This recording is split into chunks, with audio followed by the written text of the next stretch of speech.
Glanville, presiding court will now come to order. All right, good morning, ladies and gentlemen. Please be seated.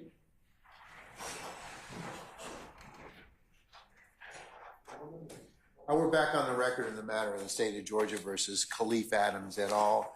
In 22 SC 183572. All right, Mr. Stillwell, Mr. Botson, Mr. Sharp, good morning, gentlemen. All right, Mr. Williams, Mr. Steele, Mr. Adams, good morning. All right, Mr. Kendrick and Mr. Weinstein, good morning.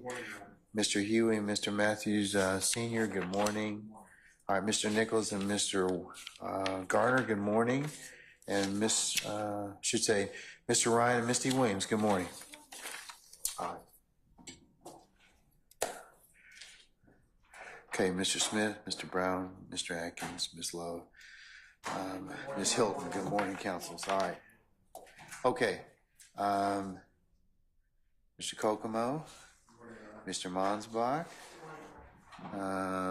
anybody, any other assistants in the corner over there? No, it doesn't look like it. All right, okay, all right.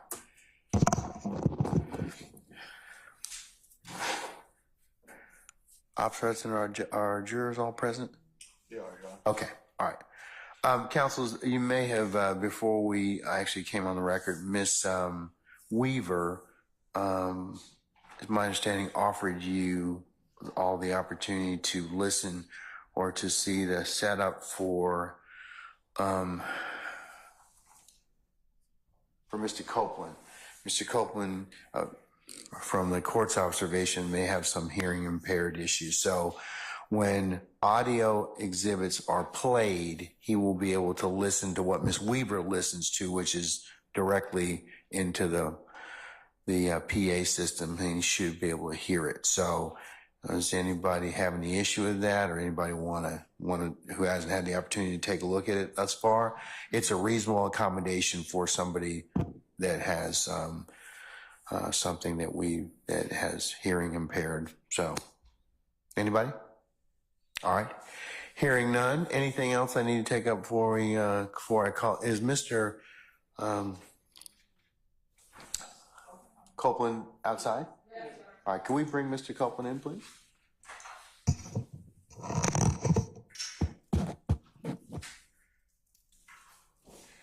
All right, summon our jurors, please, sir.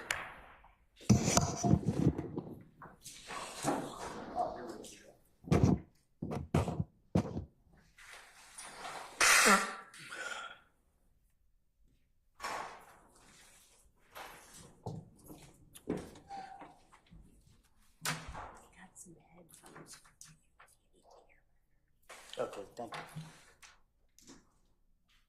Pick up the mics.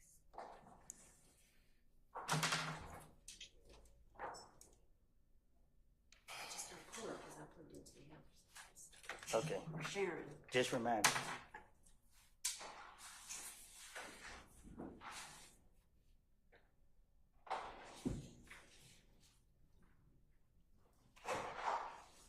Mr. Copeland, before take this down, Christine. You take this down. Mr. Copeland, before our jury comes in, that set of headsets is for your use when we play audio exhibits, so you can better hear the exhibit, okay? So just take it up and put it in your ear as soon as we play something, okay? All right. Yes? All right.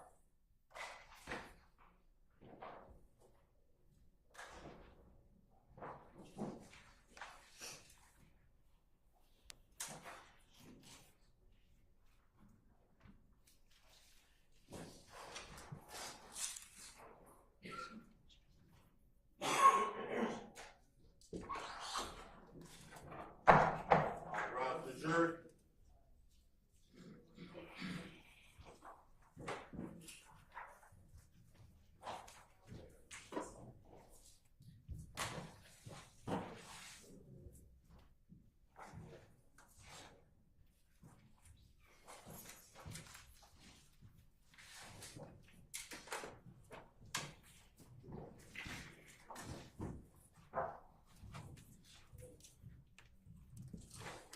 All right, ladies and gentlemen, please be seated. All right, Officer Hudson, all jurors present? All good, President. All right. Ladies and gentlemen, jury, good morning. Good morning. All right. We're going to go ahead and continue with the examination of our current witness. Mr. Copeland, still under oath, okay? All right. All right. Ms. Hilton?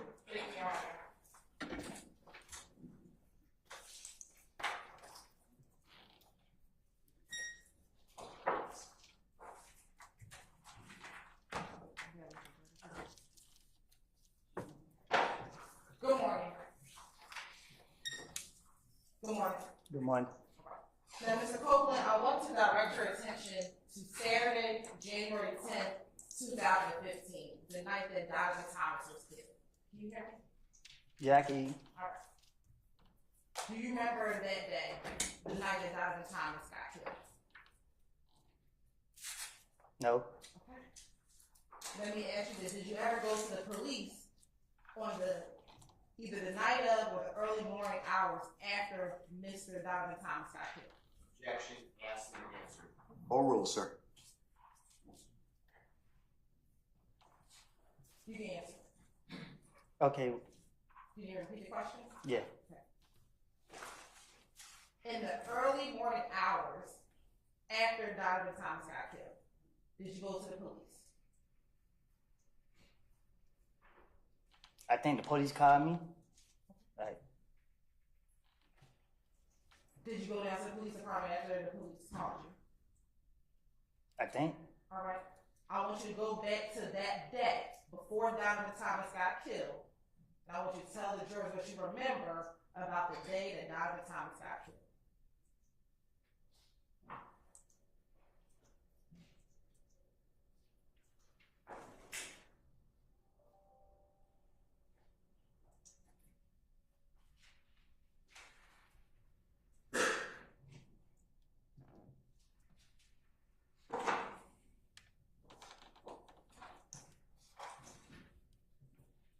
I got a call saying that I don't know how, I can't recall how it was it. I remember getting a call saying that I killed Nut. That you killed him. The word was, I got a call and people were saying that, am I okay? They saying I killed Nut. Objection, hearsay. Oh, I'm gonna sustain the objection. Before you got a phone call, can you tell the jurors where you were that morning before you got the phone call saying that I killed Nut? What you mean? Why was that morning? Where were you that day? Do you remember that day though? Were you at your girlfriend's house that morning? Oh yeah, So tell the jurors what you remember about that entire day up until you got that phone call.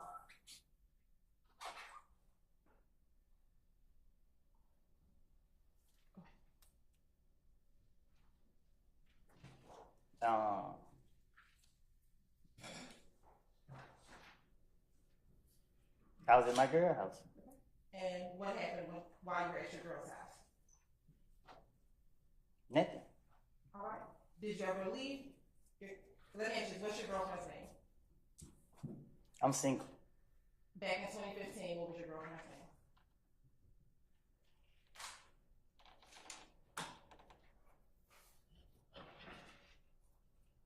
Do I have to answer that? Yes. Deshaun? All right. So, what side of town was Deshaun living in back in 2015?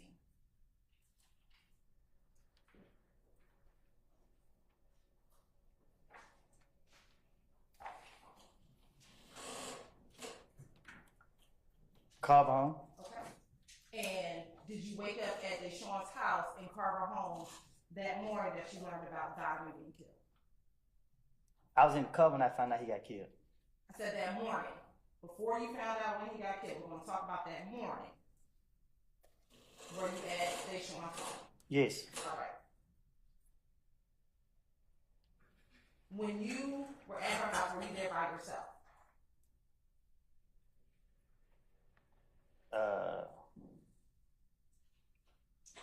I was asleep. Okay. At some point, did you wake up? I had to. I'm here today. All right. And when you woke up, what did you do?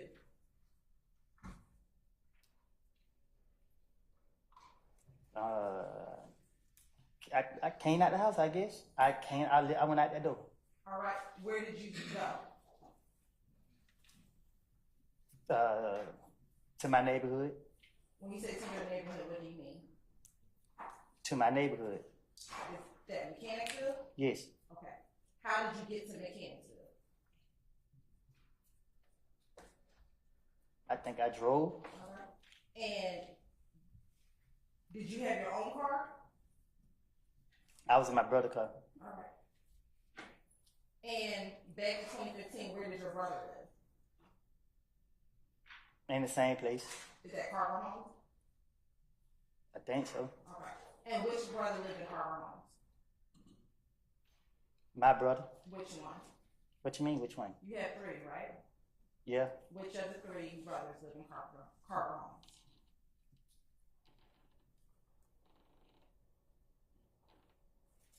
Trees? All right.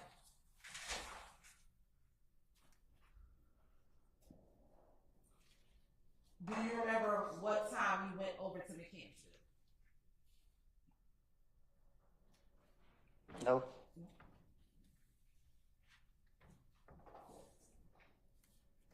Do you remember what you did in Mechanicsville when you went over there? No. Did you go anywhere after leaving Mechanicsville?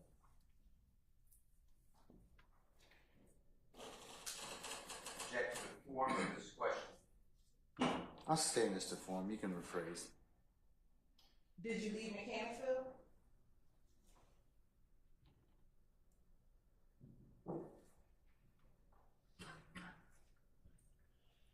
I think so. And when you left Mechanicsville, did you go anywhere? At what point in time? After you left Mechanicsville, did you go anywhere after leaving Mechanicsville, from what you remember?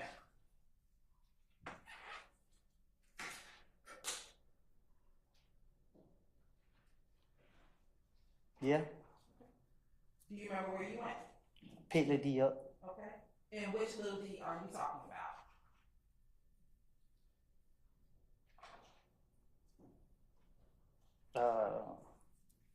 The one that always be with me. Okay. Is that the little D you referenced as your son?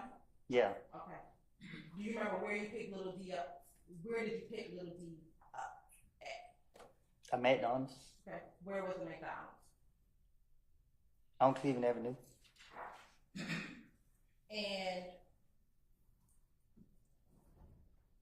when you got to the McDonald's on Cleveland Avenue, was there anyone else with little D? Just him and Shannon. Anyone else?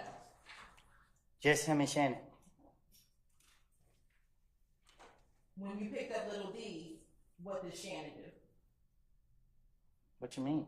You said you picked little D up. Did you also pick up Shannon? I said I picked up both of them. Okay.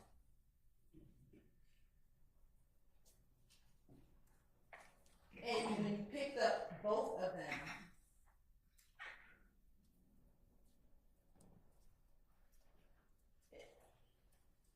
where did you all go? I blinked out after that. You blanked out after that. Okay. Why did you blank out? Because they were saying that I got phone calls saying that I did something.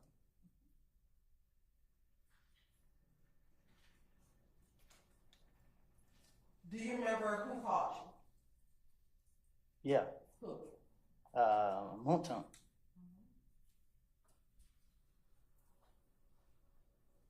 And do you recall how he called you? Did he call you on FaceTime? Did he call you on the phone? I just know he said, he asked me what I got going on, or if I heard what happened, or I don't know what he said. I just know he said that, you know what I mean, people saying that I killed Nut, and he would call him. Now let me ask you this: did you kill Nut?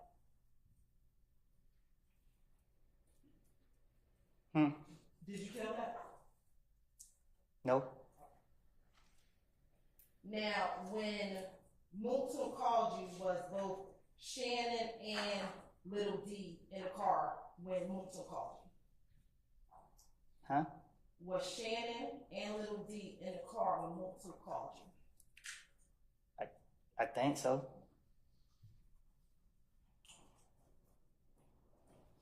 Now, before Moulton called you, did you, Shannon and Little D, have any conversations about Nut being killed? No.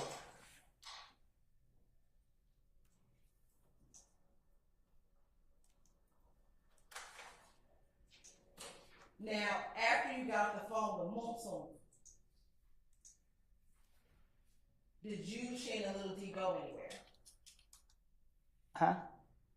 You said you were on the phone with Moulton in the car. I blinked out. Like, I know I end up in a whole lot of places. Every time I looked around, I was somewhere different.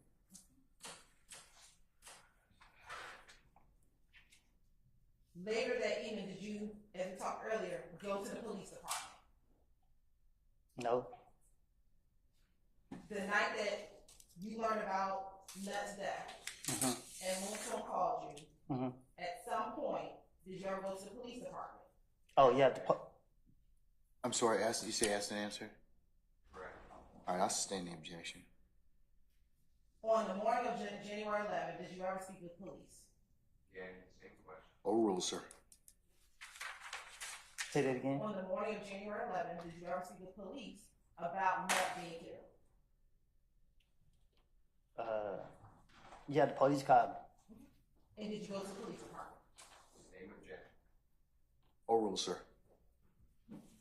They called you, did you go to the police department and speak to the police? Yeah, I think. How did you get to the police department? I got dropped off. By who?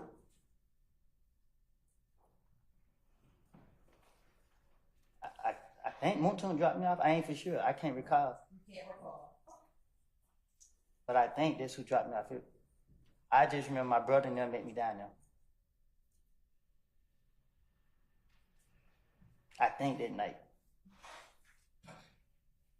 Now, Mr. Copeland, today being June 13, 2024, prior to today, had you ever, I want to make sure I understand, told police that Little D and Shannon got into your vehicle? Objection to leading. I'll sustain the objection. Is today the first time that you told police or told anyone? Which day? Today, June 13th. Okay. Excuse me, let me strike that. Yesterday, did you tell me and my colleagues that Shannon and Little To leading.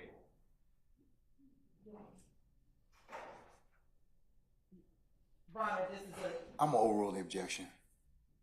yesterday, did you tell myself and my colleagues, Ms. Love and others, about Little D and Shannon being in your vehicle the night of the murder? Huh? Yesterday, did you tell myself, Ms. Love, and a few of my other colleagues that Little D and Shannon were in the car with you the night of the murder of Diamond Thomas? I told you and them that what I told investigators in June, when Nut got killed, something different, because I was trying to finesse my way out of a situation. So I said, I picked up D and Shannon. D never told me nothing. I made it up to clear myself up. And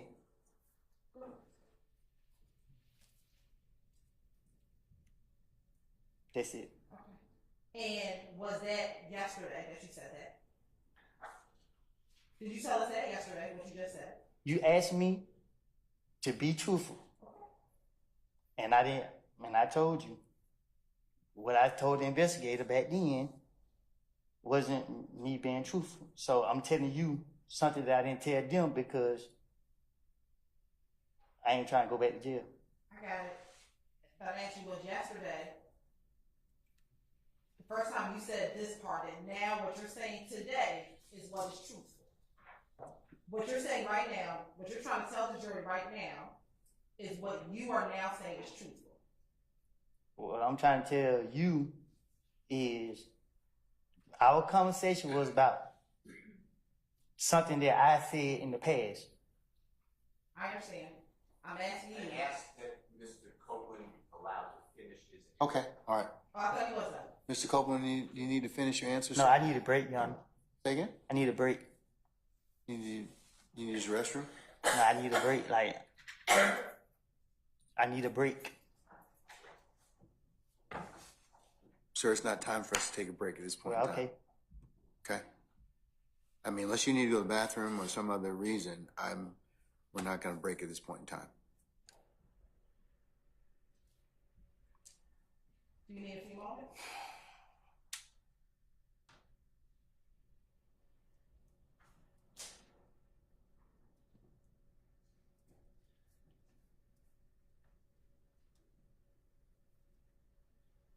Was yesterday the first time that you told? Your Honor, I asked Mr. Copeland to finish his answer if he was still. I don't think he's finished. I think he's finished, Mr. Steele. So I'll overrule that objection.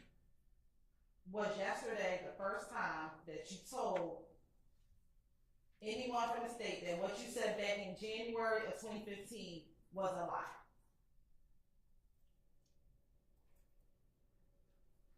And that you were trying to finesse your way out of what you told them back in January of 2015? I told that to the investigators when they was questioning me at a certain point.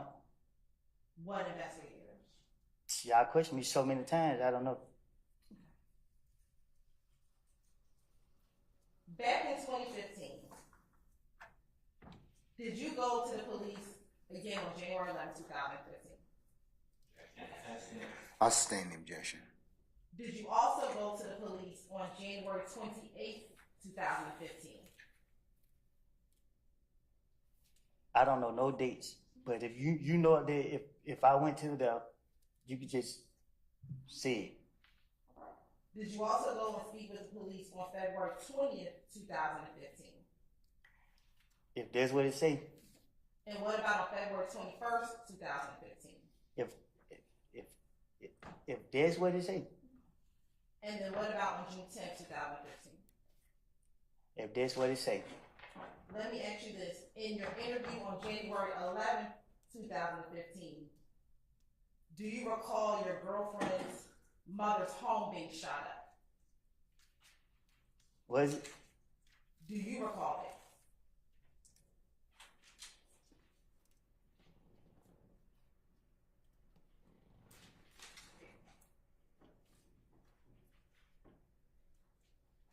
I'm asking, do you recall her mother's home being shot up that night after Nut was killed? I don't know if it was the same night or the next night. Do you also recall that the stepdaddy's house was shot up that same evening? I will object to. Basis. Meeting here. I'll sustain it as the form. You can rephrase me. Was young Thug's stepdaddy's house shot up the night that Nut I don't know. got killed? When you went to the police on January 11, 2015, did you go there on your own? Nope. Did the police come and get you to go to the police station, or did someone drop you off? They, I'm gonna overrule the objection. Did you voluntarily go down to the police station that night? no, I didn't volunteer. He called me. And did he tell you you had to come down there, or did you decide to go down there yourself? Well, he told me to come down there, and people told me to go down there because You're on. Is there an objection, sir? And just state what it is. Still talking. Okay, let me see if he's finished his response. Were you there? Mr. Copeland, are you finished? Or do you need to say something else to complete that last question you were asked? yeah, I was just gonna say that I was told to go down there and speak with the police. Okay, all right. Do you recall in 2015 telling law enforcement officers that you were calling to get advice on whether or not you should go down and speak to the police because your name was coming up in the murder? Can you say the first part again? Sure. Do you recall telling Detective Thorpe in his January 11, 2015 interview that you were calling around getting advice to decide whether or not you should come down to the police department because people were putting your name in the murder? I don't know. I know when he called me, didn't know what to do, so that's why I was told to go down there. Yeah, I'm finished. Do you recall telling Detective Thorpe in that same January 11, 2015 interview that people told you not to go down there and to wait till the police called you? But you wanted to come down so you could clear your name. You said, did I tell him that? Yes.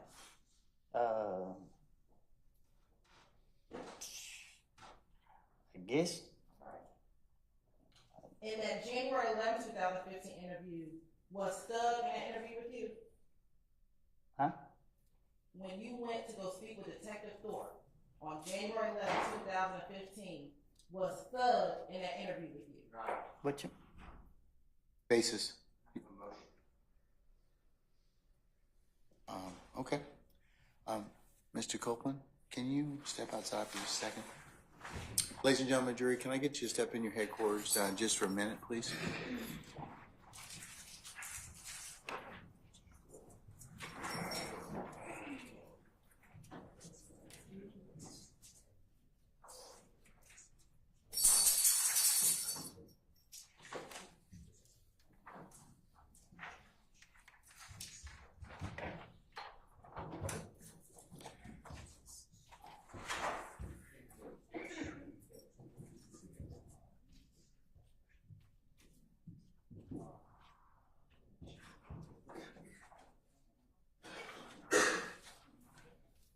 All right, counsels, please be seated. Our jury has left us and Mr. Copeland has left us.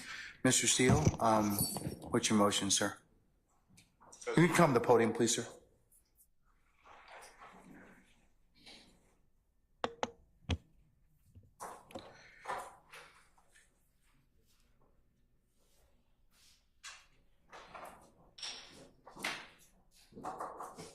My motion is that there is a 24-4-403 comment on pre-arrest silence under ORR versus State. I believe it's a 2019 case, but I'll get you the site if it's not. If you put in OR and Mallory. I'm familiar with OR. I'll look it up, sir. And Mallory's MALLORY. What the state did is they set up a series of questions, repeating the question that Mr. Copeland gets a call from a Detective Thorpe on January 11, 2015, morning hours, telling him, according to Mr. Copeland, that he needs to come down to the police department. Mr. Copeland is reaching out to people allegedly saying whether I come or not. He spoke with people who said go down to the police department.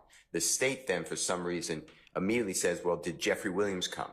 That's after the state elicits, it's non-answered because the witness said he doesn't know, that Jeffery Williams' stepfather's house is supposedly shot up that night. When you put that together, it is a clear indication that Jeffery Williams should have, if he's involved since his stepfather's house is being shot up, then he's being accused and he should go down to the police and talk to them as well. There's no basis for that. The state knows that Jeffery Williams wasn't called by the police, wasn't asked to come down and speak. Why in the world would any prosecutor, anywhere in this nation at any time ask a witness whether Jeffery Williams was there? Nobody would say he was there. Nobody asked him to come. All it does is plants improperly in the mind of the jury. Jeffery Williams was not bold like a lion, like Mr. Copeland, and go face the police that night. I'm moving for a minute. All right, sir. State? Yes, Your Honor. Mr. Steele, if you give me the site for OR, if you can find it, please. What year was it decided? Probably 2016, maybe 19. It's Orr versus State? It's State versus Orr. It came from the Court of Appeals of Georgia up to the Supreme Court of Georgia.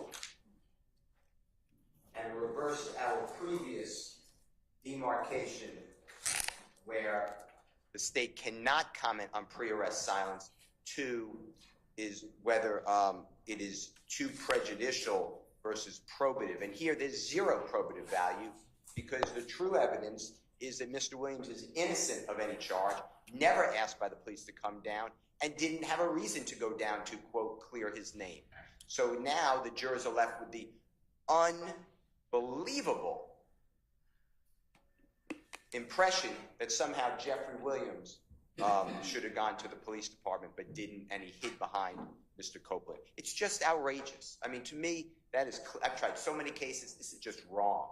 And the state inquires of this witness, knowing, no matter what the witness said, it's just, nobody's going to say. There's going to be a video played where Mr. Copeland's sitting in a room with Detective Thorpe. I mean, what a crazy thing to say. Was Jeffery Williams with you when you went to the police? Why, what's the probative value of that? Well, I'm going to find out, I guess, so. Okay, all right. Thank you, Mr. And the citation for is 351 Georgia App 578. No, look at the state. That's State v. Orr. Look at the State versus Orr in the Georgia Supreme Court. So the All right. Georgia case. I think counselors already have it. So.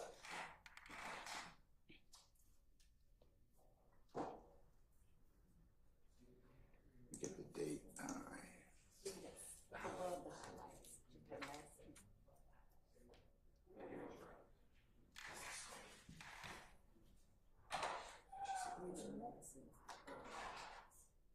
Looks like it's going to be 305 Georgia 729. Does that sound right? What year? It's like a 2019 case. Georgia Supreme Court.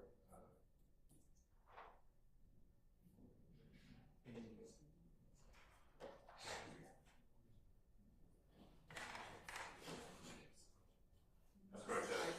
305 Georgia 729. Is that correct? Yeah, I see it. Okay. All right.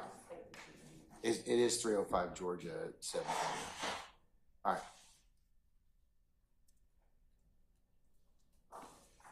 Okay, first question is what's the relevance of asking Mr. Copeland about Mr. Williams? Sure. Mr. Copeland is now stating to this jury for the first time a version of facts very different than what he told police on January 10th, 2015. On January 10th, 2015, and the state will be going into this, Mr. Copeland advised police, specifically I want to talk about what happened on Cleveland Avenue. Mr. Copeland repeatedly in 2015 stated that Little D got into the car. The first time he said that Little D first said they killed Nut. As his interviews proceeded over the course of 6 months, he eventually says to police that Little D told him that they, and he was referencing Shannon, Mr. Stillwell, Mr. Kendrick, Mr. McMullen, all killed Nut. He is now saying today, for the first time, to this jury and to us yesterday, that Little D and Shannon got into the car and Little D did not say anything to him. And that now everything he said back in 2015, he just lied to get out of the trouble. So what we are doing is showing that back in 2015, none of these individuals were present none of these individuals are present in the room when he was speaking to law enforcement officers. And therefore now his story is changing when he has to now testify in court in front of these individuals. So this has nothing to do. So you're not trying to get into pre-arrest silence? Not at all, Your Honor. And especially on January 10th, 2015, Mr. Copeland speaks for the first time during that interview about Mr. Williams. But at no point is the state trying to get into any pre-arrest silence. It is solely to show that back then, none of these people were in the room with him. and he gave one version, and now when he has to testify in front of all of them, he's now giving a completely different version than he gave back then. Mr. Steele, I'm going to overrule your motion for mistrial. I'll note it that you've asked it before the positive of the next question, and I'll make it a continuing objection, okay? Sir, did you hear me, Mr. Steele? Okay, all right. Anything else, Mr. Steele? Before I move on to Mr. Sharp? I mean, you ruled, so. Okay. Appreciate the mistrial being waged again. Okay, all right. Mr. Sharp? On behalf of Mr. Stillwell, I just want to make it clear. I know the Harvey rule is in effect, It but is. I believe just for the record that the comment, because this is a RICO case, and we've instituted the Harvey rule for a reason, but also specifically, this is a RICO case where the constitutional violations of one defendant affect all the rest of us. We are linked together. We sink and swim together in many ways. I am too moving for a mistrial for the same reasons that Mr. Steele enunciated, and I understand the court's ruling, but for the record, I just want to make it clear that I have specifically joined this motion on behalf of Mr. Stillwell. I'll note that Harvey rule is in effect and all counsel, it will apply for all counsel that you move for mistrial and that you posited another motion for mistrial before the positive of the next question, okay? Yes, thank you, Your Honor. Okay, anybody else? Okay, thank you. All right. Like I said, I'm going to note it for all defendants present that you move for mistrial. All right. Unless there's anything else. Would you consider a curative instruction admonishing the state in front of the jury that this has nothing to do with Mr. Williams, they should not have asked that question, and that the jury should take no adverse inference against Mr. Williams whatsoever? No, sir, because it's a proper question at this point in time, given the state's rationale over your objection. Okay? All right. Anything else? I'd like to use the bathroom. I can wait. No, go ahead. I'll let you all take 5 minutes and bless you and do that. We'll be in recess.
Thank you, Ham.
Okay, all right. Can we bring Mr. Copeland back in, please? Your Honor, can I make just one quick statement as he's coming in? Okay. I just want to add also for the court to consider, you know, when the state makes this argument that persuaded the court that it was okay, it presumes bad character on Mr. Williams and the others. It's, well, he never said that until he's in the courtroom. And the state does that a lot in this case. It's impeachment. Every time. And you have overruled it, said it goes to bias of the witness. But I never heard a witness say, yes, I'm intimidated. The state just presumes that. So that's another reason that I don't believe that that was a valid persuasive objection. I know you did, but I just want that in the record. And going forward, if you could give me another, I think you gave it to me, but another continuing objection just to make sure any comment on, you know, well, you're intimidated by Mr. Williams or the others if they want to. We hadn't gotten to that yet. I think we covered that sometime earlier in another motion, but it depends on what is testified to. And I'll have to take that on a case-by-case basis. I'm objecting to it now if that's where the state's going. And their question. Oh, you'll need, I can't give you a continuing objection about that. I need to hear it first, okay? So, all right. But to that question, I'm saying, you know, well, have you ever, I assume they're going to follow up with, have you ever testified in front of these gentlemen before? Something to that effect. And by saying these gentlemen, Mr. Williams and other people. I don't know whether or not they are, but let me find out. Does the state have anything they wish to add to Mr. Steele's comment or assertion?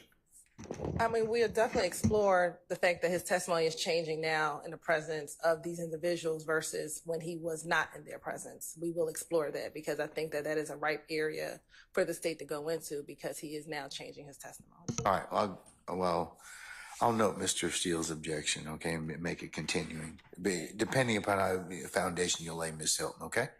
All right. Let's bring Mr. Copeland back in, please. Summon our jurors.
Judge Press. All right, ladies and gentlemen, please be seated.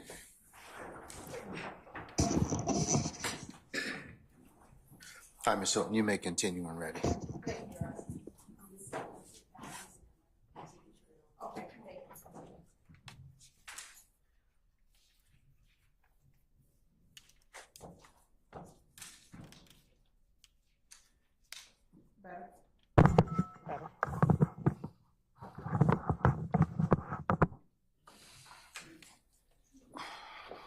Okay. Ms. Coleman, when I left off, was Thug in the room with you when you spoke with Investigator Thorpe? No, Was Yak in the room with you when you spoke with Investigator Thorpe? no, Was Shannon in the room with you when you spoke with Investigator I Thorpe? was by myself. Basis. Violates this amendment. Overruled, sir. Objections, I also have a motion I need to make. I'll note your motion. You can make it at our first break, okay? Thank you. All right, thank you, sir. All right. And was Clay in a room with you? I was by myself. Say again, Mr. Matthews? Same objection. What objection? Okay, you have a motion. All right, okay. First break. And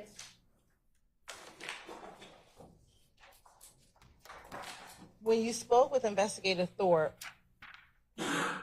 was that at about 3:00 a.m. on January 11, 2015? I guess. And during that interview, did you go in there to speak with him about everything that you knew leading up to the murder of Donovan Thomas? I guess. And during that interview, did you tell Detective Thorpe your concerns about? I'll sustain the question, sir.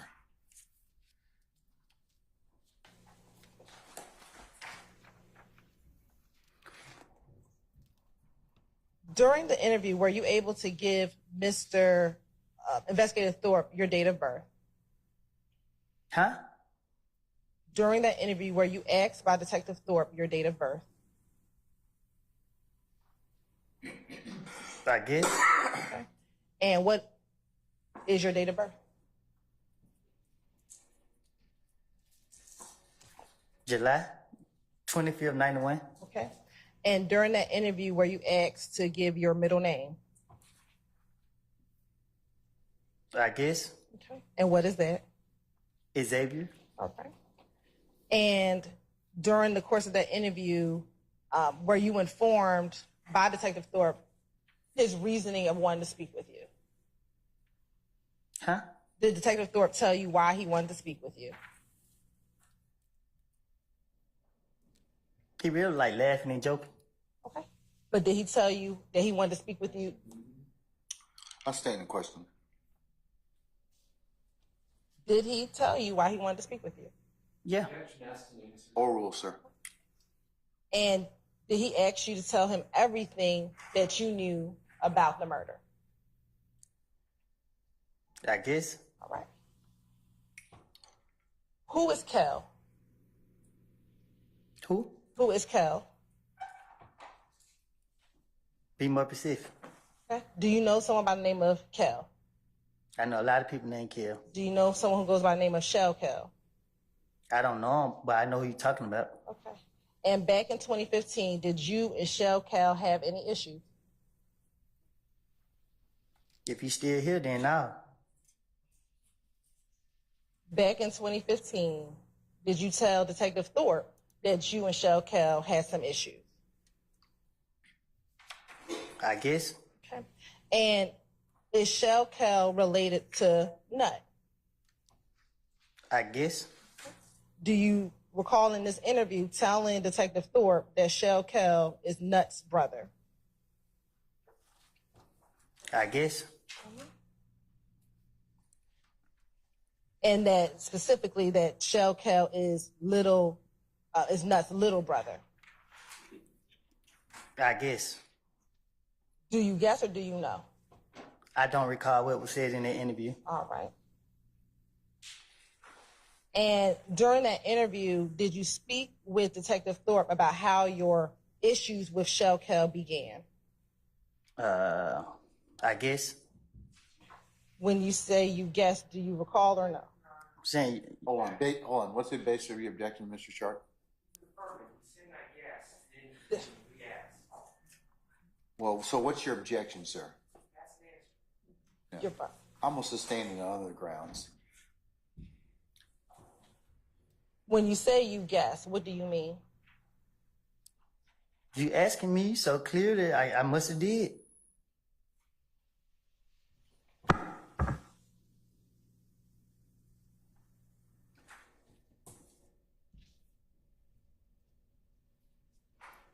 When did your issues with Shell Cal begin?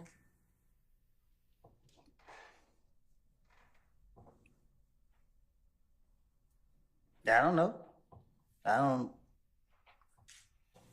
Did you tell Detective Thorpe that your issues with Shell Cal began maybe about 4 months prior to the death of Donovan Thomas? I guess. When you say you guess, what do you mean?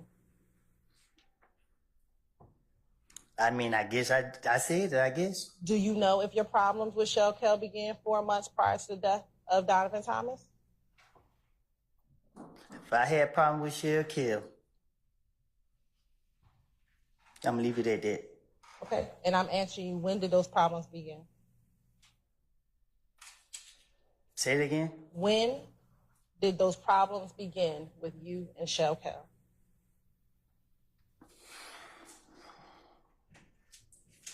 I don't know.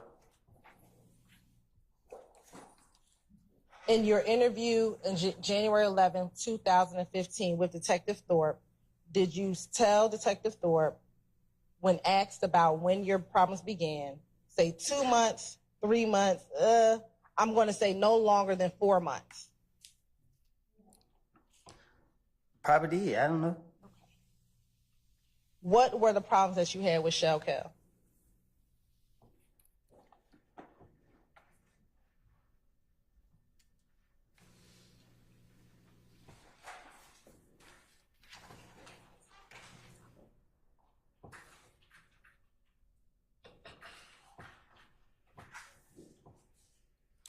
A misunderstanding. What was the misunderstanding? I don't know. Okay. Did you and him get into a fight at Club Crucial on the Monday before Donovan Thomas' death? No. You're saying you did not get into a fight with him that Monday?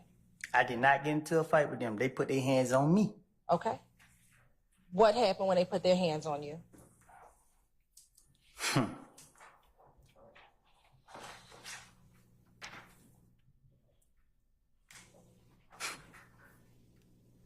Can you respond? What happened when they put their hands on you?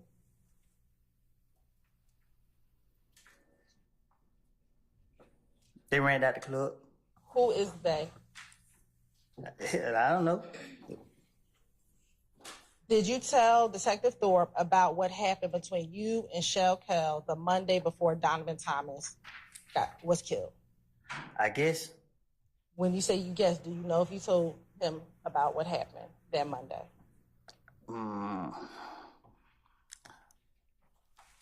Back then, my mind was all over the place, and whatever he asked me, I was just trying to get him out my face. Okay.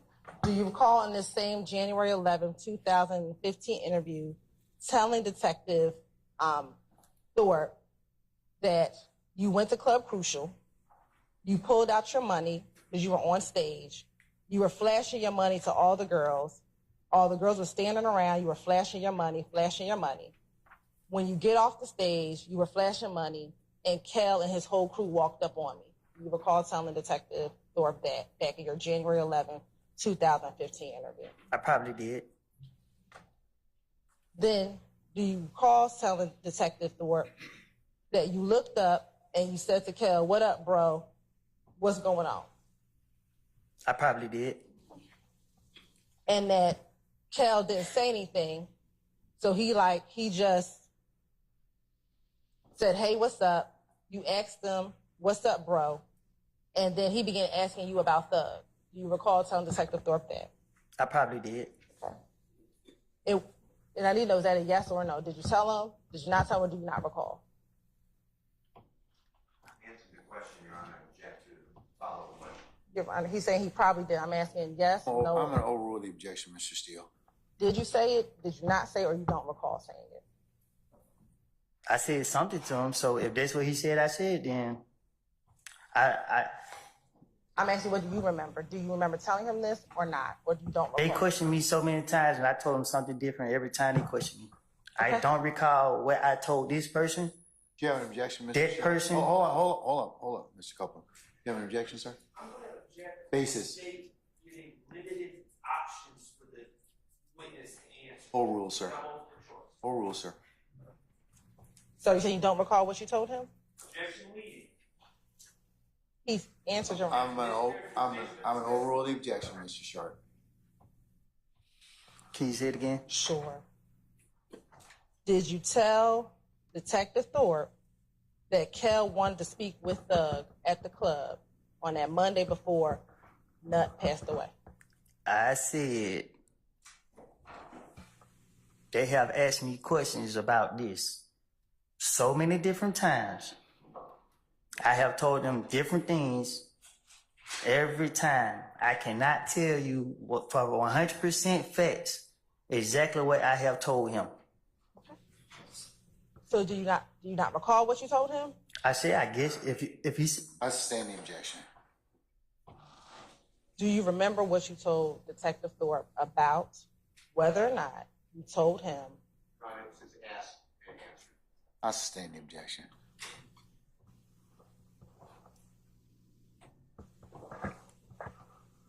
Do you recall telling Detective Thorpe that after you told Kel that Thug was in the club, Kel began to...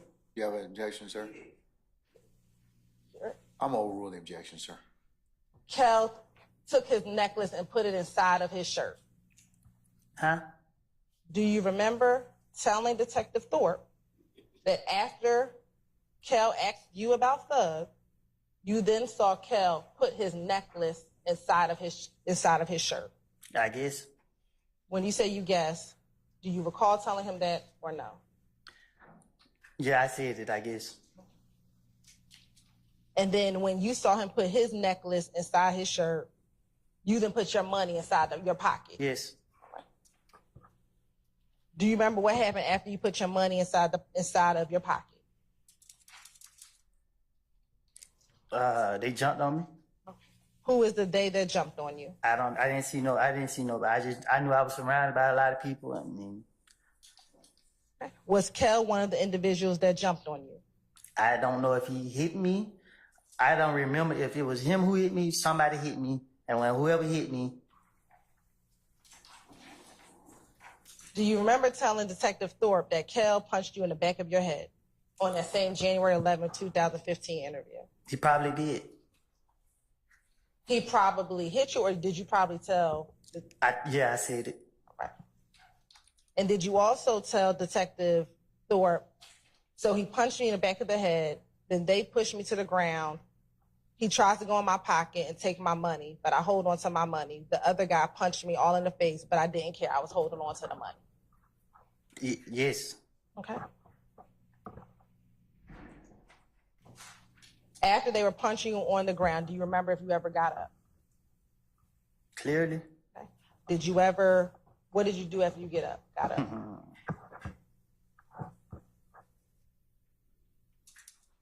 You laughed. What do you remember about after you got up? I had a knot on my face. Okay. And then what happened? I was real mad. All right. And then what happened? Somebody was going to pay for their knot. Okay. So then what happened?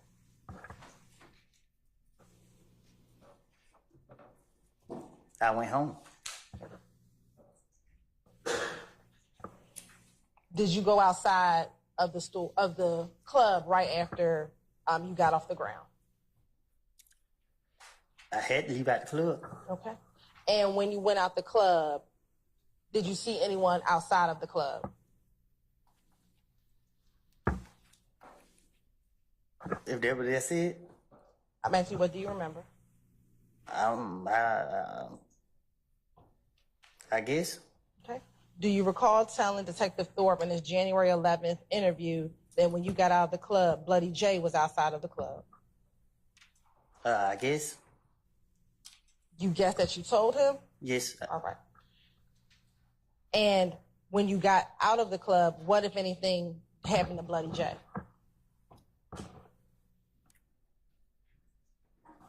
What you mean? Do you recall if anything happened to Bloody J when you got outside of the club?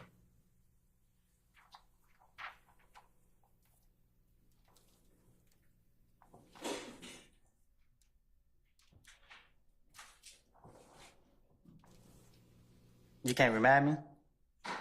Do you remember, yes or no? No. Okay. Do you recall telling Detective Thorpe that when you got outside of Bloody J, when you got outside of the club, that two of your buddies went and beat up Bloody J? I guess. Okay. What two buddies beat up Bloody J?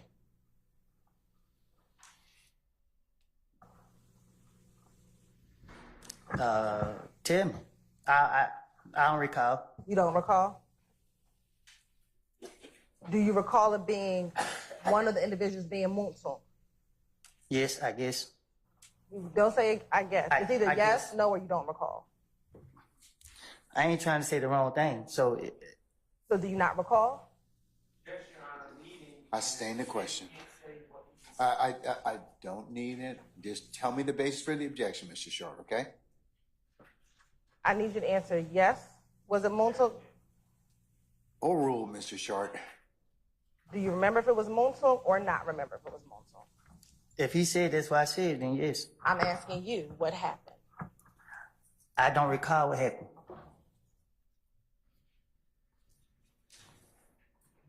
I was mad. I had a knot on my head.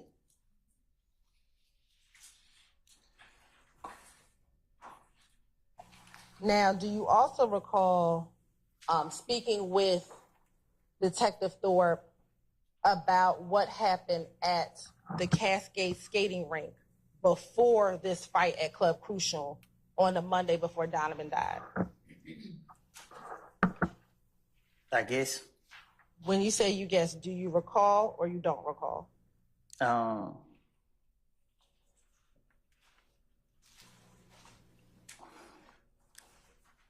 Yeah. Okay. Tell the jury what happened at the Cascade skating rink before this fight at Club Crucial. What happened at Cascade? Yes. And nothing happened at the skating ring? Yes. Nothing. Do you recall speaking with Kel at the skating rink? That's what I told Detective Thorpe. I'm asking you, what do you remember? I don't remember nothing from 2015. I remember the fight. They put their hands on me. Do you remember telling Detective Thorpe, actually before talking about what happened that Monday, that you and Kel were at the Cascade skating ring and the two of you actually spoke at the Cascade skating ring?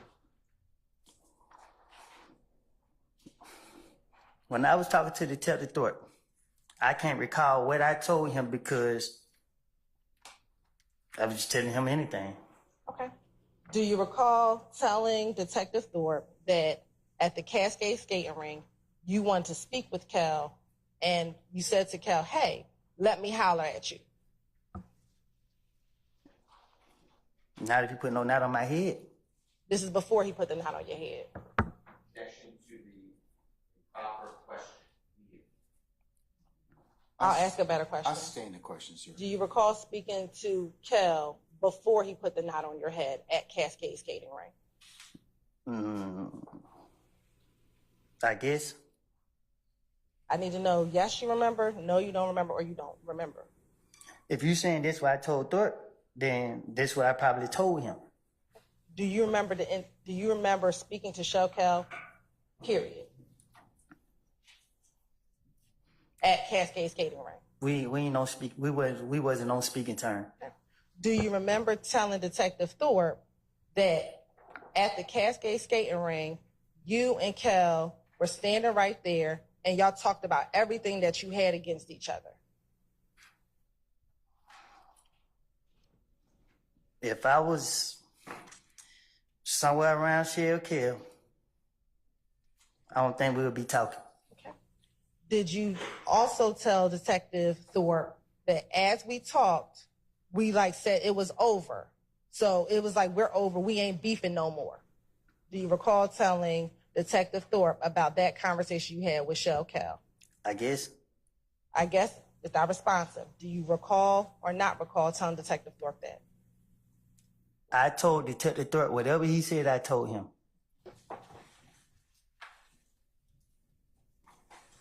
Do you recall telling Detective Thorpe that on that same day at the Cascade skating ring, Kel wanted to speak with Thug? Who? Kel wanted to speak with Thug. If I would have any chance to be around Shell Kill at any point, I would not been talking to him. I understand what you're saying today. I'm asking you what you told Detective Thorpe. And I told you that if I told Detective Thorpe anything and he said I said it, then I probably did. Okay. So did you also tell Detective Thorpe that you then called Thug on FaceTime for Kel and Thug to speak with each other? When he checked my phone record, did he see that call? I'm asking you, did you tell Detective Thorpe that on the Sunday at Cascade Skating Ring that you got Thug on FaceTime so Kel and Thug could speak? Yes or no? If Detective Thorpe said I told him that, I told him that. Okay. Do you remember that happening? No. Okay. I don't remember me and Shell Kill ain't gonna talk. All right.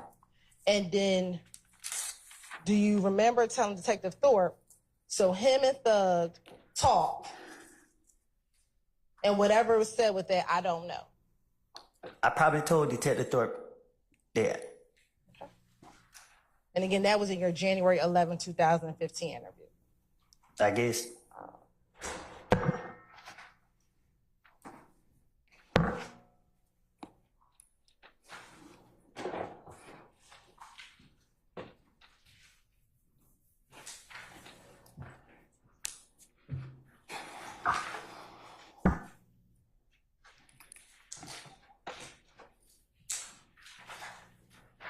Now, did you also tell Detective Thorpe about a shooting that occurred at a gambling house in Lakewood? If that's what he said. Do you recall a shooting at the gambling house in Lakewood?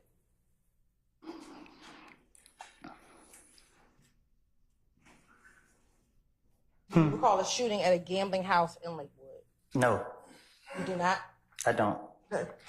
Do you recall telling Detective Thorpe in that same January 11, 2015 interview that there was a shooting over in Lakewood and that it was Kel and he was standing on top of a roof and shooting inside? I probably did. I need to know, do you remember telling him that or you don't remember telling him that? When Detective Thorpe questioned me about what happened, I thought I was in there about 5 minutes. I thought I walked in and walked back out. So I don't know what I don't told him. I can't remember what I don't told him. So you say you don't remember telling him about what happened at? But if he said that I told him that, I'm telling you right now, I told him that. So can you start asking me what I supposed to told Detective Thorpe? Because I'm telling you now, if he said that I said anything about anything, I'm telling you, more likely I probably did. Great. Well, I want to ask you about all the things that you talked to Detective Thorpe about.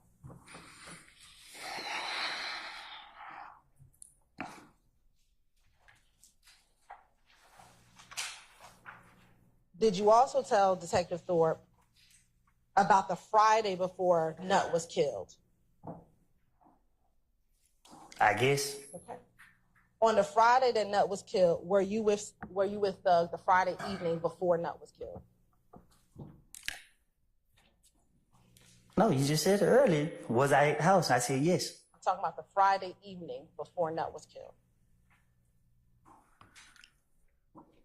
I can't recall. I don't know what I done told Detective Thorpe.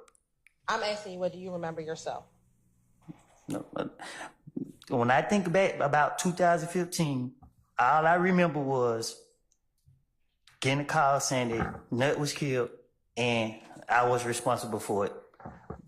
And only thing besides that is people showing up my folks' houses. Details about what happened, all this stuff been blanked out my mind. Like, it been blanked out my mind.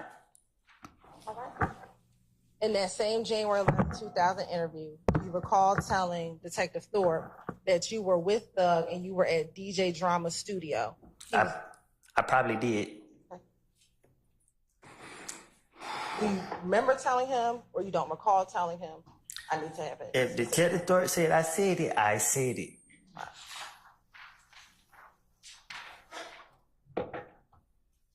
And then after leaving the studio, that is when you went over to your girl's house, which would be Deshaun's house. I guess.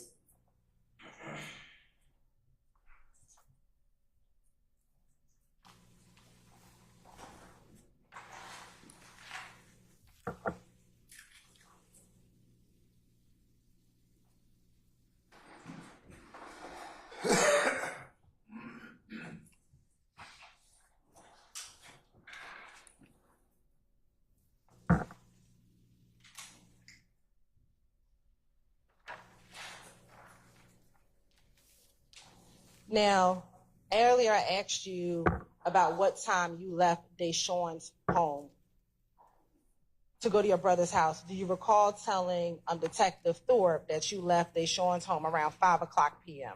I guess. When you say you guess, I need to know, do you recall telling him that or you don't recall telling him that? If he said I said it, I said it.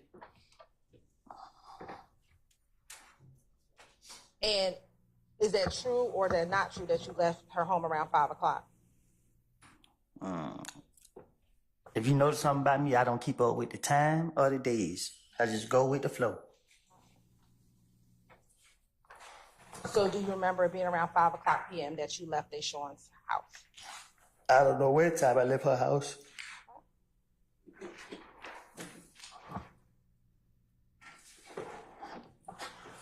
When you went to Mechanicsville, do you remember seeing anyone in Mechanicsville?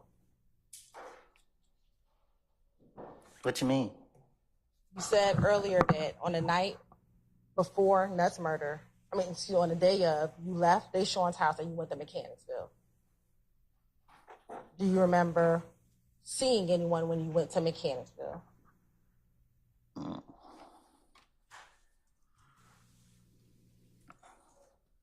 I don't remember if I seen anyone. Okay. Do you remember telling Detective Thorpe that you went to the green store? I guess. I need to know, do you remember telling him or you don't remember telling him? Or was that a lie? Faces. Saying he's allowed to answer and they can't force him to answer in the binary one or two ways. Your Honor, his response are non-responsive to my question. I'm going to forward your objection, sir. Thank you. So do you remember telling him, you don't remember telling him Do I remember telling him what? that you went to the green store? I probably did. When you say you probably, I didn't know yes, no, or I don't recall. Whatever Thorpe said I told him, I told him. Okay. Do you remember telling him that you met with Little Rick at the green store? I probably did. Yes, no, I don't recall. Do you want me to? Yes, sir, you may. Yes, no, I don't recall. If Thorpe said I said it, I said it. Do you recall telling Detective Thorpe that while you were at the green store, you called Little D? I guess. Did you tell him? Did you not tell him, or you don't recall telling him that? If Thorpe said I said it, I said it. Do you recall telling him that he told you he was on Cleveland Avenue? I guess. Yes, no, or I don't recall. If Thorpe said I said it, I said it.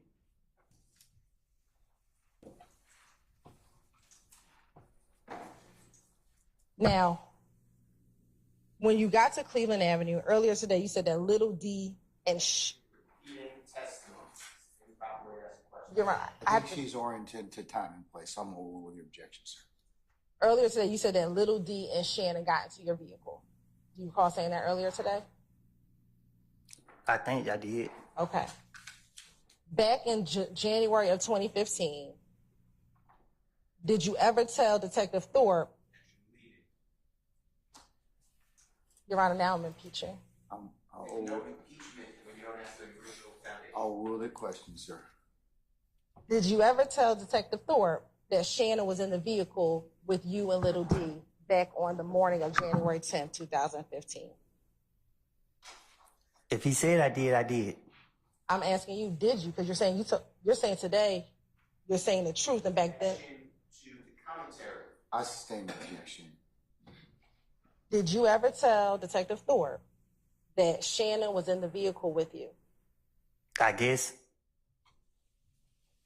Back in 2015, you did not tell Detective Thorpe that Shannon was in the car with you. Objection asked and answered. I sustain the question.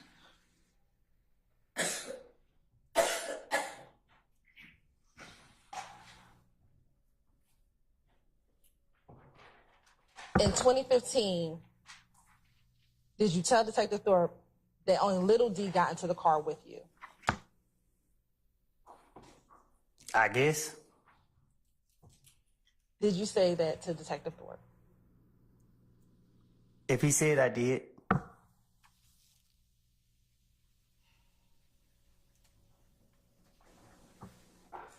Back in 2015, did you then tell Detective Thorpe that Little D told you that Nut just got killed? Basis, sir. Your Honor, do we address this? I'm over with the objection, sir. Confrontation clauses. Your Honor, we... Overruled, sir. Today, you said that you and Little D never talked about the murder, correct? Today, I said whatever I told Thorpe in 2015, I was trying to get him out my face. So I do not know exactly what I have told him. Today, do you have an independent memory of what happened on January 10th, 2015? What you mean? Do you have a memory outside of what you told Detective Thorpe about what happened on January 10th, 2015? Basis, sir. I did tell me the basis for your objection. I'm overruled the objection, sir. I'm going to object to asked and answered, Your Honor. Overruled, sir. Wait. So today, do you have an independent knowledge of what happened on January 10th when you picked up Little D?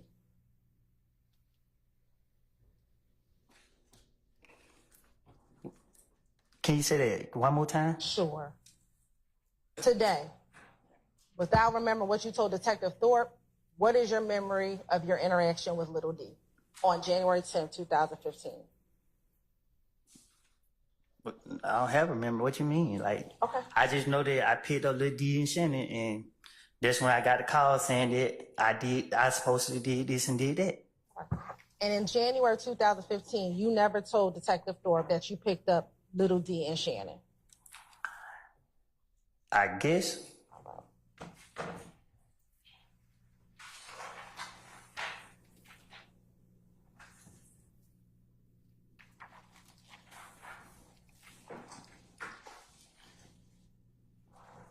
Earlier, I asked you if Moulton FaceTimed you. And did you say you did not recall if Moulton FaceTimed you? I know he called me. I don't know if it was FaceTime regular. All I know was I remember what came out of his mouth. Okay. And in 2015, in January of 2015, you told Detective Thorpe that he FaceTimed you. I guess.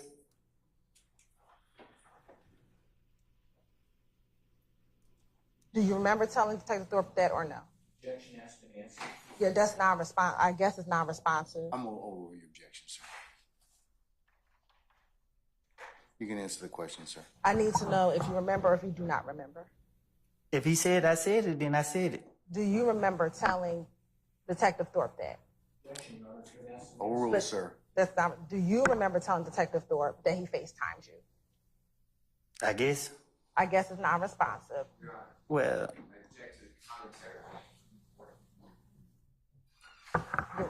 It's not responsive, Mr. Steele. I'm gonna overrule your objection. Do you recall? I don't know what I told Detective. I don't remember what I told Detective. Whatever his name is. Thank you. So you don't remember if you told Detective Thorpe that? I sustain the question is the form. Now, do you remember back in January 2015 giving Detective Thorpe Moontoon's phone number? I guess. I guess it's non-responsive. Overruled, sir. I need you to respond. Do you remember? I don't remember. I don't remember nothing I told Detective Thorpe. All right. So that's my response to every question you about to ask me. If it have anything to do with me speaking with him.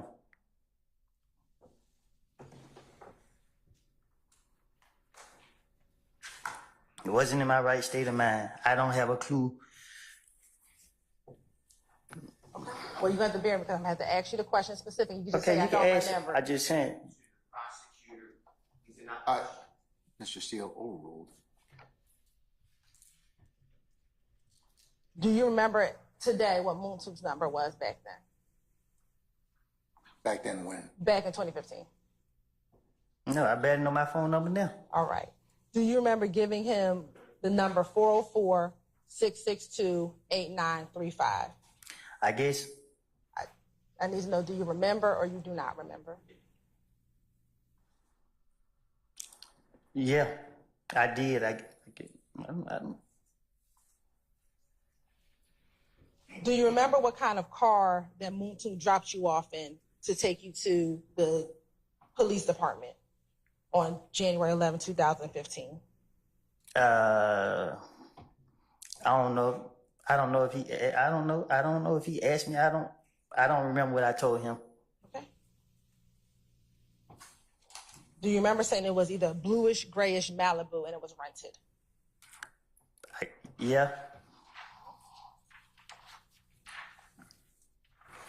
Yeah, you remember telling him that? Yes, I guess. Yes.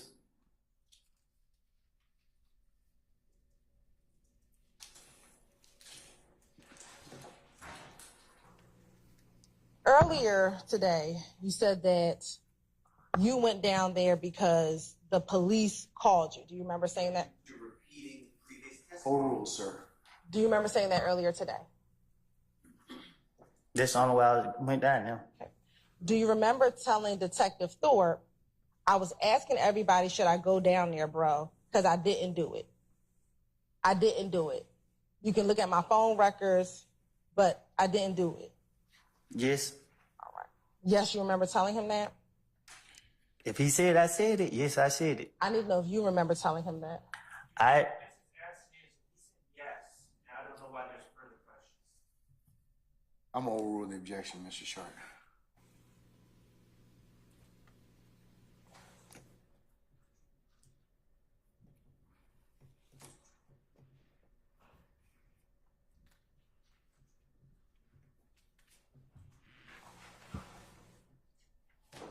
Do you also recall telling Detective Thorpe that you also advised Moontoon that he should come down and speak with the police? yes.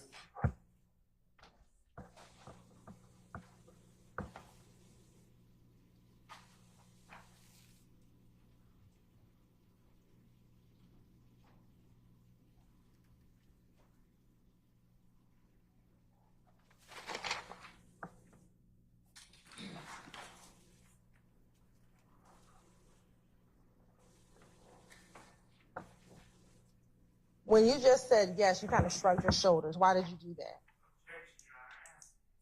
Overruled, sir. Because you asked me questions. Hold on, Mr. Overruled, sir. Why did you just shrug your shoulder? 'Cause they my shoulders. Okay.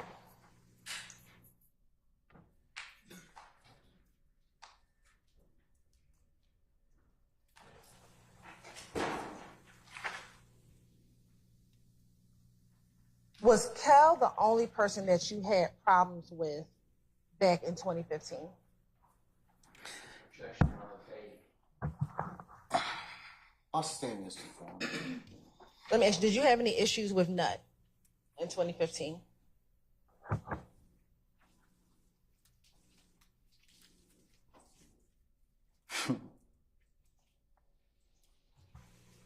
Why'd you chuckle? Huh? I asked you if you had any issues with Nut, and then you said, and you chuckled. Why? Your Honor, if there was a question posed, you can't ask another question, it's my objection. Overrule, sir. Overrule. I'm going to overrule it, okay, for the time being. Just answer the original question. Sir, I've overruled your objection, okay? So I'll ask you first, why did you chuckle when I asked the question?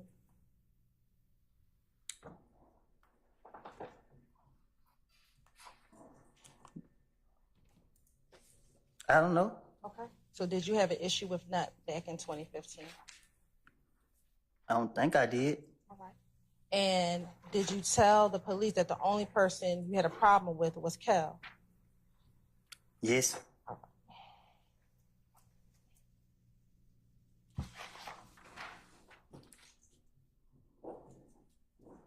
Now, after the murder of Donovan Thomas, did you try to call Bloody J?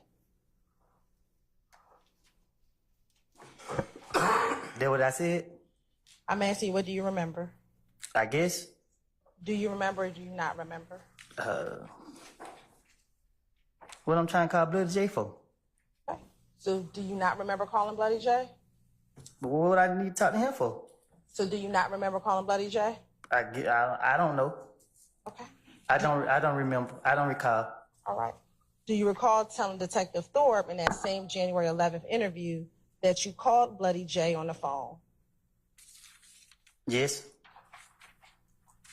So why would you want to call Bloody J? You need to tell me. I'm not you, so why I'm would saying, you know what I supposed to say? I'm asking you now. I don't know. I don't have a clue. Why would I want to call him?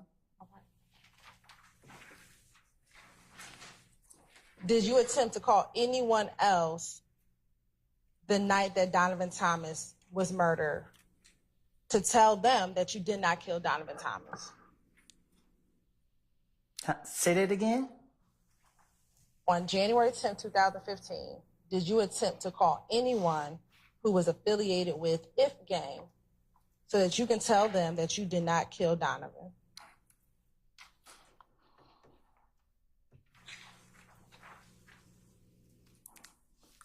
I ain't doing no calling nobody.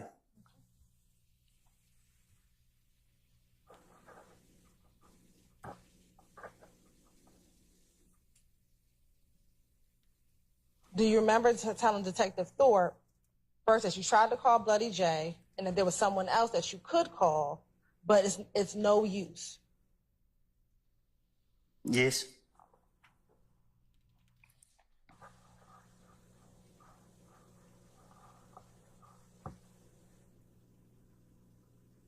Now,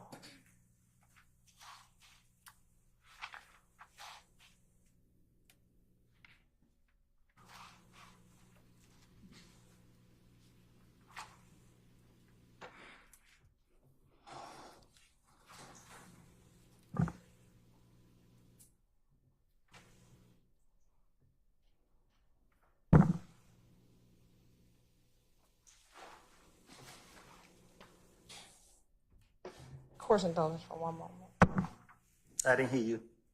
I said course indulgence for one moment. Huh? You done me?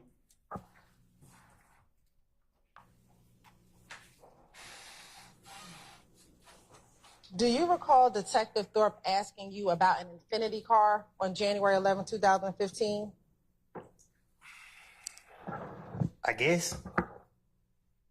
Do you remember him asking you, or you don't remember he asked you? When this is what I remember from talking to Detective Thorpe. I walked in the homicide building. He says, dang, man, I still got a bite on the street. You came in here? I don't think you did it. That's how they went to me. So you asked me these questions. I don't remember having a conversation with him, so I ain't saying I didn't. If you saying he said I did have this conversation with him, then I did. But I don't remember him. I don't remember these. And it's so I don't know what I don't told him. But I just know that I thought he let me walk right back out the door. I don't remember being in there no more than 5 minutes. And if you don't remember, that's all you have to say is you don't remember. I keep telling you I don't remember. And I have to ask you specific questions. So if you don't remember. Mr. Steele, I need to see an objection, not commentary, okay? So, no, that's not, that's. He doesn't instruct the witness in front of the jury. I object. I'm an oral objection, sir. Prosecutor just said, I need you to say you don't recall. Hold on. Yeah.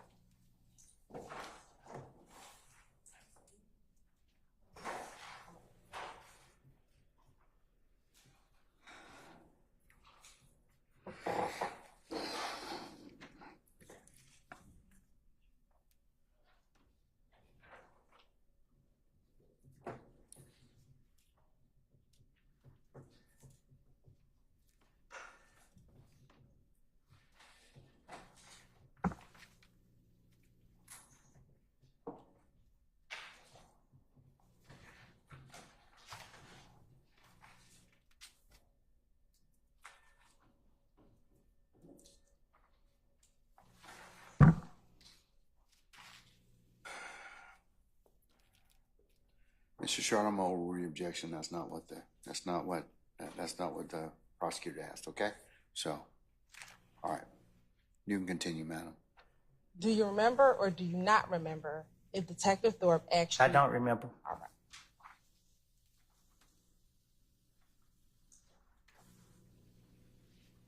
Do you remember Detective Thorpe asking you if you've ever been stopped in an infinity before?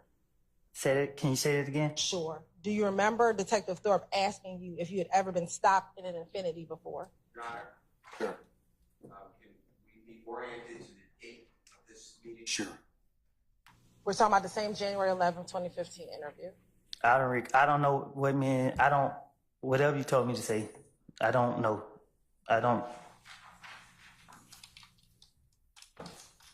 Do you remember back on January 10, 2015, any cars following you home the night that Donovan Thomas was killed?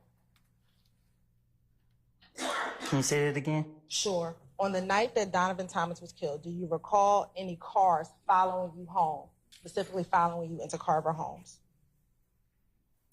I don't remember.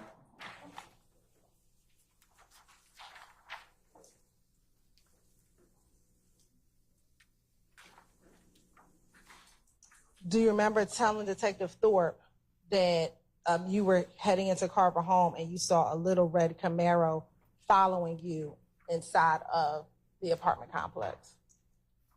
I probably did. I need to know, do you remember or do you not remember? I told you already, I don't remember. You keep asking me. So if you don't remember, just say you do not remember. Your Honor, I object to this. You can't delegate the court's view. I object to this kind of question. Well, Your Honor, I'll ask. I'll sustain the question. I'll sustain you. Your Honor, then I'll ask, you can instruct Mr. Copeland if he does not remember, just to say he does not remember. Mr. Copeland, just answer the question to the best of your ability, okay?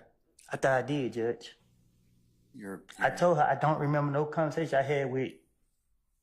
She trying to cross me up. She trying to say this and that. When I don't told her I don't tell the police anything they wanted to hear for them to.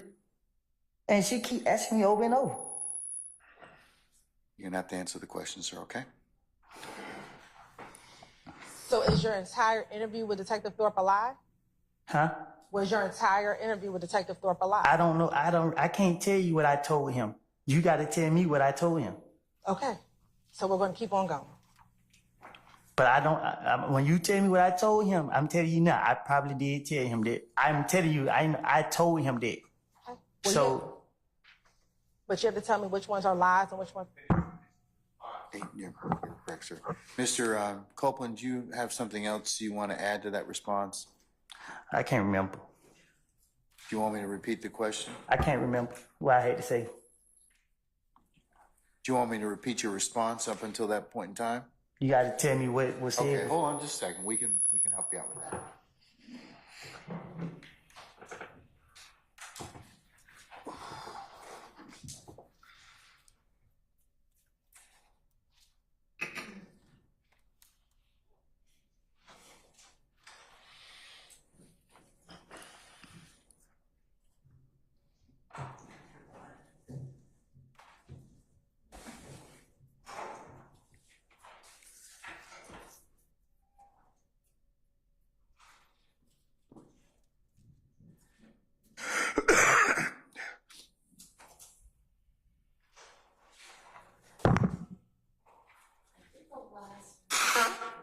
I'm sorry. Well, you told me now, I probably did tell him that. I am telling you, I told him that, so. Can you say that again? She said, was your entire interview with Thorpe a lie? He said, I can't tell you what I told him. You gotta tell me what I told him. Right. And so he said, so we'll keep going. He's weighing. And then he said, well, you told me now, I probably did tell him that. I am telling you, I told him that, so. And then the sentence said, but you have to tell me which ones are lies. And then they interrupted, so. So how I supposed to tell you which one is a lie if I don't know, if I can't remember what I told him? I can't say this is a lie and then you try to say, well, you said this right here. I don't know. I don't know what I told him.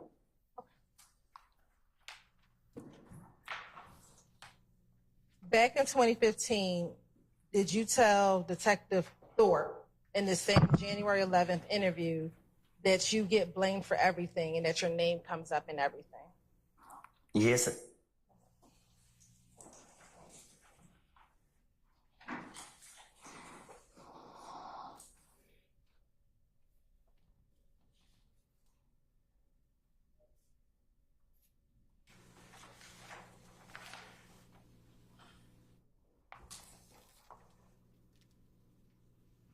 Back in January of 2015, did they shoot at your at Deshaun's mother's home the night of the murder? I don't know if it was the same night, but at one point it was. And did that shooting prompt you to go speak with Detective Thorpe on the morning of January 11th, 2015? They called me. I think that's how he was able to get my phone number. But I can't recall if it was or not.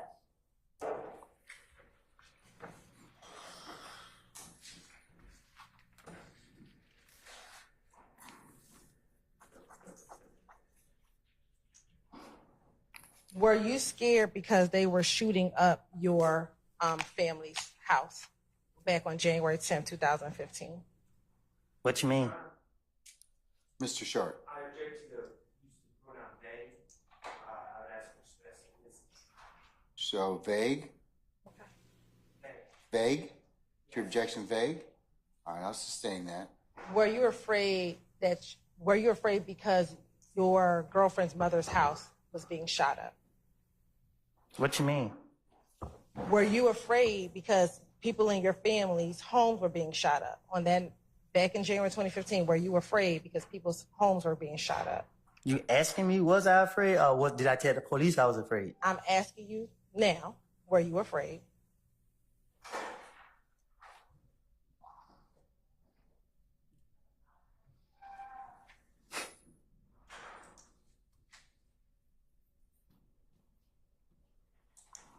I was afraid for the people who was in the house.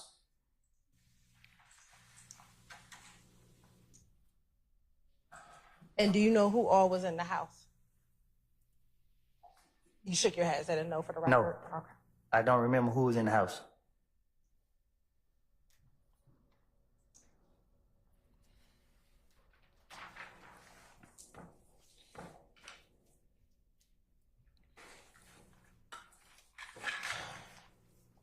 Now, in that interview, did you give Detective Thorpe the reason why you thought Kel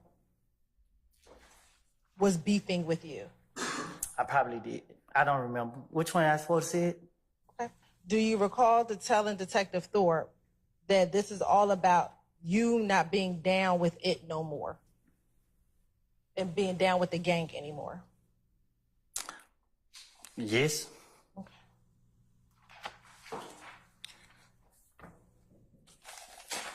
Do you recall telling him that it's also because they now think that you're with Thug and that you're claiming YSL? Yes, Yes, you remember telling him that? I guess. If that's what he said, I said. Do you recall or do you not recall to tell Detective Thorpe that? I don't know what I done told this man. Okay.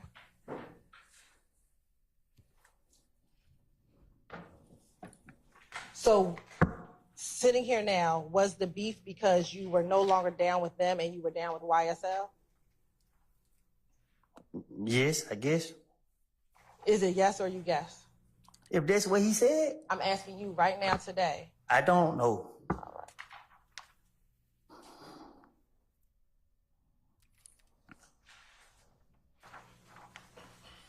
Now, during this interview, do you recall giving Detective Thorpe your Instagram page?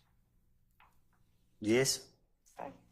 And what was the Instagram page that you gave him? I don't know. Okay. Was it Woody372? Yes. Okay. And 372, does that refer to, I stand the question. what is 372? Numbers. And does that number specify something specific? I'm gonna object and ask the answer. I believe it has. I'm going to sustain the objection. Does the 372 correspond to the letters of DRC on the phone pad? It could. I gotta look at the phone pad to see. How do you look at the phone pad to tell?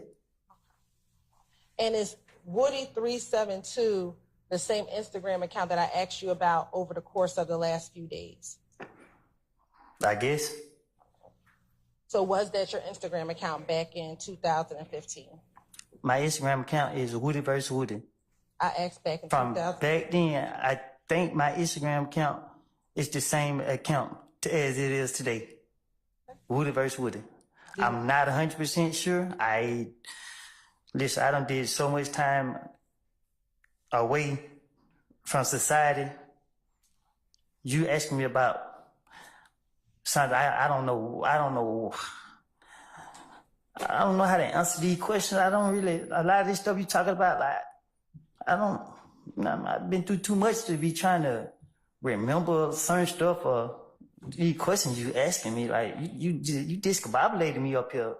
Like, you want me to lie? You want me to tell the truth? I can't tell you the truth. If you sitting here, I don't know. I don't know how to answer these questions. You know what I mean? Like, I don't know what y'all got going on. Like, for real. Like, you asked me about 2015, what somebody said to the investigators. You know how many investigators tried to question me about this? Yes, and we're going to talk about a few of them. So do you recall your Instagram being Woody372? I don't recall. Okay. Bless you.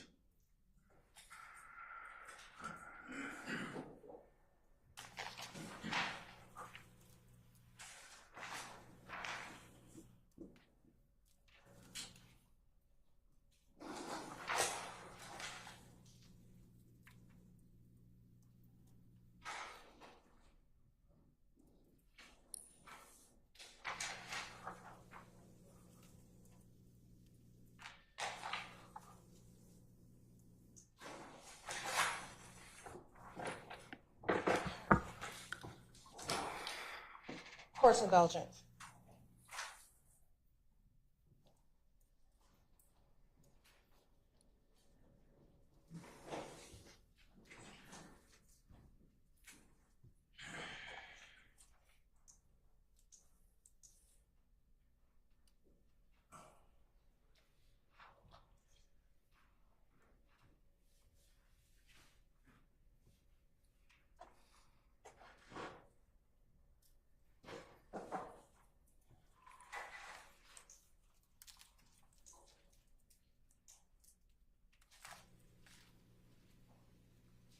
Now, Mr. Copeland,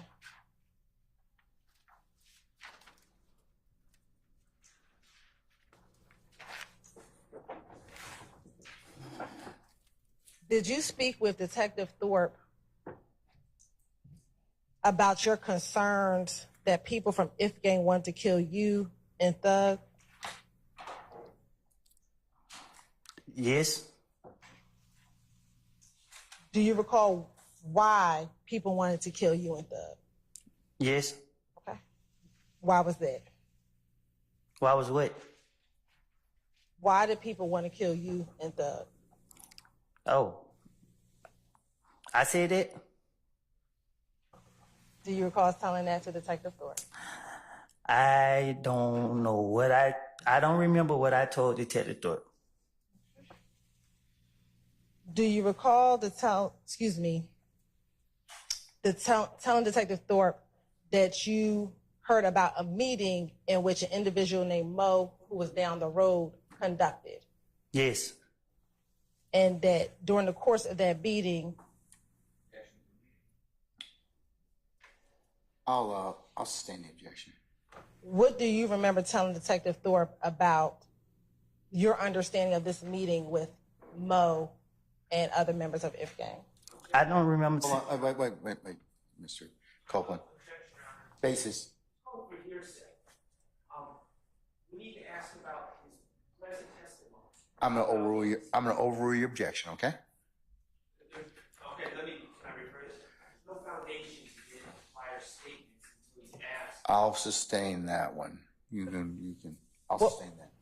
What was your understanding of a meeting with Mo back in 2015 regarding you and Thug? I don't know what I told Detective Thorpe. Objection, non-responsive answer. I'll sustain the objection. You need to respond. Mr. Copeland, you have to answer the question, okay?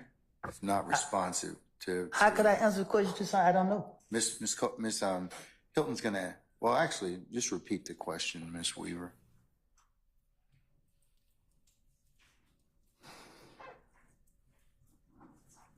What was your understanding of the meeting with Mo back in 2015 regarding you and Thug? I don't know nothing about no meeting. I don't know nothing about no meeting. Okay. Do you recall telling Detective Thorpe about this meeting with Mo and that he was supposed to kill you and young Thug? I don't remember what I told Detective Thorpe. I'm saying yes to your question because you saying something I said to Detective Thorpe. So I'm saying yes to everything you saying, but I don't know nothing about where I supposed to told Detective Thorpe. So you trying to, I don't know what y'all trying to do. Like, do you remember telling Detective Thorpe that you called other people to confirm whether or not this meeting occurred? I don't know what I told Detective Thorpe. I don't remember what I told Detective Thorpe. I told you, I thought that once he questioned me, once I came down there, he said, well, you came, you free to go. I don't remember sitting down talking to him. So you don't remember the interview at all? Or what you said during the interview? Your Honor, Yeah. specificity about what I didn't, did you say that? I- A little louder? I'd ask for specificity about what interview were So what's your objection, sir? made. I sustain the objection. We can move on, Your Honor. All right, madam. Did you have any issues with Nut? With who? With Nut.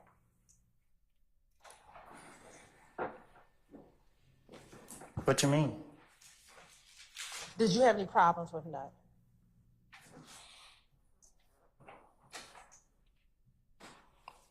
I wouldn't hope not. Do you recall, you say you hope not. Do you recall sitting here today if you had any issues with Nut? I don't know. Do you remember telling Detective Thorpe that you did not have any issues with Nut? And matter of fact, that you and Nut would see each other and dap each other up? Yes.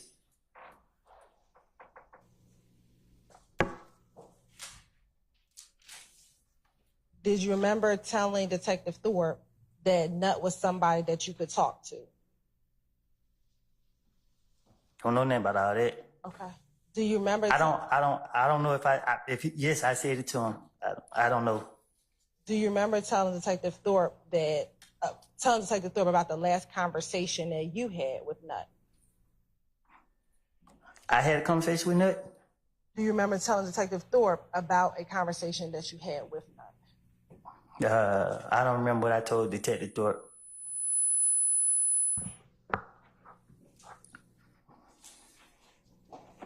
Do you remember telling Detective Thorpe that when you saw Nut, he just told you to chill out and you told him.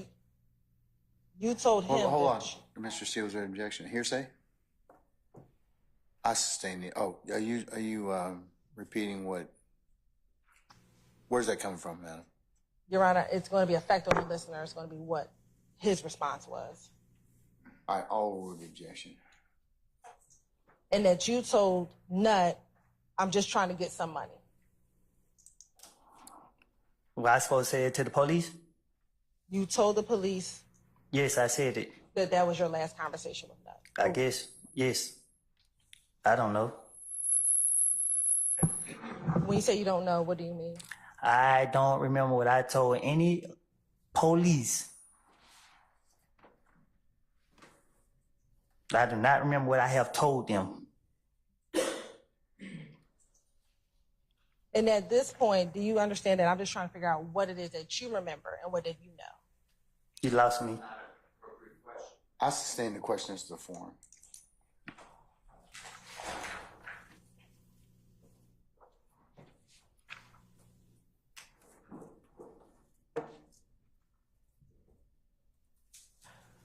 Do you recall being concerned that it was a whole gang after you?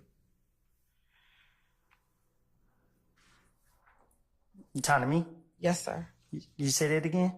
Do you recall in 2015 being concerned that there was a whole gang after you? You said, did I tell that to the police, or you asked me, was I? I'm asking you, were you concerned that there was a whole gang? Not even a little bit. Okay. Do you remember telling Detective Thorpe, and now these niggas show up at my girl's mama's house, and it's the whole gang. It's the whole clique. You know what I'm saying? They deep. You know what I'm saying? That's the only thing that put fear in my heart. Now I have to watch everywhere I go. I have to watch out. It ain't nothing I can do about it. I didn't have nothing to do with this. I didn't kill him. I ain't never kill. I ain't never try to fight him. I ain't never try to rob him. I have never done nothing to Nut. Do you recall telling the police that? I guess. I don't remember. Okay.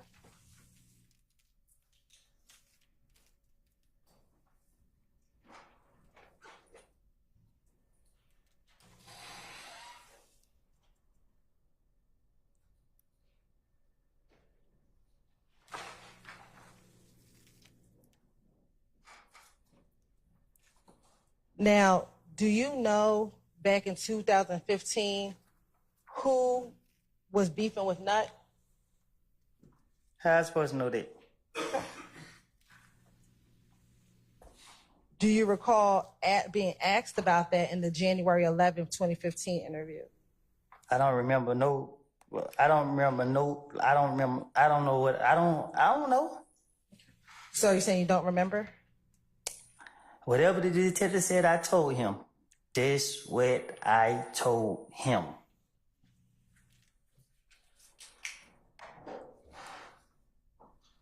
I want to go back to the gambling house for a moment. Do you remember at the gambling house whether or not vehicles were shot up at the gambling house? What gambling house? The gambling house in Lakewood. What about it? Do you remember earlier talking about a shooting at that gambling house? Was I there? Do you recall telling the detective that you were on this January 11, 2015 interview that you were present at the gambling house when Kel shot up the gambling house? Oh, I don't know. I don't know. You don't know if you were there, or you don't know if you told Detective Thorpe? I don't know. I don't recall nothing about the gambling house. Do you remember in the January 11, 2015 interview telling Detective Thorpe that he shot everybody's car up, you know what I'm saying? But didn't nobody know it was him, and then he got into it with his girl, and she came back and said it was him? I guess. You guess, meaning you don't remember if that's what you told Detective Thorpe? I don't remember nothing I told the police. Right. And then, do you recall to tell Detective Thorpe that Thug wanted Kel to pay for his window that got shot up?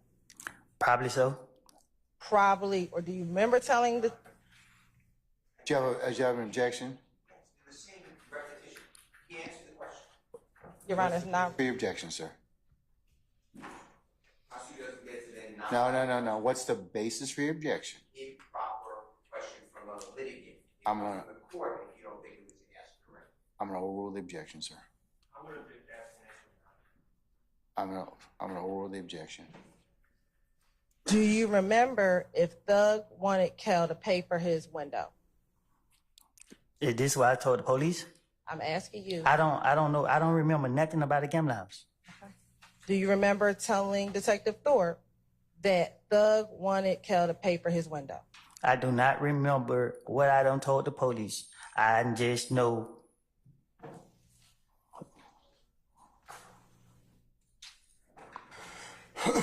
And do you recall telling Detective Thorpe that Thug said you were going to pay for the window? I guess.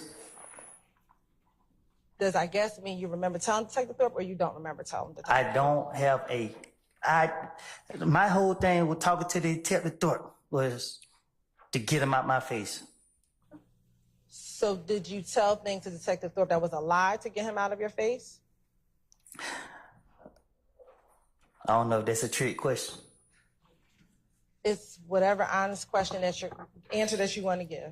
Well, I told the detective whatever came to my head to try to get up out of there.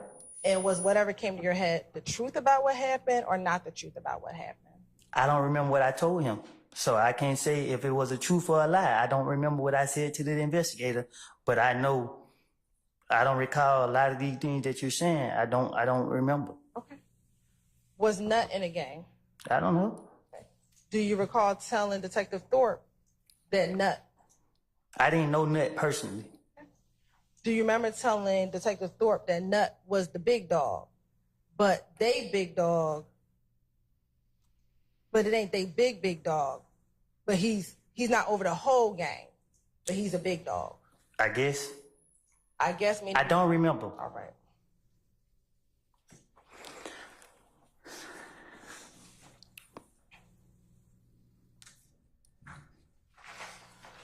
Did you and Nut ever talk about Kel and your issues with Kel? I don't think me and Nut would have been talking. Okay. Do you recall telling Detective Thorpe that you and Nut have talked about Kel? I don't know. I don't remember. I don't know what. No, I guess I don't. So do you remember? If Thorpe said I said it, I said it. Do you remember telling Detective Thorpe that? No, I don't remember. I told you that when Detective Thorpe called me down there and tried to question me, I felt like I walked in and walked right back out. I don't remember sitting down talking to him.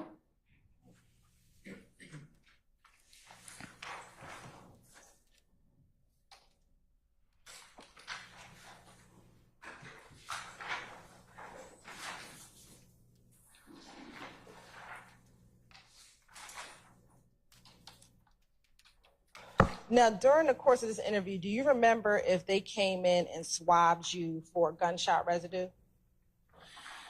I don't think so. I just remember. I remember he was laughing like, "Dang man, the guy ain't even dead long, and everybody already saying you did it." I'm like, I don't know why, and I thought he let me go. I don't remember if they did. I don't remember anything further than I showed him my face and he let me go. So I don't know what. I don't remember what took place that day. To say facts. As the interview progressed, do you recall giving more details about the night of the murder to Detective Thorpe? I don't understand what you asked. Let me just ask you this. On the night of the murder, do you remember if Deshaun went to the movies on the night of the murder? So much going on. I can't. So much was going on. I was all over the place. I don't remember. I can't say what.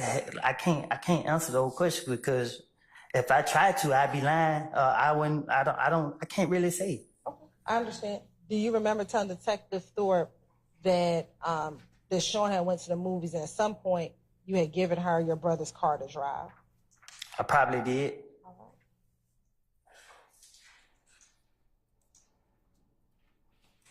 right. Now, earlier I asked you about a Camaro following you inside of your apartment complex the night that Nut was killed. You said, do you remember that occurring? I don't remember. All right. Do you remember telling Detective Thorpe that you turned into Carver Homes off of Pryor Road?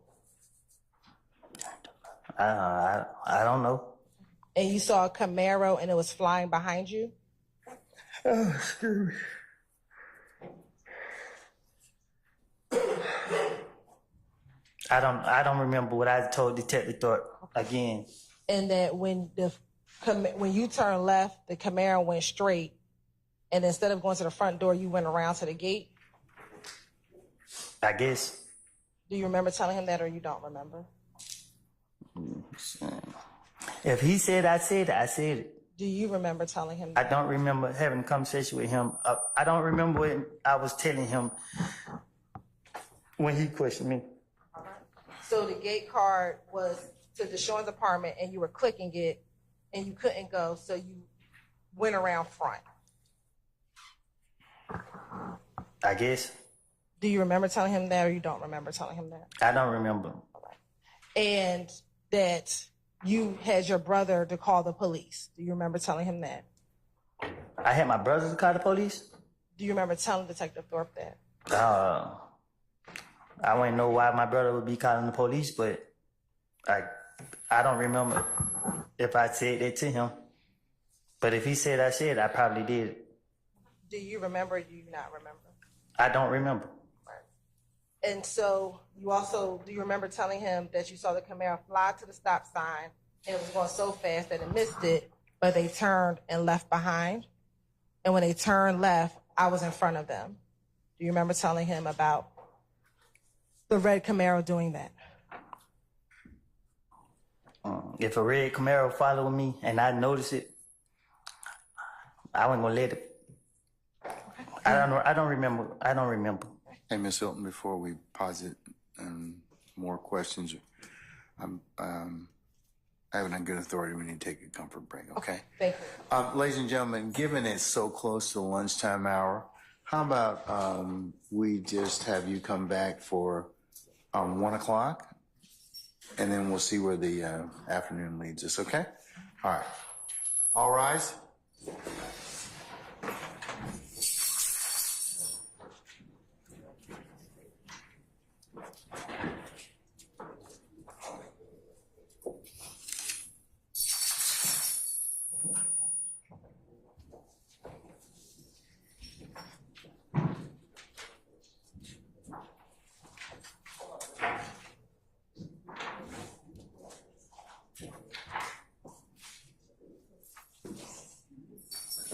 All right, ladies and gentlemen, please be seated. Our jury has left us. Before we go ahead and break for lunch, Mr. Short, you can make your motion, and Mr. Matthews, you can make your motion. And I take it that you are making this on the basis of the witness's testimony as to January the 11th of 2015 in regards to the mentioning of your clients. Is that correct?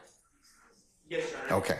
Just for the record, it's my objection and my basis for the mistrial is both constitutional Fifth Amendment right to remain silent, which You're talking about pre-arrest silence? well, I was going to get to that. There's the constitutional right to remain silent, but also the statutory Georgia Constitutional pre-arrest privilege? Okay. well, also the pre-arrest silence All right. statutory.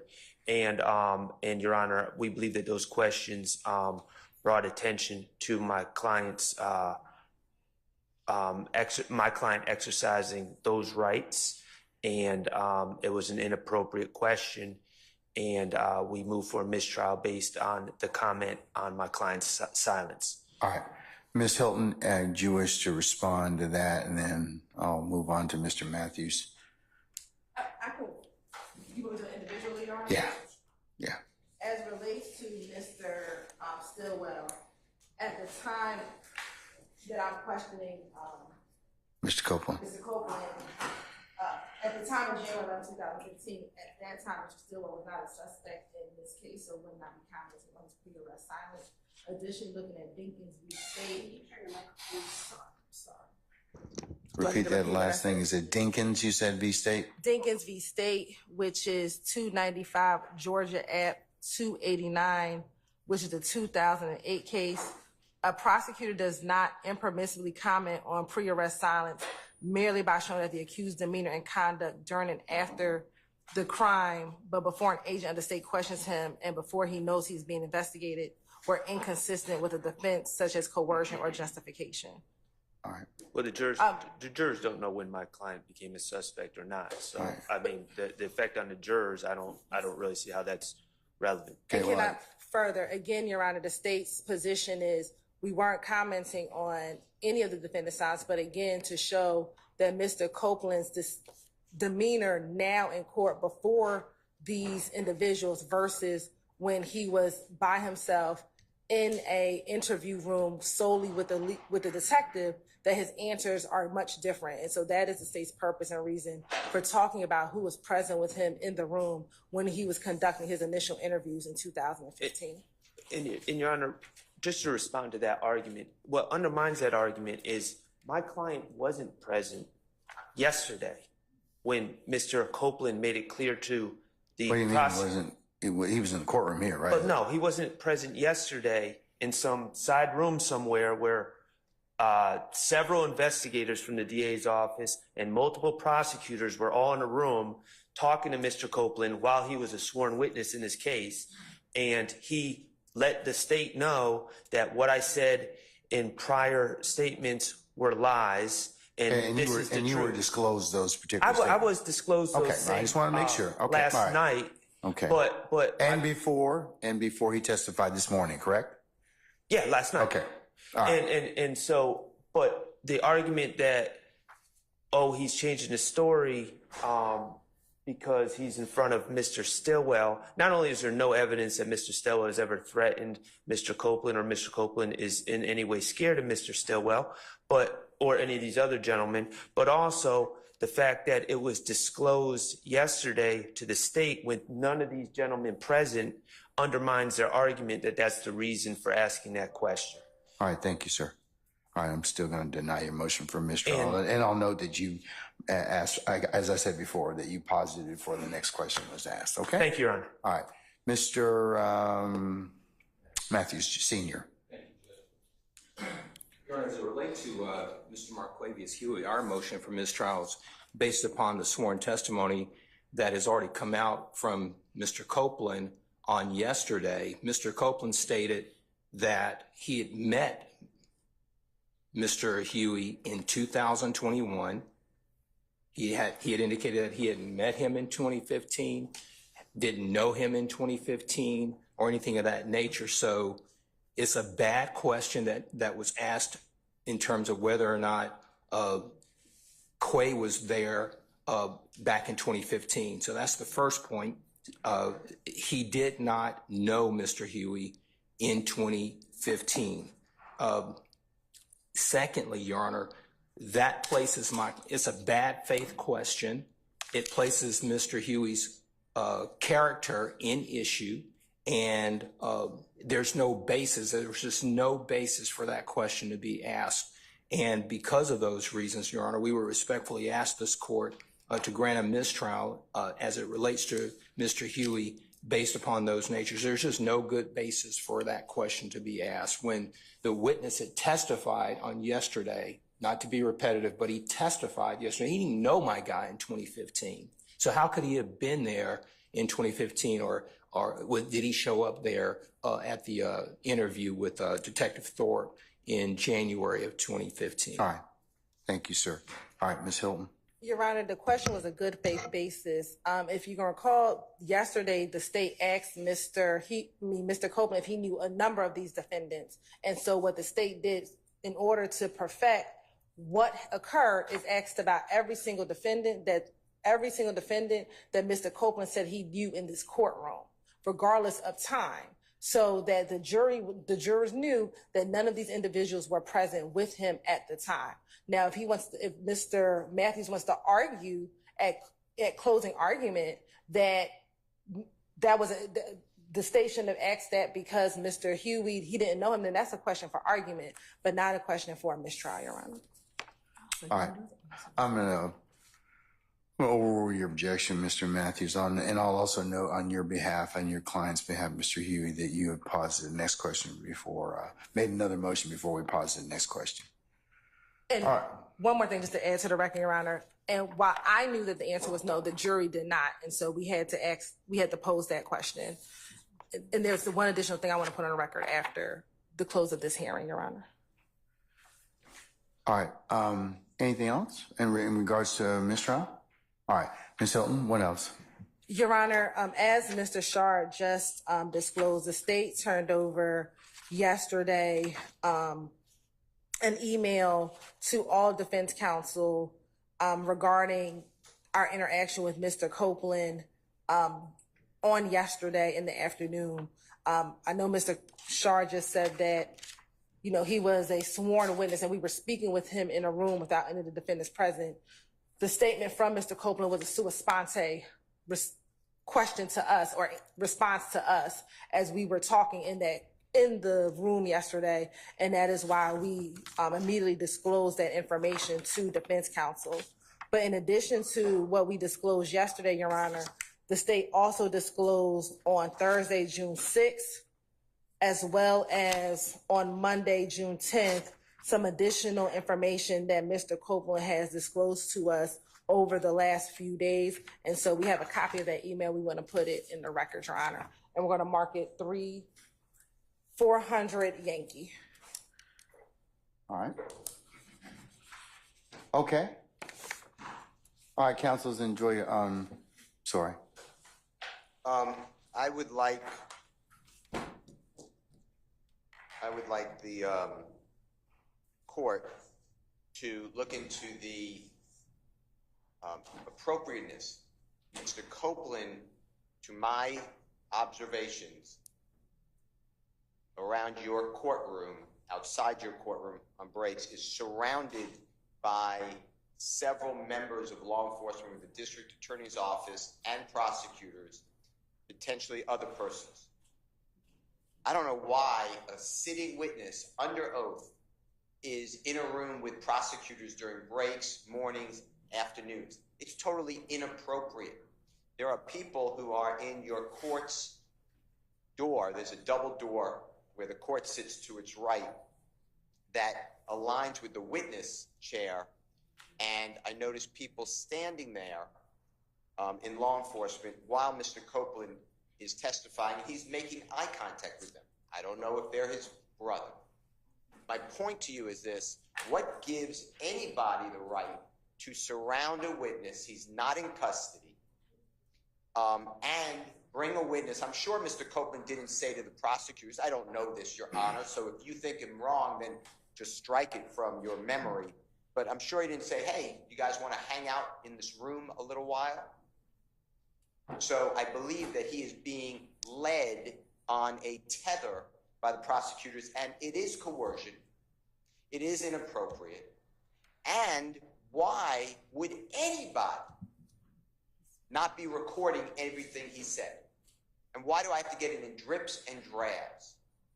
So I am objecting to the tactics of the Fulton County District Attorney's Office and whomever else they may have employed with a citizen, regardless of what the court may think of him or the prosecutors think. I don't have any thoughts. So please don't put that in.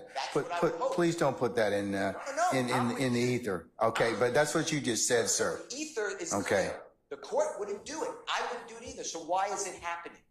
He's a. See, I have no interest other than I'm a referee. Well, you're the referee who spoke with the witness without my presence. Mr. Steele, we're not gonna get into that right now. Well, okay? my point is, how is he being treated here? And why don't I have all this? And why is this going on? What an unfair trial for Mr. Williams.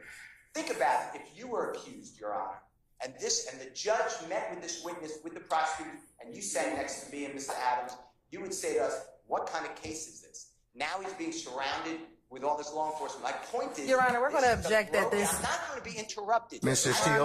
Steele, hold on. No, but you're Mr. Steele. Mr. Steele.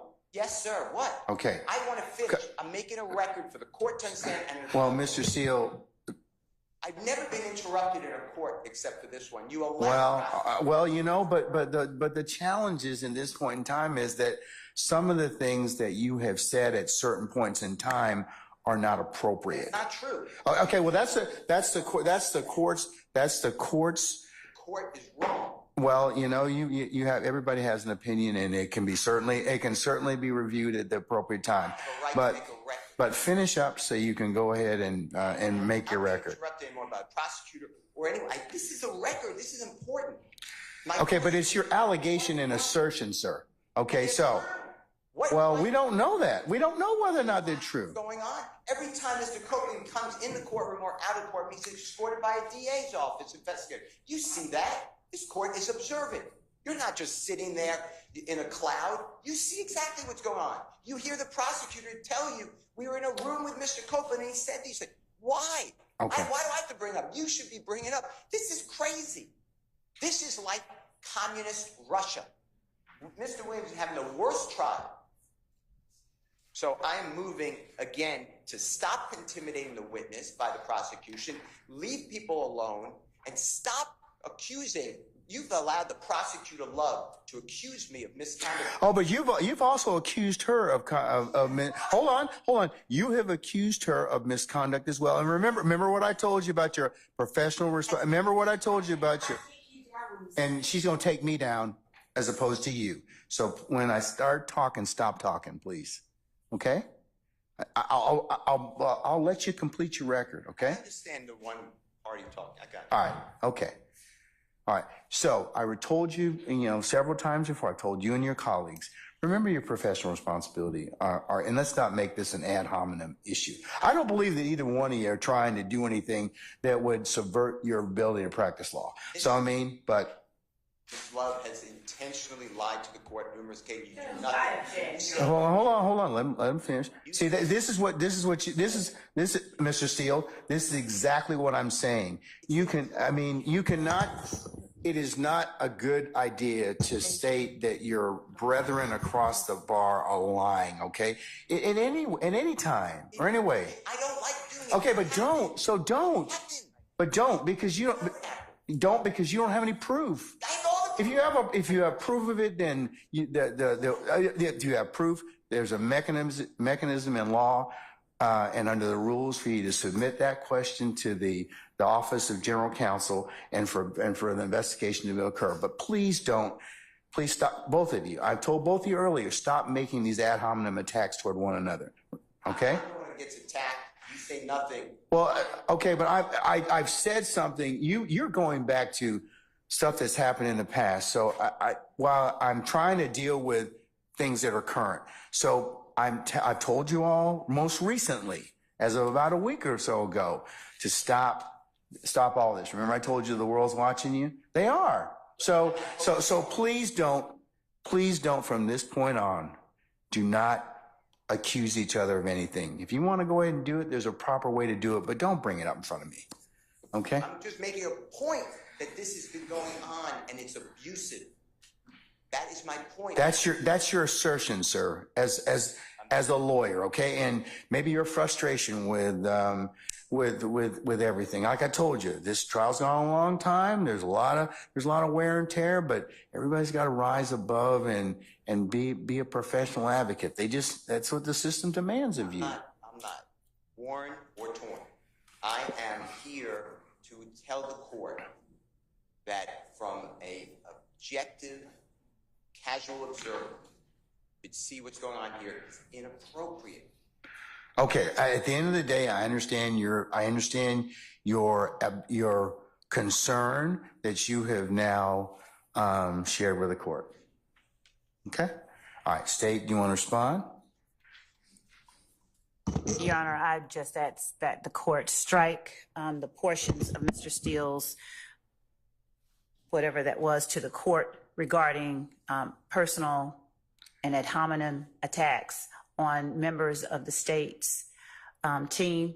Ms. Hilton will address the merits of the initial argument that Mr. Steele made. But as to personal attacks on members of the state's team, we'd ask that assertions that specific people have lied, that is disrespectful, that is unprofessional, and not one time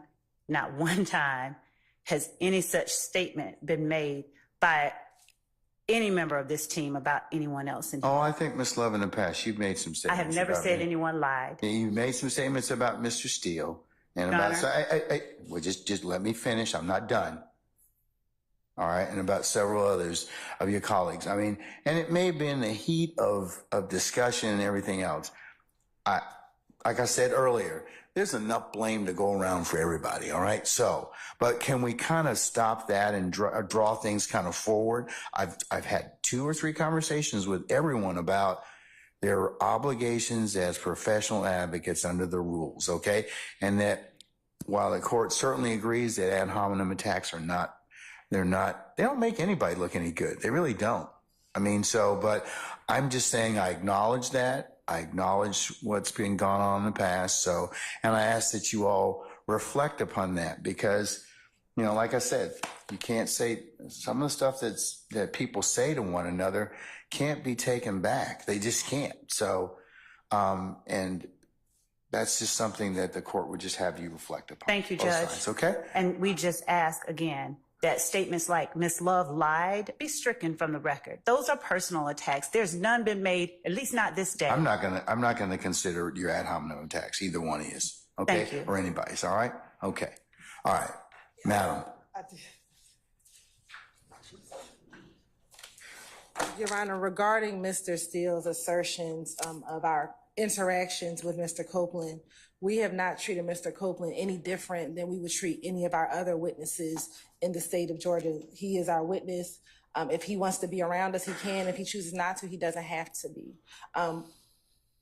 The fact that he's saying we are coercing Mr. Copeland to speak is clearly not true given Mr. Copeland's testimony here today.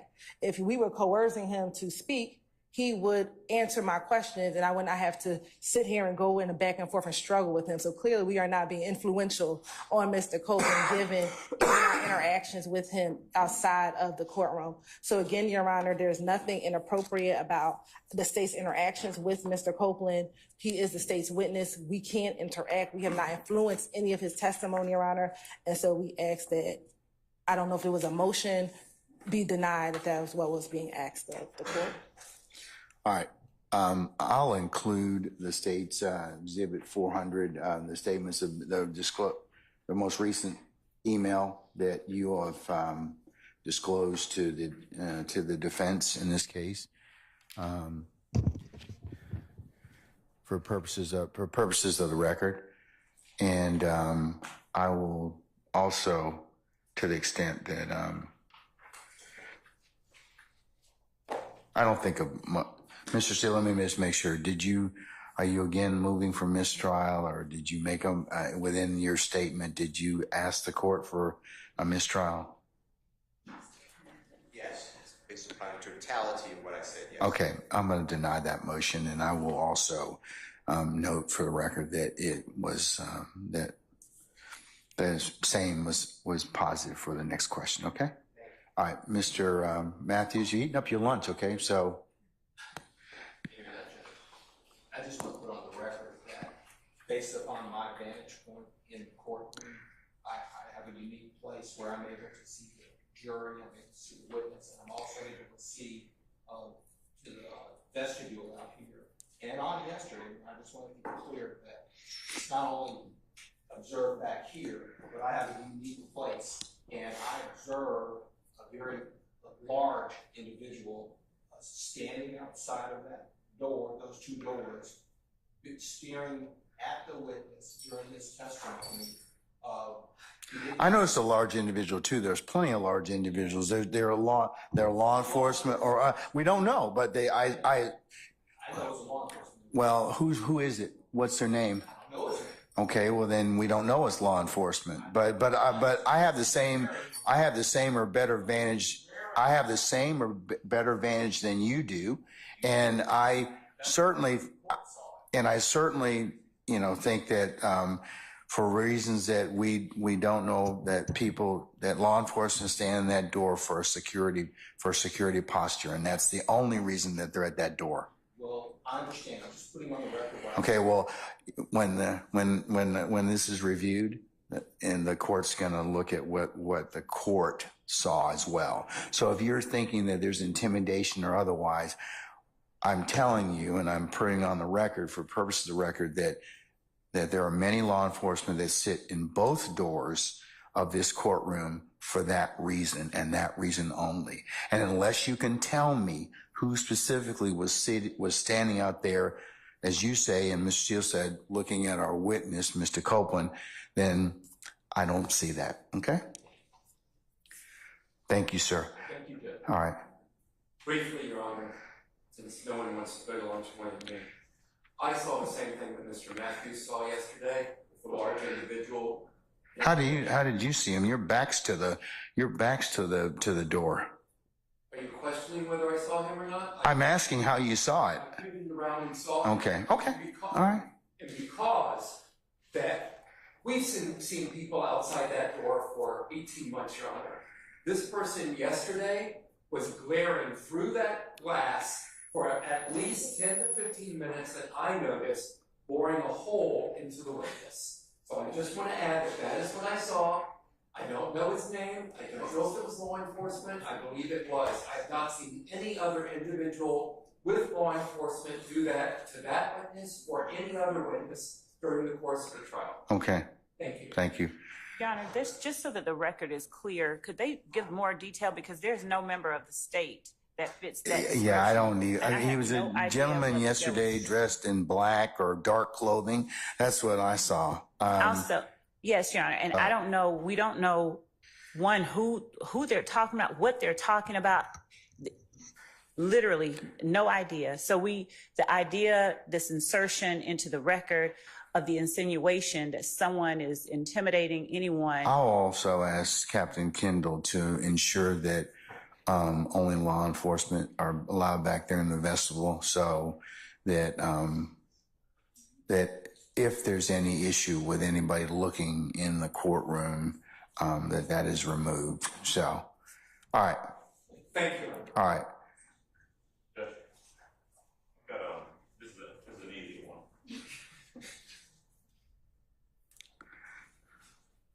And I don't know whether this is something that the court can give an instruction in regards to. I want the folks to just take notice of it. We've had some discussions before about the configuration of the courtroom. There's a lot of folks in here. We've got jurors who are sitting right there on the front row who are closer than they would normally be to the parties in this case. I've noticed over the course of the last number of weeks and months, quite frankly, and I'd like the court to either remind the state or maybe because it could be inadvertent, but maybe they can take note themselves of the fact that sometimes their facial expressions, their reactions, their statements to each other, their conversations to each other are done so close in the presence of the jury that it can't help but impact the jury. There was one time last week where Ms. Hilton was attempting to introduce a document, and there was some frustration because there's an objection, and Ms. Love reaches over and says, and I could hear it from over there, just show them the original. Just show them the original. And you know, those type of conversations and you know, when someone's upset with a ruling and roll their eyes or makes a facial expression or throws up their hands in front of the jury, 2 or 3 feet away from the jury, can't help but impact the jury. And so if the court needs to just remind the parties that we've got a jury that can be impacted and they need to be a little bit more circumspect, they can do that. Or perhaps my colleagues across the aisle can take note of that themselves and act accordingly. All right, sir. Yeah, there's not a lot of room, and I wish you'd have brought this up earlier, but I certainly agree with that. I'd advise all counsel to just be mindful of their reactions as the jurors watch everything, okay? All right. Mr. Short, did you have anything else? I know that. No, I'm good. Okay. Okay. All right. Okay. All right. Enjoy your lunch. We'll see y'all back about 1 o'clock. Okay. All right. We're in recess.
Deputy Ham, can we summon Mr. Copeland, please?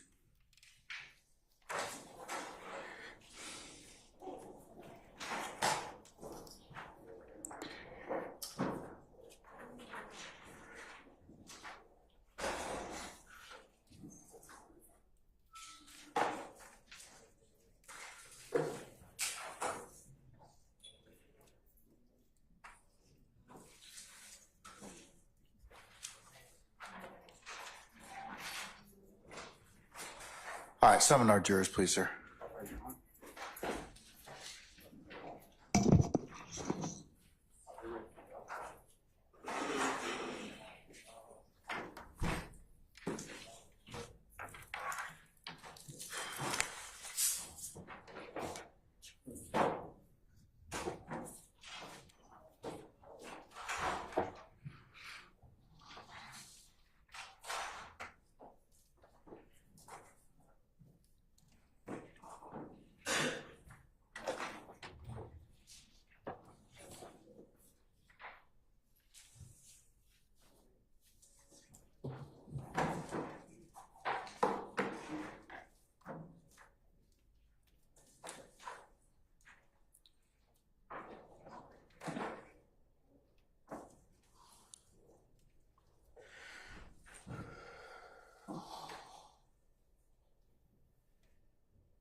All rise for the jury.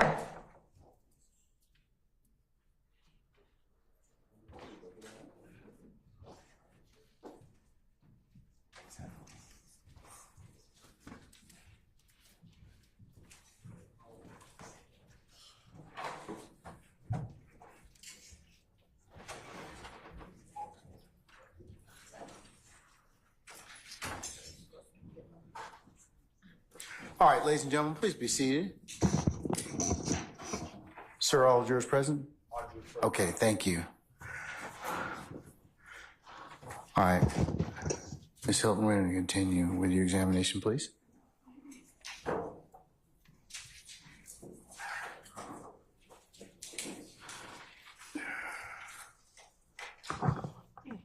Good afternoon, Ms. Copeland. All right. So when we left off, we were talking about your January 11th interview.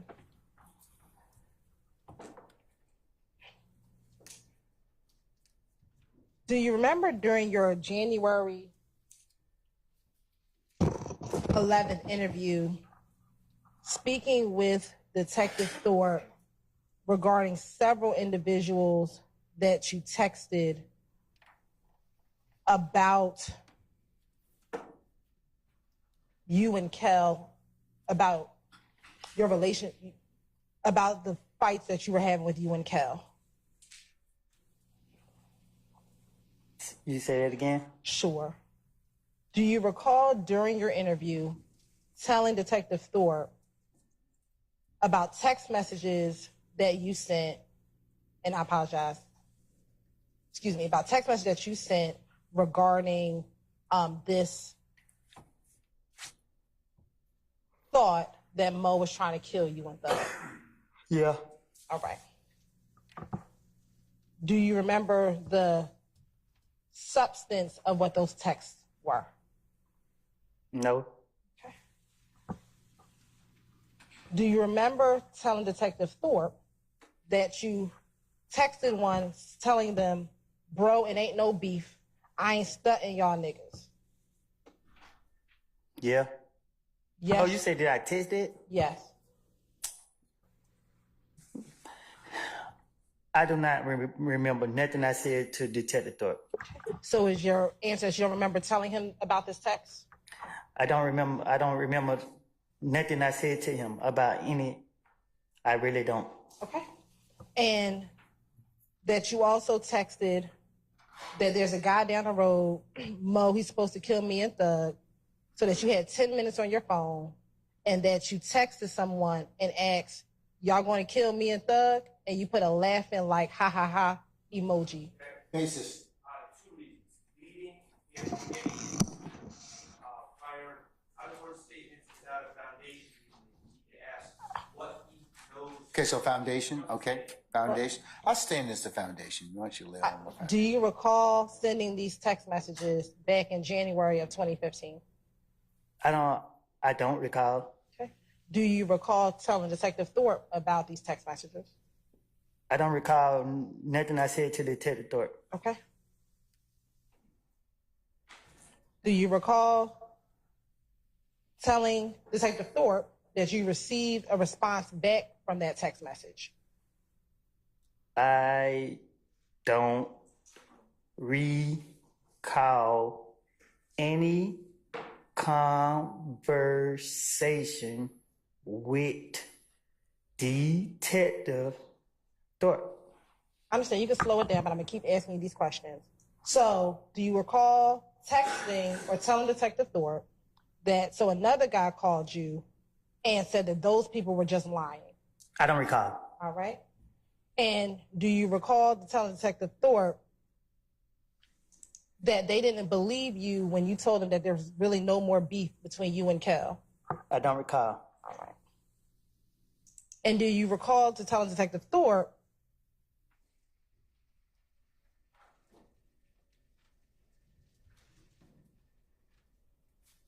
that you asked them, or you told them that it's not about you, you wanted to know what they had against you and what have you done to them? You never took any of their girlfriend, you never did nothing to him, and you were referencing Kel. That what I said? I don't recall. Okay. And do you recall telling Detective Thorpe that you asked, why does he hate me?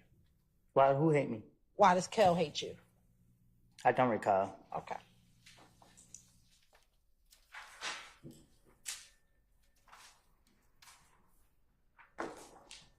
Can you explain to me what I don't recall mean? Don't it mean I don't remember, right? Do you remember any of this? No. I'm just trying to make sure I'm saying the right thing. I don't remember this stuff.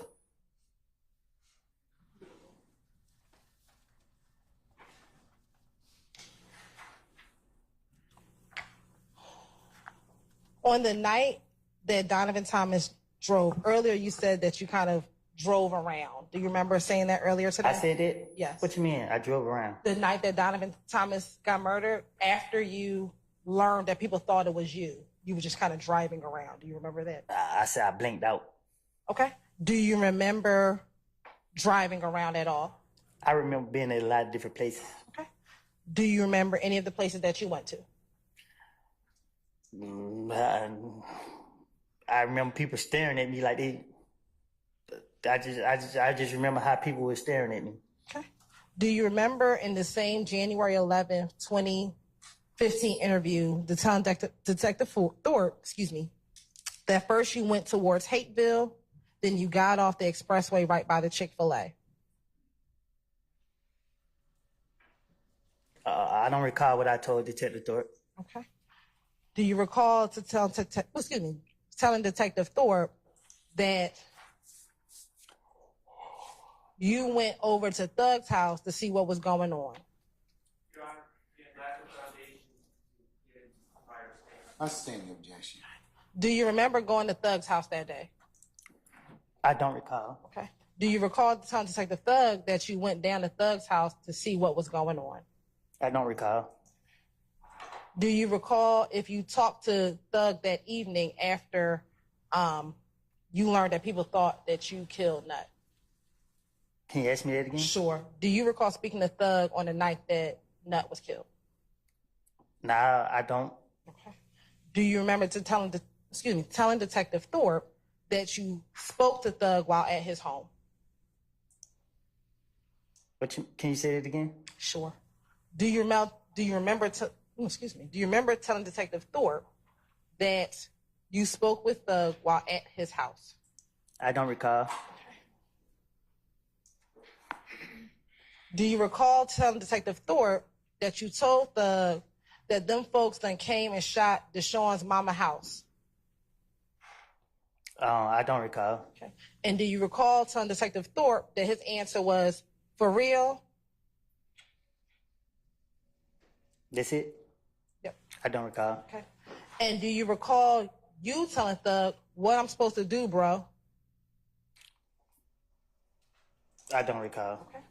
And do you recall you telling Detective Thorpe that he said, man, just stay out of the way and let 12 handle that? I don't recall. And that's all he kept saying, 12 going to deal with that. I don't. That's what I was supposed to say to Thorpe? Do you recall saying? I'm saying this conversation with Thorpe? Yes. I don't recall. Okay. And then do you recall saying to Thug, like, man, bro, you just saying stay out of the way and deal with that, bro. But these folks, and you also said that Thug know them better than you do. I don't know what you're talking about. Okay. Do you recall telling that to Detective Thorpe? No, you got to say it to me again. Sure. Do you recall telling Detective Thorpe that you said, like, man, bro, you talking about just stay out the way and let the police handle it and deal with that, bro. Man, fuck that. He knows them better than I do. This supposed to be what I supposed to, this me talking? Yes. No, I don't recall it.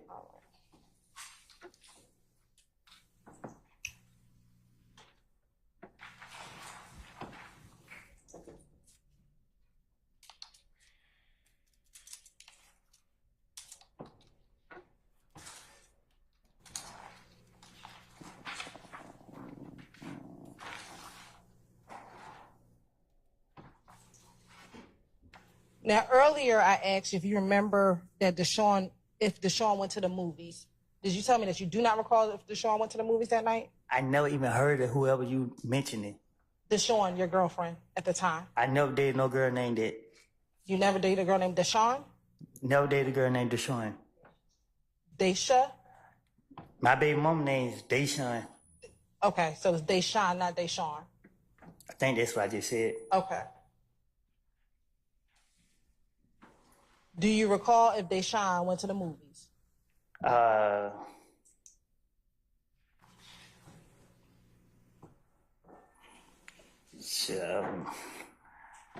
don't know. I don't know if she went. I can't remember if she made it out. Time, everything was going so fast. I can't remember if she went to the movies or not. Do you recall in that same January 11th interview telling Detective Thorpe that Deshaun went to the movies and that you gave her the car so she can go to the movies? I don't recall. And that it was about 9 o'clock? I don't recall. Do you remember picking Deshaun up and her friends up from Greenbrier Mall? I do. Okay. What do you remember about that?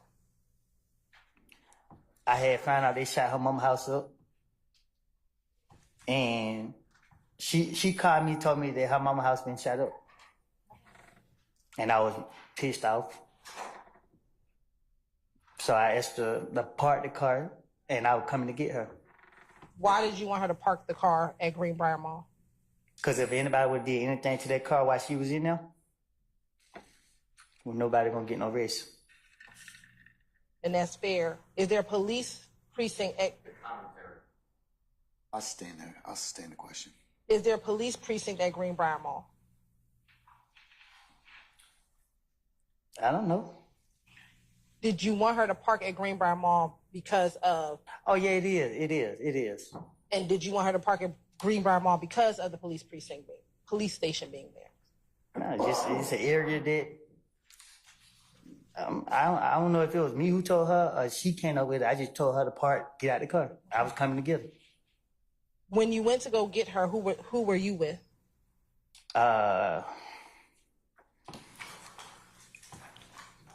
If I'm not mistaken, I think I was probably with Moonton. I was with different people that night. Do you recall telling Detective Thorpe that you were with Moonsung, his girl, and his baby? I don't recall what I told Detective Thorpe. Do you recall being taken over to Greenbrier with Moonsung, his girl, and his baby? I know I was with Moonsung at a certain time that night. I can't remember if it was him. I can't say for a fact if it was me and him who went to get her, but I know I went to get her.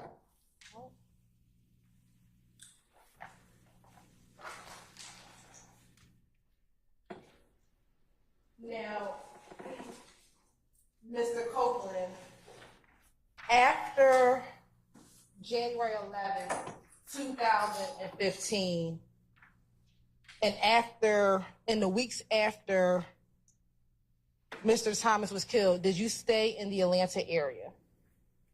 Can you say that again? Sure. Did you stay in Atlanta? Still do. Okay. Did you ever go anywhere after Mr. Thomas was killed? I went right back to Carver home. Did you ever go to Miami?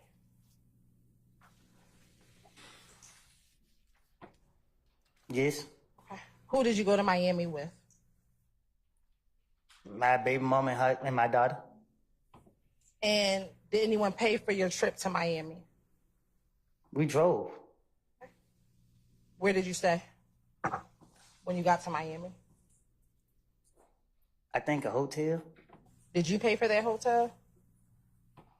No. Who paid for the hotel?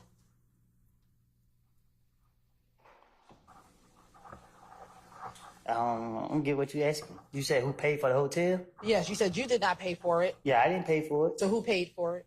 I guess Young Thug. Yeah, I don't know. I can't say who paid for it. Did Young Thug offer to pay for the hotel in Miami for you? No. So why are you assuming that Young Thug paid for it? Because that's what I saw when I went to Miami. So did you go visit Young Thug in Miami? No. Everybody was screaming my name. A lot of stuff was going on. Homicide Detective Thorpe. It was after me. And, you know what I mean? My probation officer, I remember talking to her about it because I had to go see her after I left from being questioned from that. And then I was told I need to lay low. And I asked for permission to leave, and she gave me permission to leave. Okay. So my question is, how did you determine that Young Thug paid for your hotel? Because I asked him, could he help me? You know what I mean? Because everybody's saying my name. And he just like, I get back with you. And I don't know, you asked me to be honest, I can't say if he paid for something if I didn't see him pay for it or didn't. If he paid for it, I would say he did if I know he did it. Okay. How long did you spend in Miami? I don't know. I can't say how long. Was there anyone else in Miami besides you, your daughter, and Deshaun? Yes, a lot of people in Miami. People that you know? Yes. Who? His family. Whose family? Young Thug. Who in his family was in Miami with you? I don't know his family. Who's the family that you remember? His sisters. Which ones? Dolly. Okay. Who else? I don't know the rest of their name. All right. What other family members was in Miami? His sisters. So was that it? Just Young Thug and his sisters? Well, I don't know. I don't know who his people is like that. I just know Dolly, and I heard her say this my sister. Okay. Outside of Dolly and Thug, was there anyone else that you know in Miami when you were down there? What you mean? Be more specific. Sure. Besides Dolly and Thug, was there anybody else from Atlanta that you know in Miami while you were there?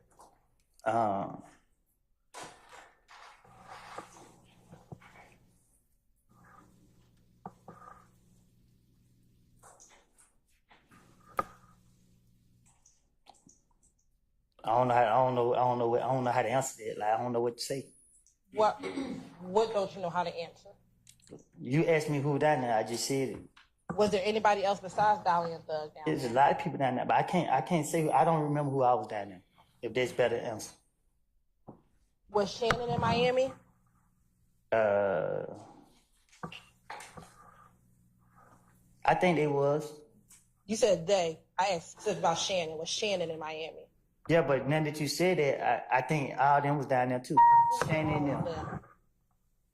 Shannon Liddy. Okay. Little D from Cleveland or Little D your son? He not my son. I know he's not your son, but that's what you said. You say he's like my son.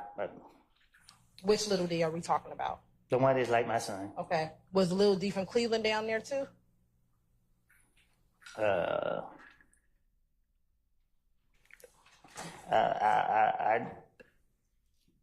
can't remember if he was or wasn't. Okay.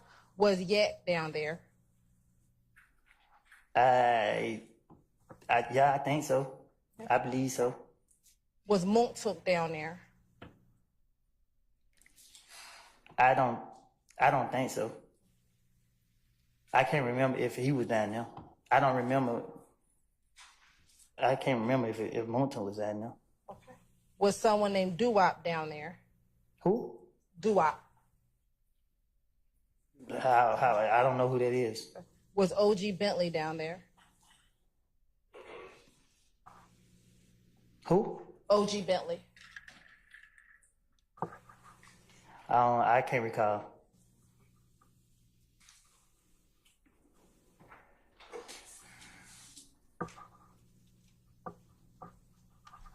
Do you remember how long were you in Miami? I think I just told you I don't know. I don't remember.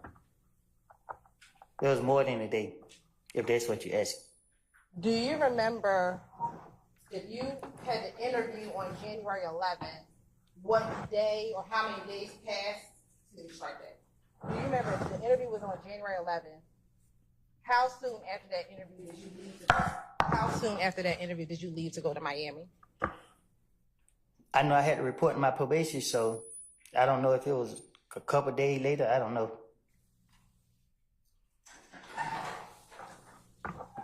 When you came back from Miami, let me ask you, did you eventually come back to Atlanta from Miami? I most definitely did. Okay. When you came back from Miami, did anything occur on I-75/85? Did you get shot at while driving a vehicle on the highway? I was already back when that happened. Right. So that's what I'm asking. When you got back from Miami to Atlanta, did you get shot at on the highway? Yeah. Okay. And once you got shot at on the highway, did you go in and speak with investigators about that shooting? No, I told my brother to report the car was damaged. Do you recall going into the Atlanta Police Department on January 28th, 2015 to talk about the shooting on the highway?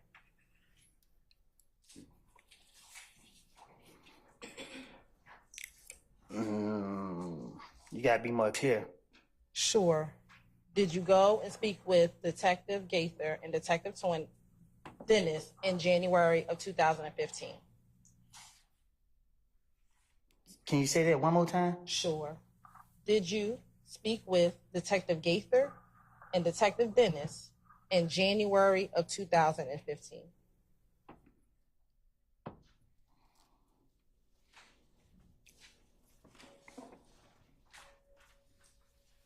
I can't recall.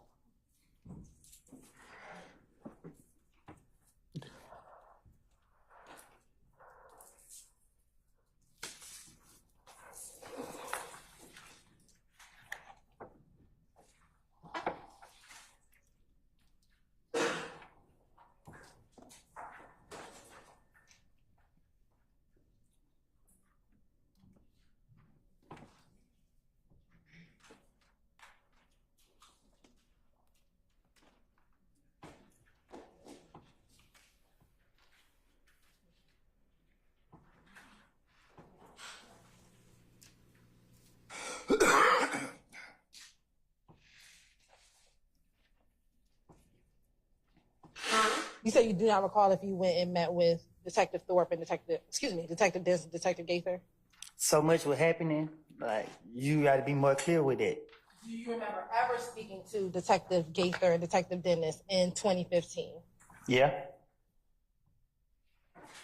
How many times do you think you spoke with Detective Gaither and Detective Dennis? I know one time they were following me. Let me ask you, was the first time you spoke to Detective Gaither and Detective Dennis after you spoke with Investigator Thorpe? You gotta explain to me. When so much stuff was happening, and I remember out for certain things that were taking place, and the police was coming after me. So you gotta explain to me when they came after me, or what made them call me or whatever. I don't know dates. Do you remember going to speak with the detectives after being shot at on the highway? I told you I had my brother to report the car. I didn't talk. My brother reported the car. I never told him. He reported the car. I wasn't in the car. I understand. I'm asking you a different question. I'm asking a different question. Did you go to the Atlanta Police Department and speak with police even after your brother reported it to the police? Did you go? So you saying that I just went in the police? You asked me, did I just go in the police and precinct and just talk to them about being shot at? That's what you're asking me.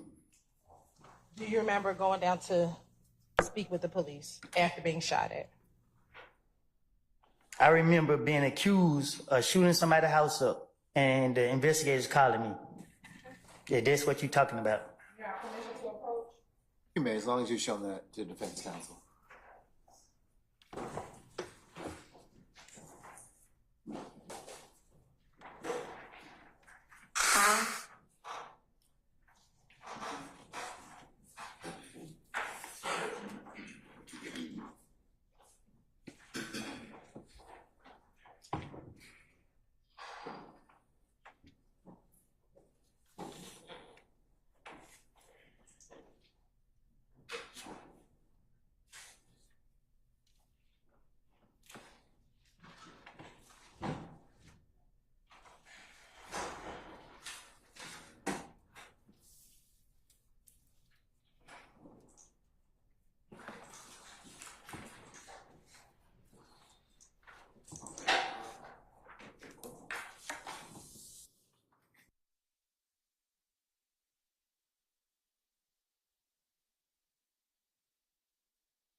I'm going to show you what's been marked as 378 Yankee Bravo 1. Do you recognize yourself in Yes. that picture? And do you recognize two detectives inside that picture? Yes. Do you recognize the investigator Gaither and investigator Dennis? Yes. Here at this time, the state would like to tender 6 Exhibit 378 Yankee Bravo 1 into evidence. Any objection to states 378 Yankee Bravo 1? All right. Hearing no further objection, it's admitted, may be published as you see fit. Thank you.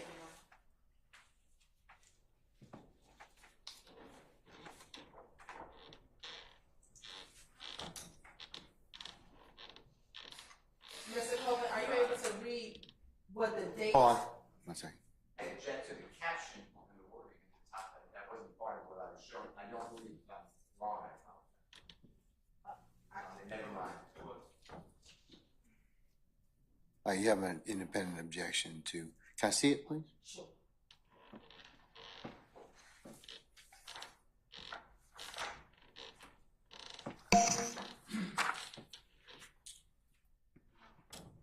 I should have objected earlier. I'll withdraw. All right, it's withdrawn. Go ahead.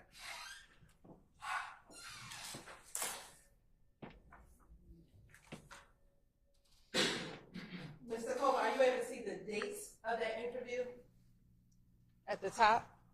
Yeah, I see it. Okay, what is the date of that interview? It's January 28th. And is that 2015?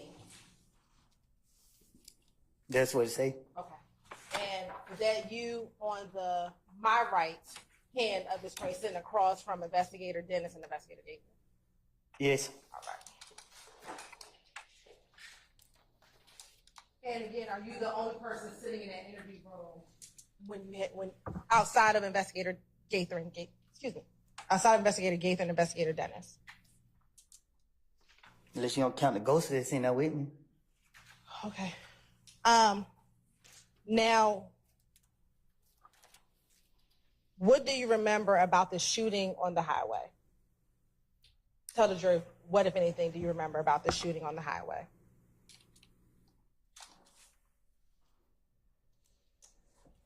What you mean? Were you shot while driving on the highway? I never been shot. Was your car and your vehicle shot at while driving on the highway? Right. Okay. Tell the jury, what do you remember about you being in a car, driven on the highway, and being shot at in 2015? Well, I'm driving and I heard some piping, pop, pop, pop. But I ain't think nothing of it. Do you remember where on the highway you were when you heard the pop, pop, pop? No, I was on the expressway riding. Which expressway? The expressway in Atlanta. Which one? The one in Atlanta. You got 20, 75, 85? I don't know the expressways. I don't know the name of the highways. Do you remember what street you were near? I was closer toward downtown. Okay. Were you near University Avenue exit on the highway? I was closer towards I was closer towards Pryor Road. Okay. Do you know that near Pryor Road is I-75 and I-85 near Pryor Road? I don't know the expressways. All right. I just know directions. Okay. So once you heard the pop, pop, pop, do you remember what happened next? Yeah, I turned the radio down to see was I tripping. Okay. And once you turned the radio down to see if you were tripping, what do you remember happening next? Bullets hit my car. Was there anyone else in the car with you? Yeah. Who? Me and Ladie. Anyone else? Oh, I'm tripping. Me, Ladie, and Shannon.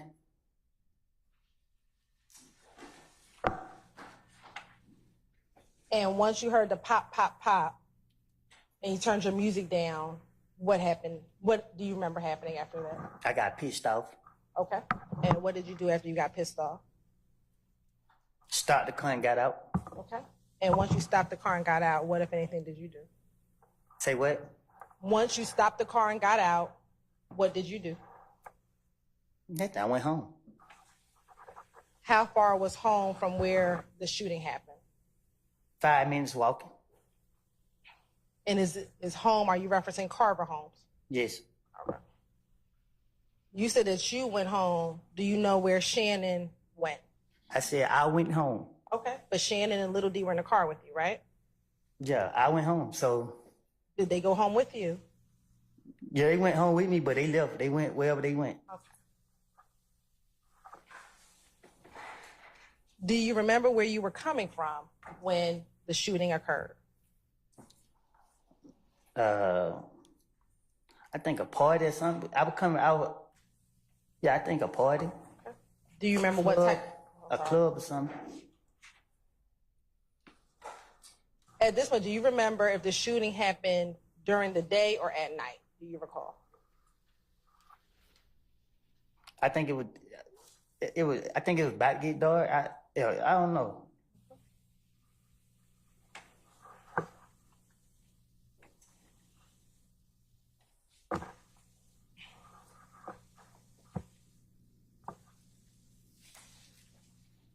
Now, do you recall if the party you was at was a pool party?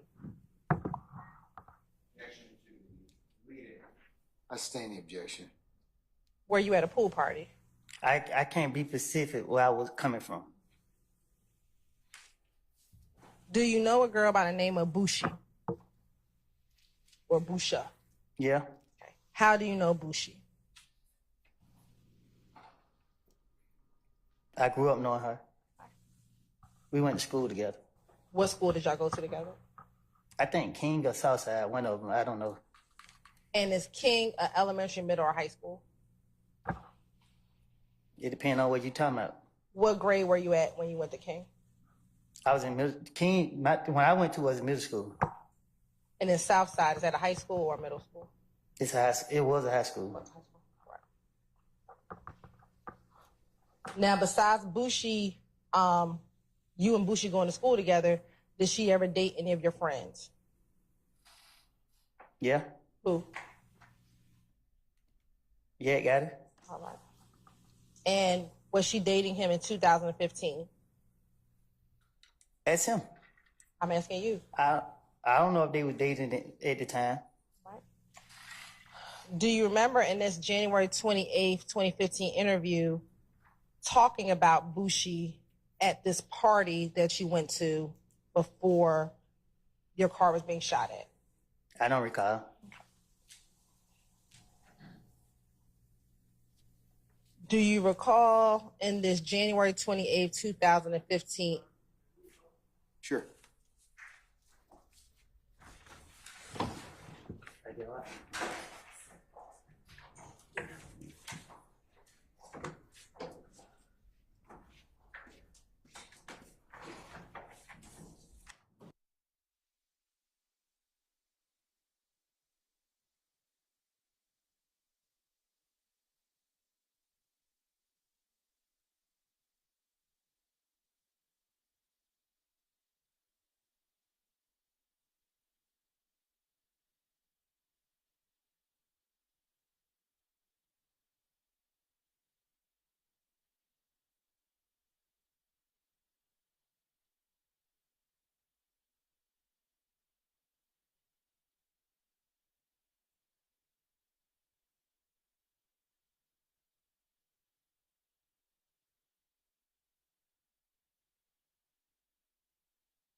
Madam, you may continue. Mary. Thank you, Your Honor.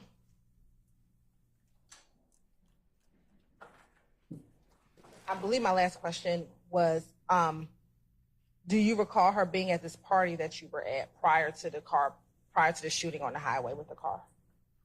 I can't recall. Okay.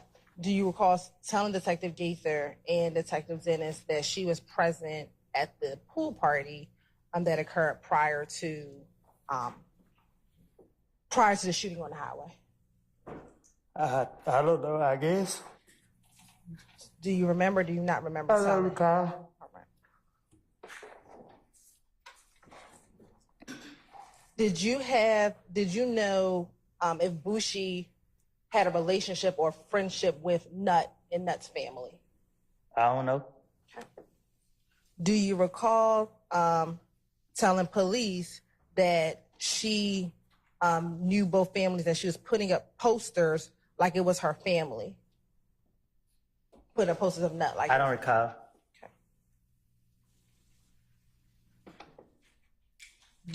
Were you concerned about Bushi being on the phone at the pool party prior to you leaving the pool party?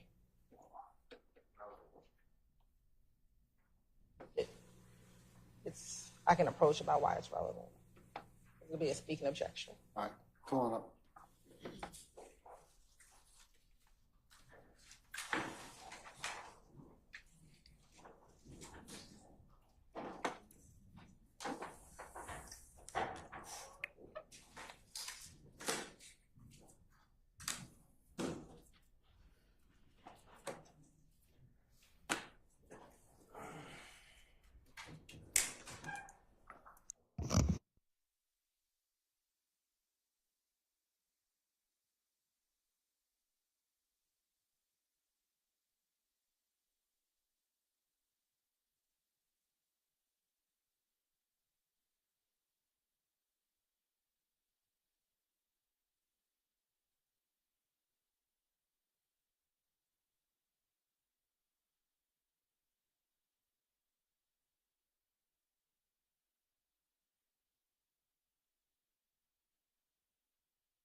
My last question was, did you see Bushi on the phone at the pool party? Do you remember seeing her on the phone at the pool party?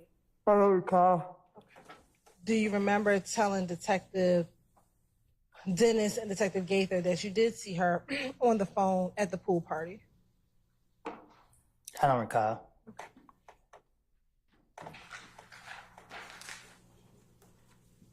Do you remember who was with you at the pool party? I don't recall. Do you recall telling Detective Thorpe that Shannon was with you at the pool party? I don't recall.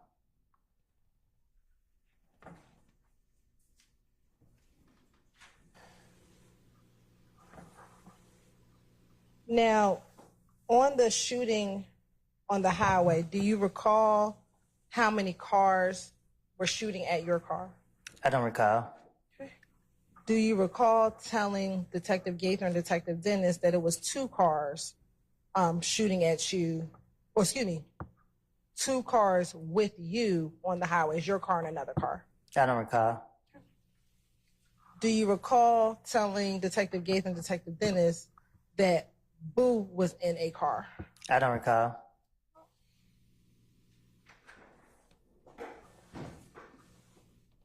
When you heard the pow, pow, pow in the vehicle, what did you do? Thought I was tripping. Did you duck down in the car? No, I turned the radio down to make sure I wasn't tripping. After you turned the radio down and made sure you wasn't tripping, did you do anything with your body? Did I do anything with my body? Yes. I don't recall. Do you recall telling Detective Gaither and Detective Dennis that you ducked down in the vehicle? I guess. I don't recall. Okay. Were you able to drive the car after the shooting? Yeah, I didn't leave it. Do you recall telling Detective Gaither and Detective Dennis that the car stopped working? You tried to hit the gas and it stopped working. I don't recall.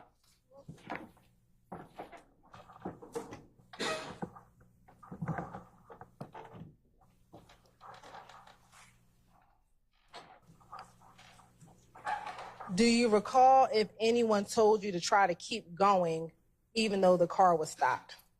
I don't recall. Okay. Do you recall telling Detective Gaither, God bless you, Detective Gaither, Detective Dennis, that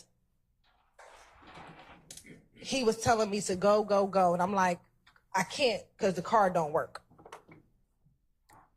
I think the car did stop working for a second. Huh? I think the car did stop working. Do you recall anyone trying to tell you to go even though the car has stopped working? I don't recall. All right. After the car stopped working, do you recall hearing any more shots? Nah, because I got out the car. Do you remember telling Detective Gaither and Detective Dennis that you heard more shots going pow, pow, pow, you ducked down, but there was some others behind you?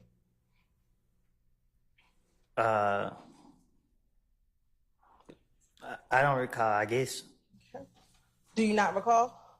Don't say I think that's what happened. I think I don't remember if I got out of the car, and I think another car did start shooting. If I'm not tripping. Do you remember the 2 types of cars that was out there shooting at you all? No, I don't. Okay. I thought the people that was with me, I don't remember. Okay, what were you about to say? You thought the people who was with you, what?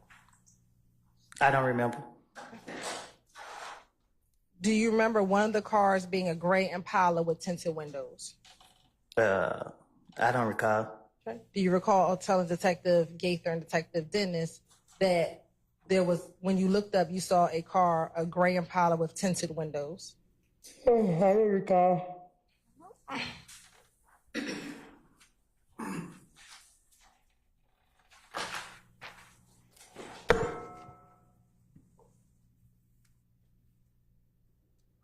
Do you recall hearing even more shots after those first 2 set of shots? Huh? Do you recall hearing more shots even after the first 2 set of shots that were fired? I don't get what you're asking. Did you hear any more shots while you were being shot at on the highway? I think I told you what I heard. Why didn't you call the police?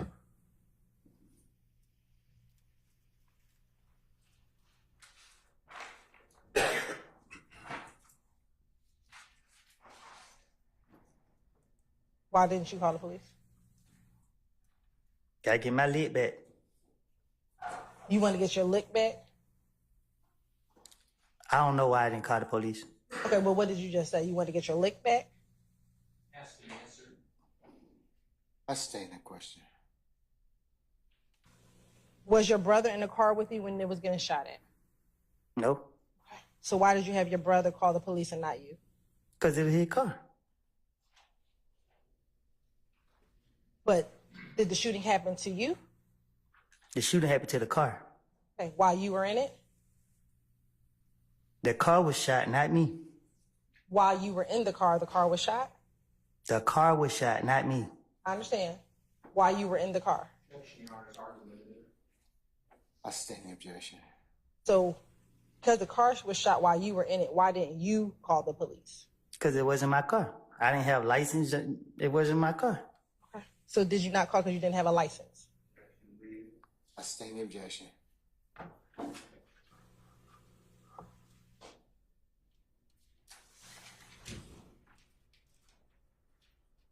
Now, during this interview, did you ever tell Investigator Gaither and Investigator Dennis about the beef between you and Kel, Probably so. What do you recall telling her about the beef between you and Kel? Probably whatever I could have convinced them to make them believe. Make them believe what? Me. And so were you telling them the truth? It depends on who listening. It was Gaither and Dennis. I don't know. What you saying? I asked you, did you tell them the truth? Your response was, it depends on who's listening. I stay in the question. Did you want to tell the truth to Dennis and Gaither?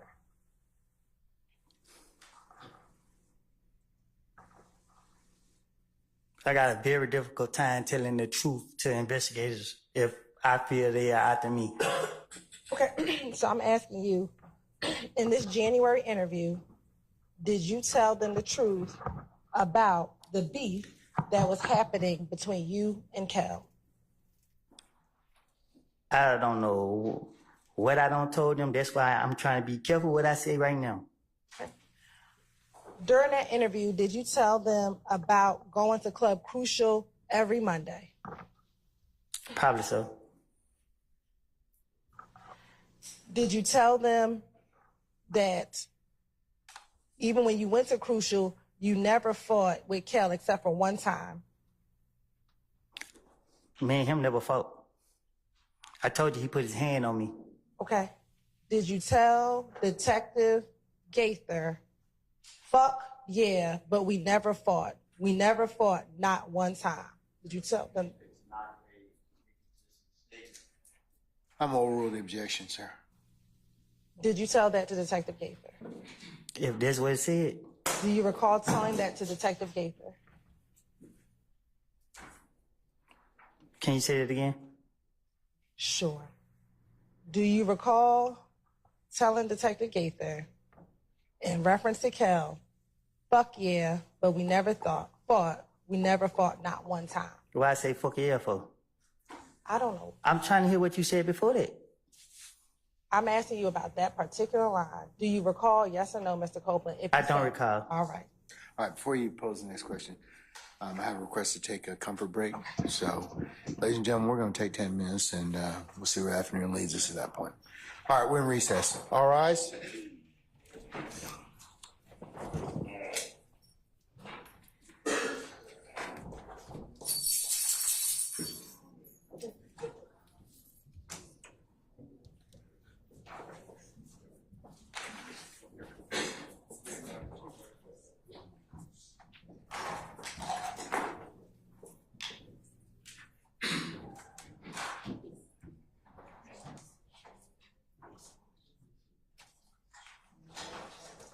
All right, ladies and gentlemen, our jury's left us. We'll be in recess 10 minutes.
All right, ladies and gentlemen, please be seated.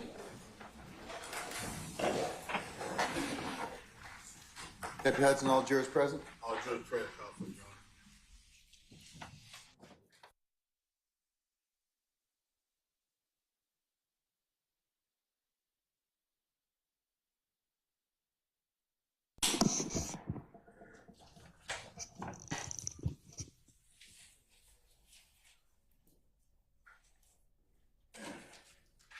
All right, Ms. Hilton, madam, you may continue.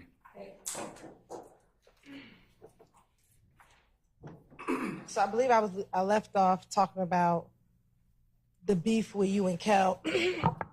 Do you recall telling detectives that initially it was just about y'all throwing money and you throw money on them and they throwing money back on you? That's what the beef initially was all about.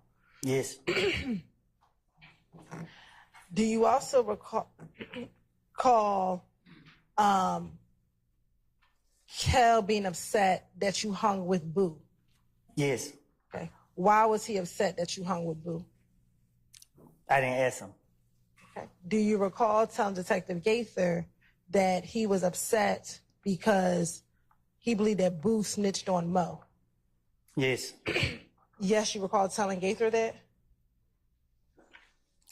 Asked and answered, Your Honor. I sustain the objection.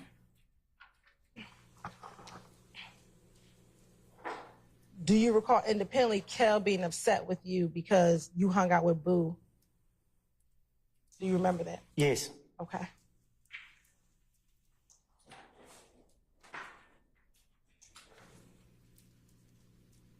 And do you recall saying to Kel, whatever Boo did has nothing to do with me?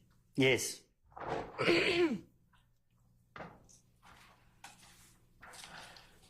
Now, do you recall in this January 28th interview speaking with Detective Gaither and Detective Dennis about this conversation between Thug and Kel at the Cascade skating rink in more detail?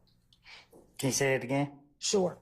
Do you remember in the January 28th interview talking to Detective Gaither and Detective Dennis about the conversation that Kel and Thug had at the Cascade skating rink? Yes. Okay. What do you remember telling Detective Gaither about that phone call? I don't recall. Okay. Do you recall telling Detective Gaither in this January 28th interview? Sir. Yep. It's a prior and consistent statement. I'll rule the objection. Your Honor, just to add on or maybe a different objection, lack of foundation for a Overrule, sir. Okay.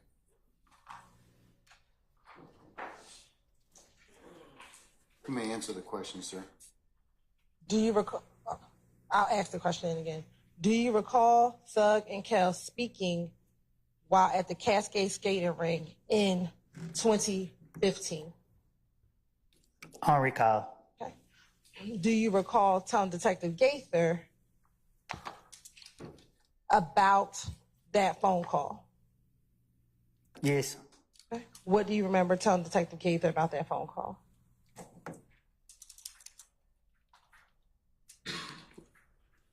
My word for word? Whatever you remember. Oh, I don't know. I don't recall. Okay. Do you remember first telling Detective Gaither that you and Kel had said that the beef was over? You told Detective Gaither this? Yes. All right. Do you recall, again, telling Detective Gaither in this interview that Kel asked you to call Thug? Yes.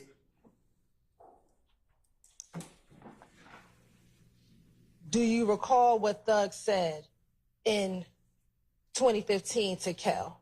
Yes. Yes, you remember what Thug said? I don't recall what was said. I don't remember what was said. Okay. I don't remember me talking to the investigators about it. All right.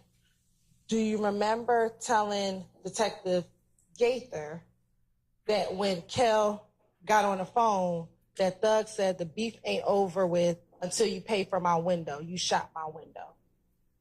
Yes. Yes, you remember telling Detective Gaither that? I don't remember what I done told the police. Okay.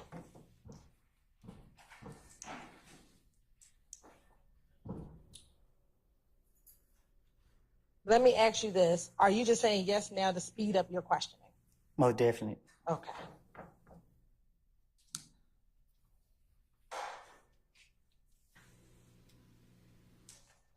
Now, do you recall independently that after Thug told Kel, beef ain't over with until you pay for my window, you shot my window, that you told Kel what you told Kel? Yes. What do you remember telling Kel? Yes. So you told Kel yes? Yes. Do you recall telling Kel, look, what y'all got going on, this has nothing to do with me? Yes.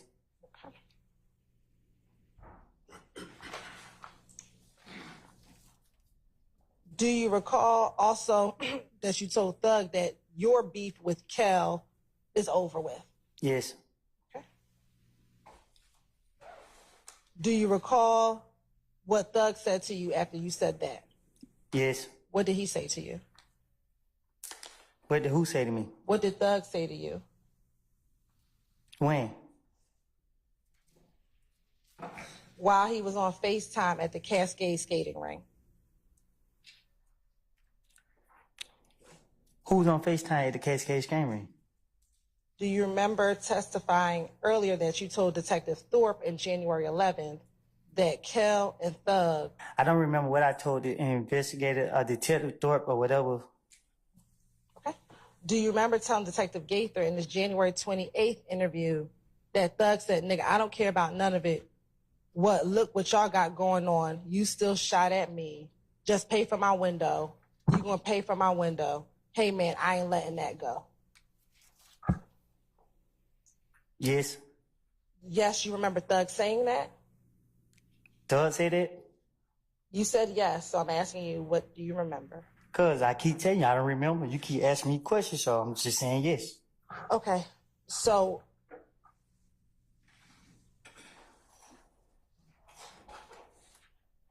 are you saying yes, that's what you told Detective Gaither?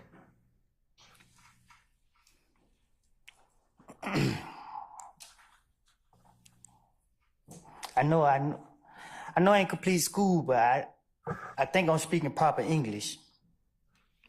I told you, I don't recall nothing I said to no polices. You keep sitting right here asking me the same question over and over and over and over and over. I'm tired of it. I'm drained.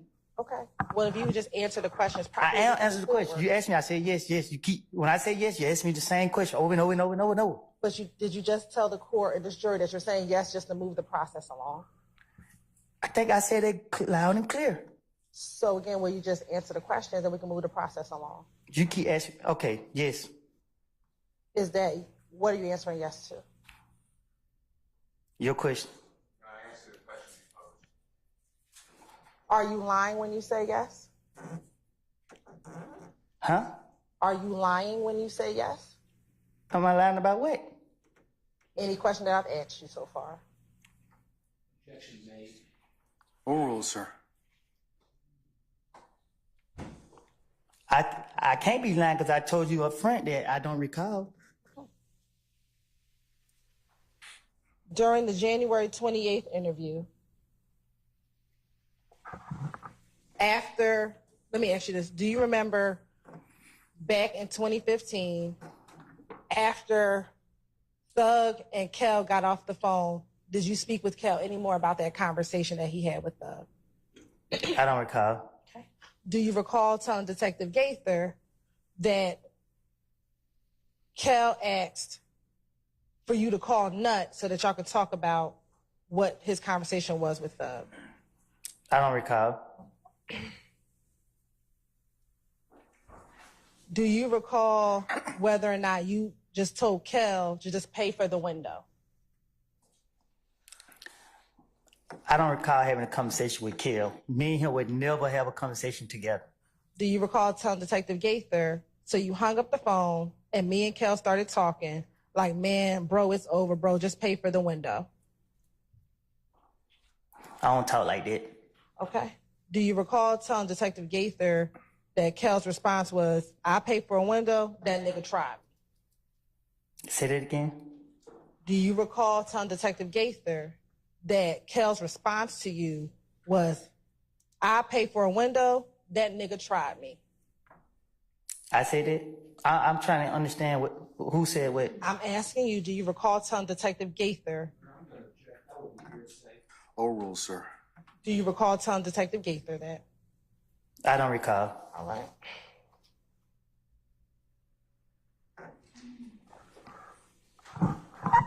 Do you recall telling Detective Gaither that you said you told Kel you got a problem with Thug, you don't have a problem with me? You asking me what now? I'm asking you, do you remember telling Detective Gaither that in response to what Kel said, you said to Kel, you got a problem with Thug, you don't have a problem with me? So why am I talking to Kel if that was true? I don't recall. Okay. I don't recall. Thank you.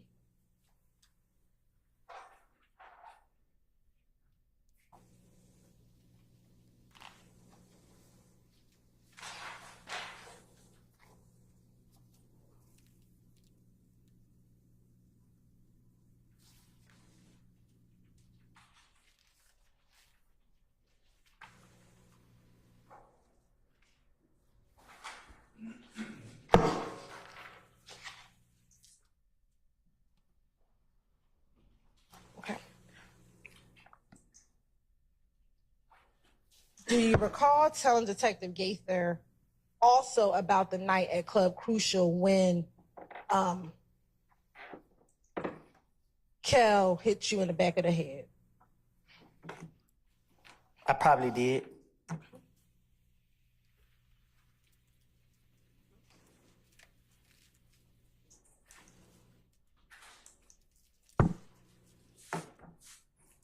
Do you recall going in more detail with Detective Gaither about what happened that Monday that Kel punched you in the back of the head? You say that again? Sure. Do you remember going in more detail with Detective Gaither and Detective Dennis about that Monday night at Crucial? I don't know. I don't know to recall. Do you recall telling Detective Gaither about the type of money that you had? You had a whole bunch of hundreds and a whole bunch of 20s. Probably so. Do you remember saying that, or you don't remember? I don't remember. I don't remember when they was questioning me. Whatever I said, I don't recall what I said. Okay. It was just I can't repeat what I said because I just said what I said. And what you told them, was that the truth about what happened that Monday at Club Crucial? I told them whatever I said to them is what I told them. So when they asked me questions, whatever I thought I wanted to say, that's what I said. Was it the truth, or were you just making stuff up? I don't recall what I was telling them, so I can't answer that.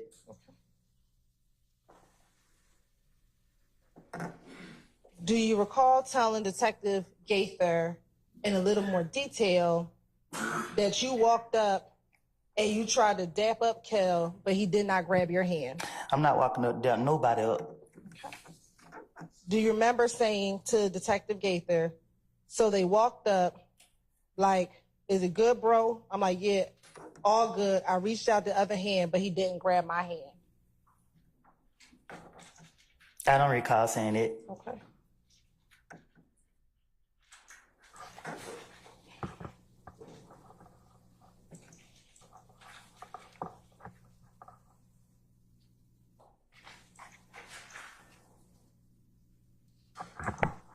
Do you recall seeing an individual named Pokey at Club Crucial on this same night where Kel punched you in the back of the head?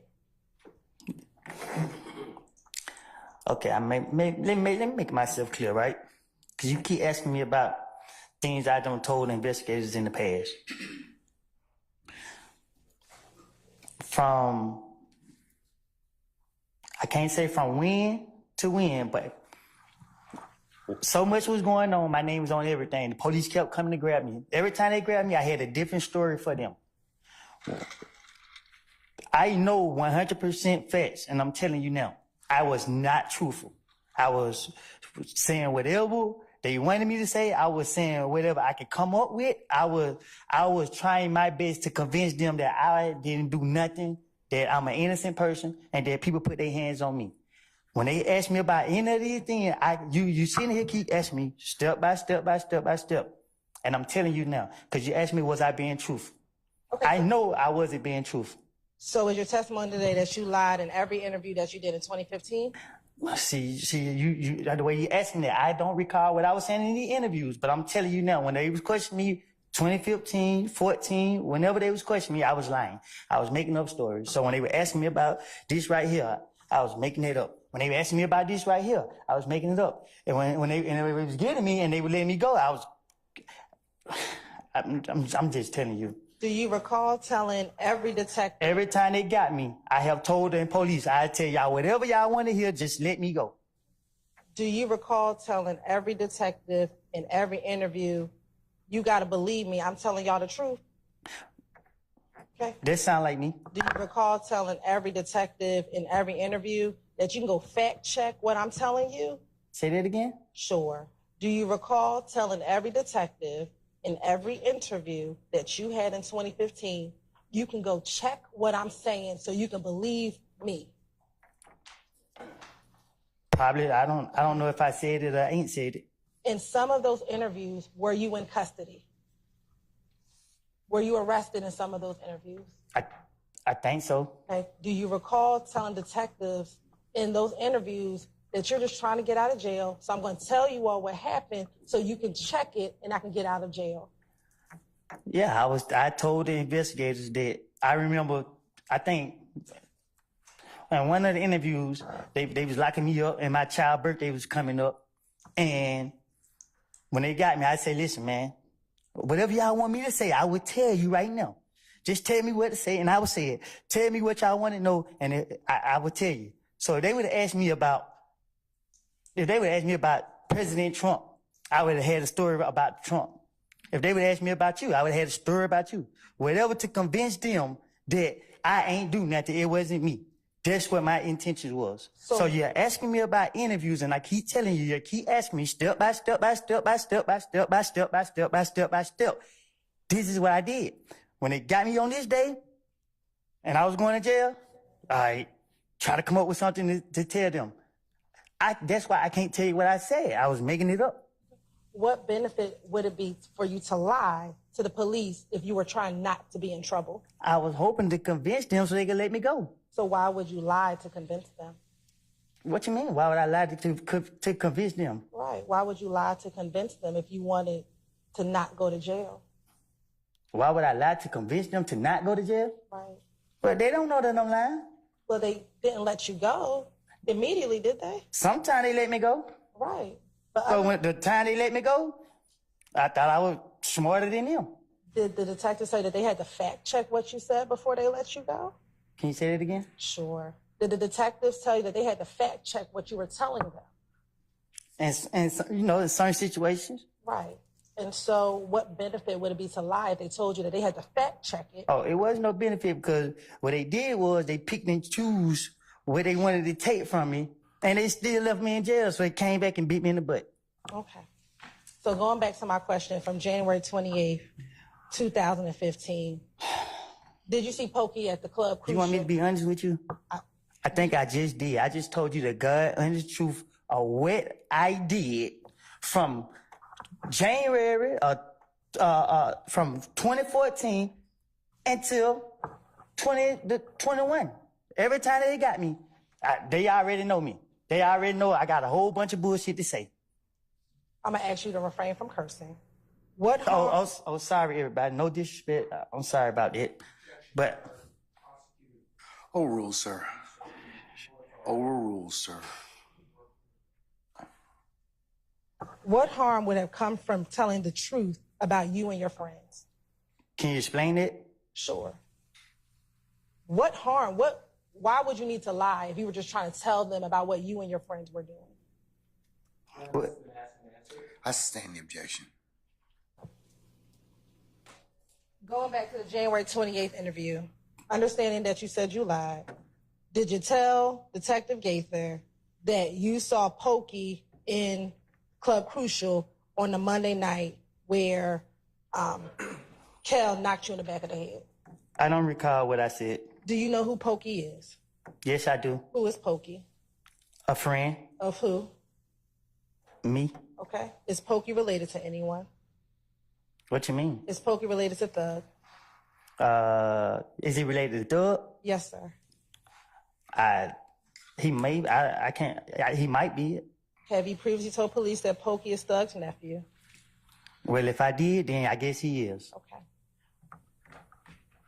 Since you're saying that everything is a lie in all of these interviews, in January 28th, did you tell Detective Gaither and Detective Guinness on the same Monday at Crucial that you walked to the kitchen and everyone was looking back and everybody was walking behind you? Can you say that again? Sure. Did you tell Detective Gaither on that did you tell Detective Gaither in that January 28th interview that while you were at Club Crucial, that you walked towards the kitchen, you looked back, and you saw everybody walking behind you? I don't recall what I told investigator, detective, whichever one. Okay. Did you also tell Detective Gaither in that interview that you put your hand in your pocket, you turned around, and you and Kel were face to face? I don't recall what I told the investigator. Did you also tell Detective Gaither in that same interview? Sir, Foundation for prior hearsay statement. I sustain the objection. You can rephrase, madam. Did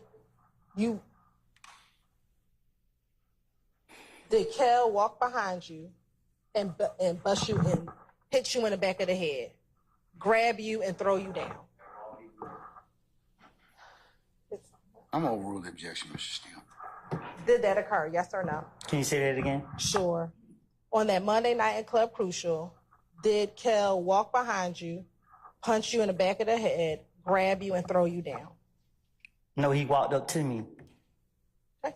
Do you recall telling Detective Gaither that soon he punched me in the back of the head, grabbed me and threw me down? No, he walked up to me and hit me in the face.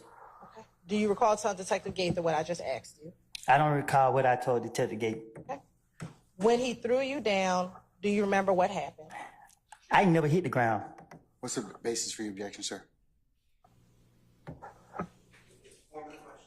I'll sustain the question. What happened after he threw you down? I never touched the ground. Okay. Did you tell Detective Gaither in the January 28th interview when he threw me down, he had his hands on me and he started pulling at your zipper? I don't recall what I told the investigators. But after he hit me in the face, I ducked my head and went through the crowd of them. At any time, do you remember him grabbing your pockets? I don't recall. Do you recall telling Detective Gaither that he grabbed your pocket and he was trying to get in? Nobody never took that from me. Okay. I know earlier you said your head swelled up. Do you recall any other part of your body swelling up? No, I don't recall. Do you recall telling Detective Gaither, another person hit me and say, boom, my eye swole up? I don't recall telling it to them, but somebody else did hit me. Okay. Do you remember about how many people were hitting you? No.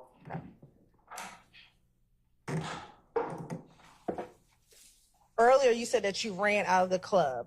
Do you remember telling Detective Gaither, I was really trying to run, but I can't run because they was holding me? They more or less were trying to take your money. Nah, I never tried to run.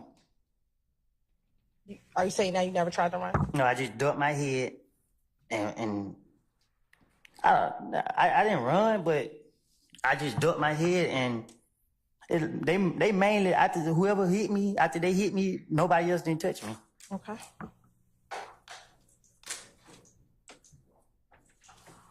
Did they ever try to grab your money?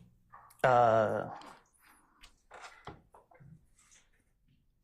don't know if somebody tried to intentionally grab my money, but as I'm going through a crowd of people, you know, I was brushing up against people grabbing me and stuff, but not in a way that actually takes something from me that I recall. Do you recall telling Detective Gaither they were grabbing the money, but they wouldn't get it out the zipper right? I don't recall what I told investigators.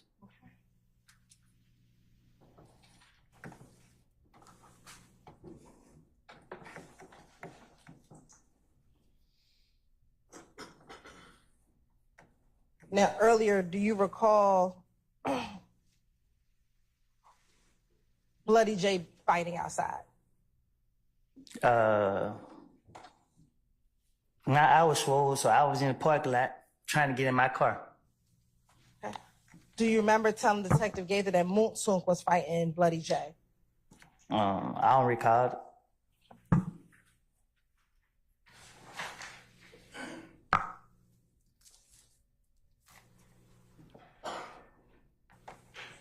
Now, what was your relationship like with Bloody J? What you mean? Were you cool with him? Was I cool with him? Yes. I don't know how to answer that. Okay. How would you describe your interactions with Bloody J? What you mean? Do you remember telling Detective Gaither that you've been trying to help Bloody J get in back with them? I'm trying to help him with? Get back in with them. Oh, I don't know what was taking place. I talked to the investigators. I was trying to tell them whatever I think I can convince them to believe.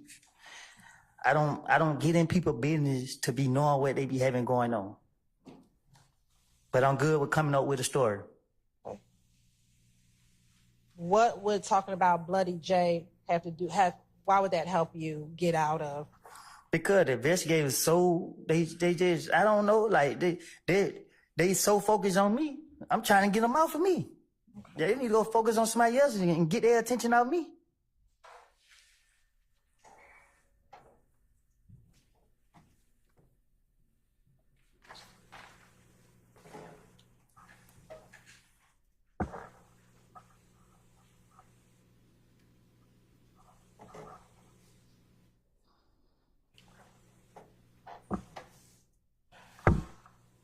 Earlier, do you recall saying that when you went to speak with Detective Thorpe on January 11, 2015, you went down there because Detective Thorpe called you and told you to called you, and that's why you went down there? Do you remember saying that earlier today? I believe after they shot somebody, one of my family members, my baby mama house up, that's when the investigators called me. Because they said that it related to something. I don't know. I can't really remember exactly, but that's when I went down for questioning. Okay. And did you go there voluntarily? What they mean? Did you go there because you wanted to go there yourself? I went there because people told me to go there. Do you recall telling Detective Gaither that everybody's like, nah, wait on them to call you? And I was like, I ain't want to wait. You know what I'm saying? I ain't do it. I don't recall what I told them. Okay. Do you recall telling Detective Gaither? So they were like, just wait. And I'm like, so I wait. But I kept asking more people because they had shot up my girl mama house.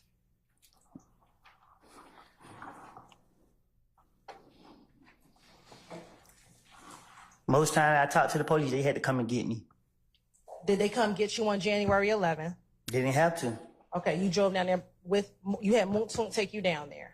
Because everybody was telling me to go down there. Okay. And Moon Tung, didn't you encourage Moon Tung to come and talk to the police too?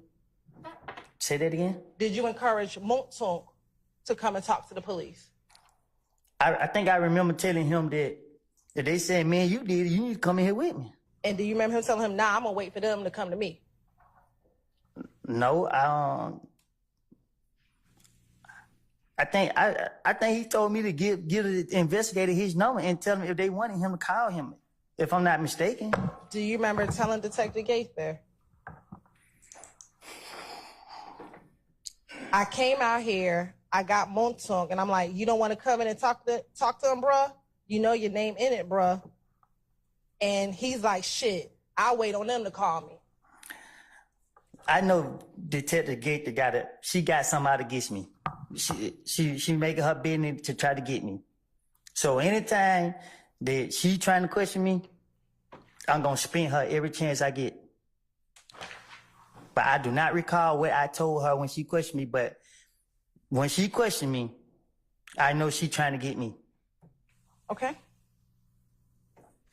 Is Detective Gaither able to tell you the answers that are coming out of your mouth? I sustain the question as to form. Does Detective Gaither know what you think, what you're going to say? I sustain the question. In the January 28th interview, let me ask you this before I ask you that. Do you know what the relationship was like between Nut and Thug back in 2015? No. Do you recall telling Detective Gaither, at least in the January 28th interview, that Nut and Thug was cool? I don't recall. Right.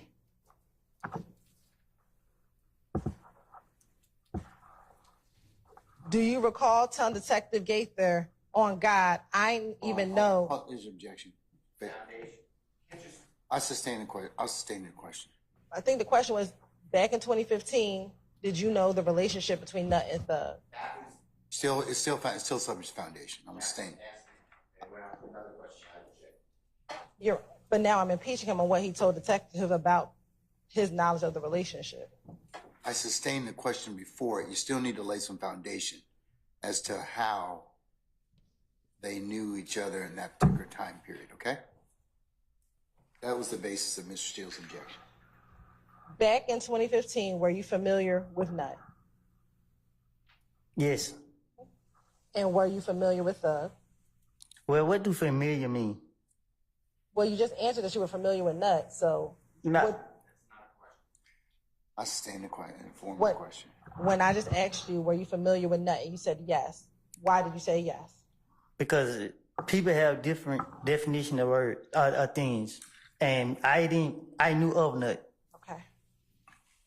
If that's the same, then I guess. Did you spend more time with Nut or with Thug back in 2015?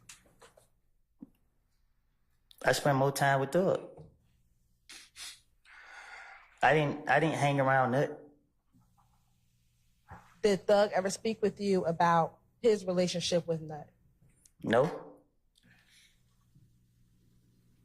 Did you ever observe Thug and Nut together? I never saw those two together. I never been around those two together. No, it never crossed my mind. So how were you able to tell Detective Gaither that Nut and Thug was cool? Because they're questioning me, and I'm trying to get them off of me, and she asked me questions about Nut and Thug, I guess, and I'm telling her whatever she asked me. Let's say she asked me a question about the sky. I'm gonna say, yeah, I seen the sky. It's blue. Whatever she asked me, I'm gonna agree to that. I'm gonna say whatever she asked me. If she asked me about this reporter right here, I'm gonna say, yep, she's sitting outside me with white tennis shoes on. I'm gonna say something, just because I want her to believe I'm telling her the truth. That I want her to get me out of jail. What, she has on white tennis shoes, don't she? Don't you got on white tennis shoes? She got on Chucks. Right, and they white, right? What color your shoes is? Okay. She got on Chucks. So you telling the truth? What color your shoes is? She said they white. Right, so you're telling the truth then? Well, it depends. See, you pick what you want to tell them. So did you also tell Gaither in another interview that Nut and Thug had problems? Can you say it again? Did you also tell Gaither in another interview that Nut and Thug had problems? See? You saying it right there and there. So my question for you is, how did you know about any relationship between Nut and Thug? I didn't.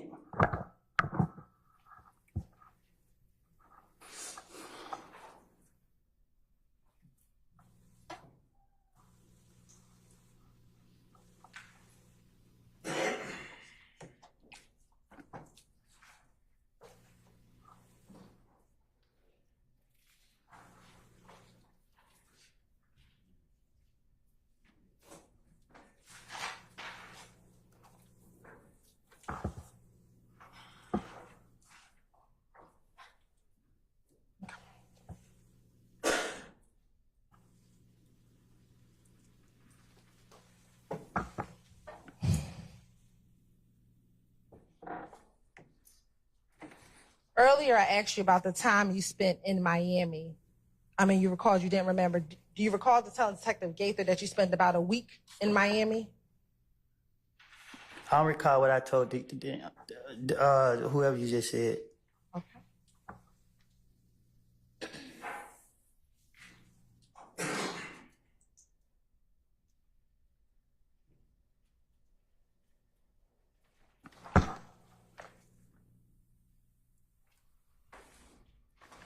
Now, when you came back from Miami, did you have any concern about Thug and you and your relationship? What you mean? Did you have any concerns about Thug and you and your relationship? You asking me? I am. Did I have any concern? Yes. I just left on with Young Thug? Yes. And what my concern was? I'm asking you if you had any. If I just left with him, why would I have any? Okay. Do you remember telling Detective Gaither, so we came back and it was like Thug was trying to get rid of me? You feel what I'm saying? Had to switch it up. You had to switch it up. I had to switch it up. Why did you have to switch it up? Because they kept targeting me. Who is the they? Investigator Gaither and Dennis. Why did you have to switch it up to say that Thug was trying to get rid of you? What would that? Oh, I don't know what I don't. No. Oh, let's go back. Okay. Now I said that he was trying to get rid of me. Yes. That's what I told her. Yes. I don't recall what I told her. Okay, you don't recall that. Okay.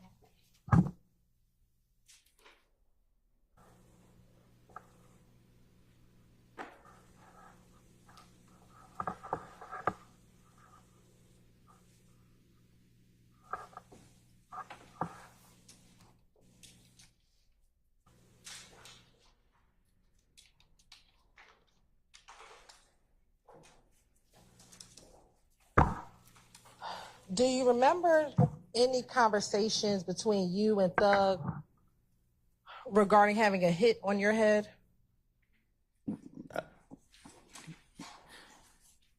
You said, do I remember having a conversation with Thug about somebody having heat on my head? Yes. No, I don't recall. Okay. Do you recall telling Detective Gaither that Thug called you and said, bruh, they said I got a hit on your head? And you were like, bruh, you do? And he was like, nigga. And then y'all started laughing. Oh, you saying that I said Thug had hit out on my head? That's what I'm trying to, yes, do you recall? I thought you were saying that me and him having a conversation and you saying someone else said he had a hit, someone else have a hit on my head? God bless you. Are you saying that Young Thug had a hit on my head? I'm saying, do you recall having a conversation with Thug in which you discussed having a hit on your head, was my initial question. Can you ask me that one more time? Sure.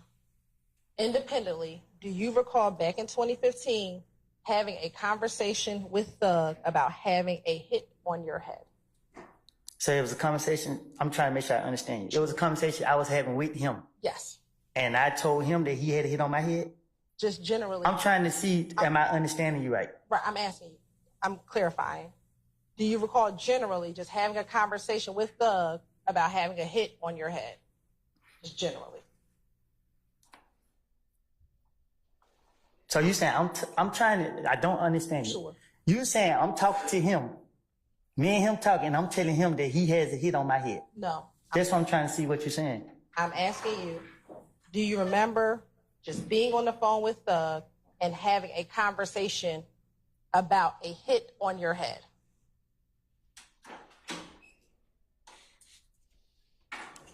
I don't know. I don't know how to answer that. I don't know. I don't recall. I don't know. All right. Do you remember telling Detective Gaither that you and Thug were on the phone and Thug said to you, bruh, they say I got a hit on your head? Do you recall telling Detective Gaither that? I don't recall. Okay. And do you recall to tell Detective Gaither in response to that, you said, you do? And then he responded, nigga, and then y'all started laughing. I don't recall. Okay.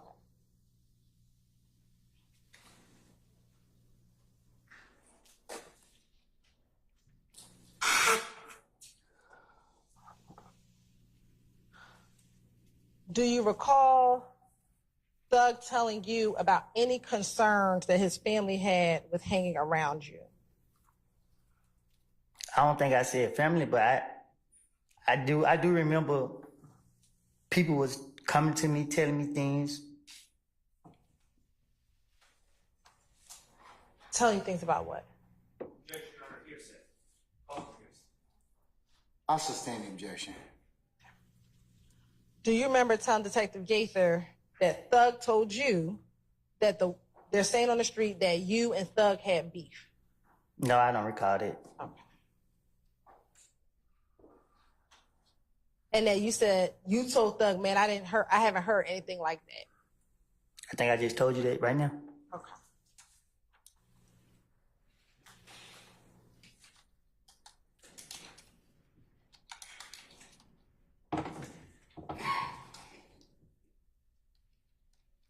Do you recall Detective Gaither asking you why would people think that he had a hit on you?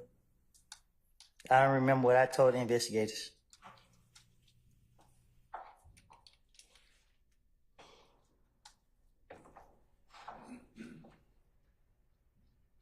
Do you remember telling Detective Gaither, like I told you, because everybody in the street saying I did it, and if they kill me, everybody, it's going to go away.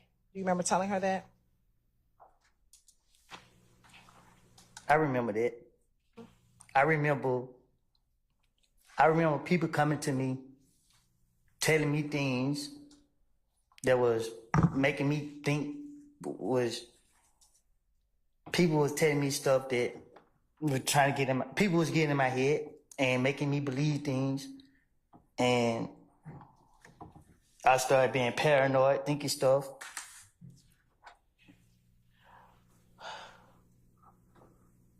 When you were in Miami with Thug, what was his demeanor like towards you? How did he act around you? What you mean? I was with my baby mama. Were you ever around him in Miami? Like,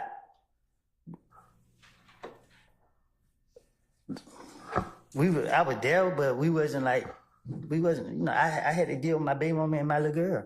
Okay.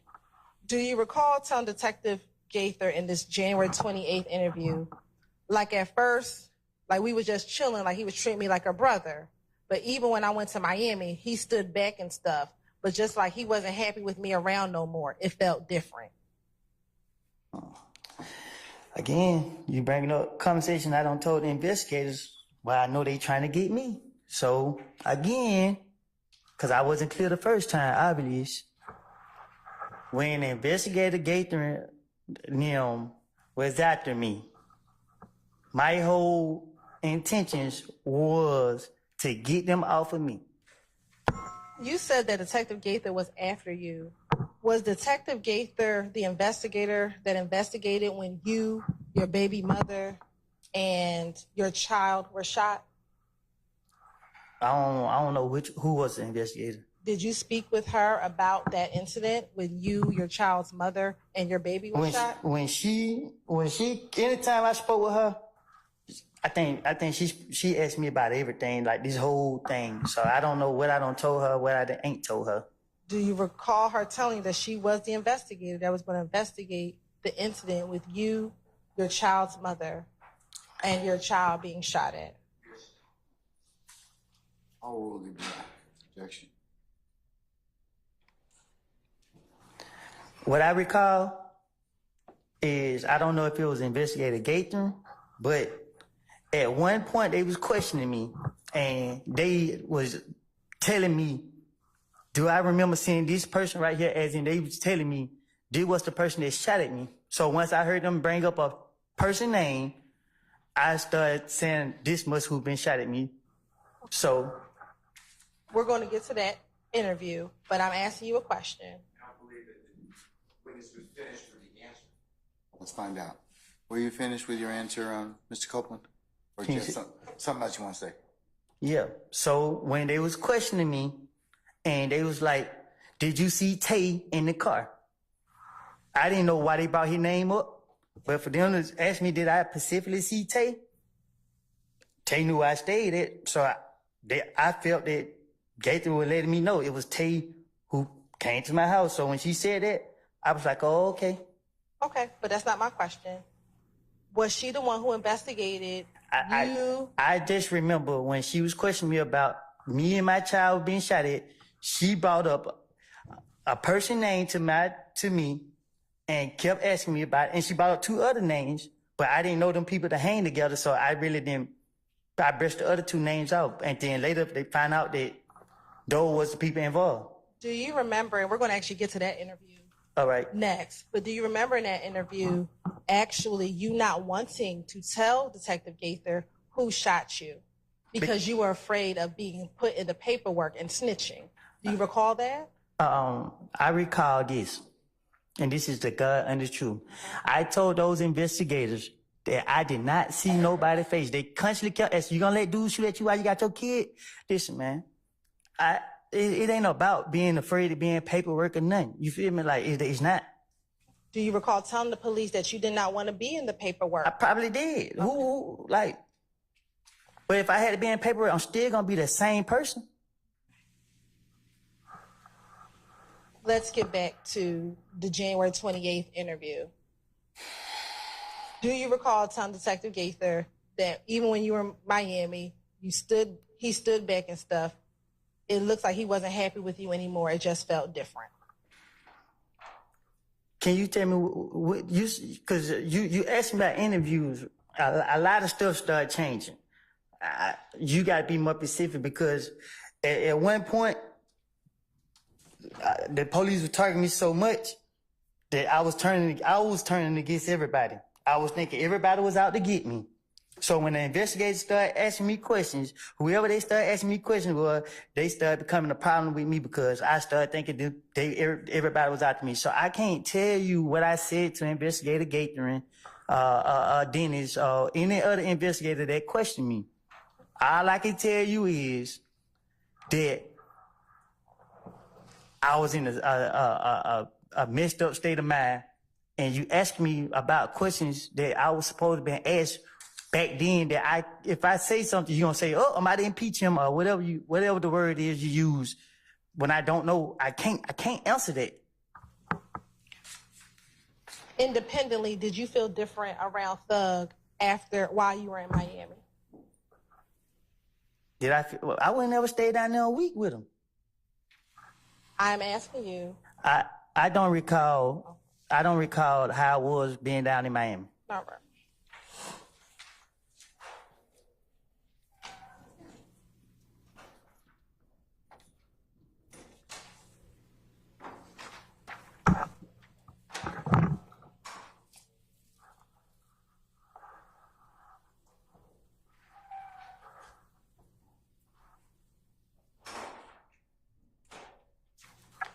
During that interview, do you recall giving Investigator Gaither Moonsung's phone number?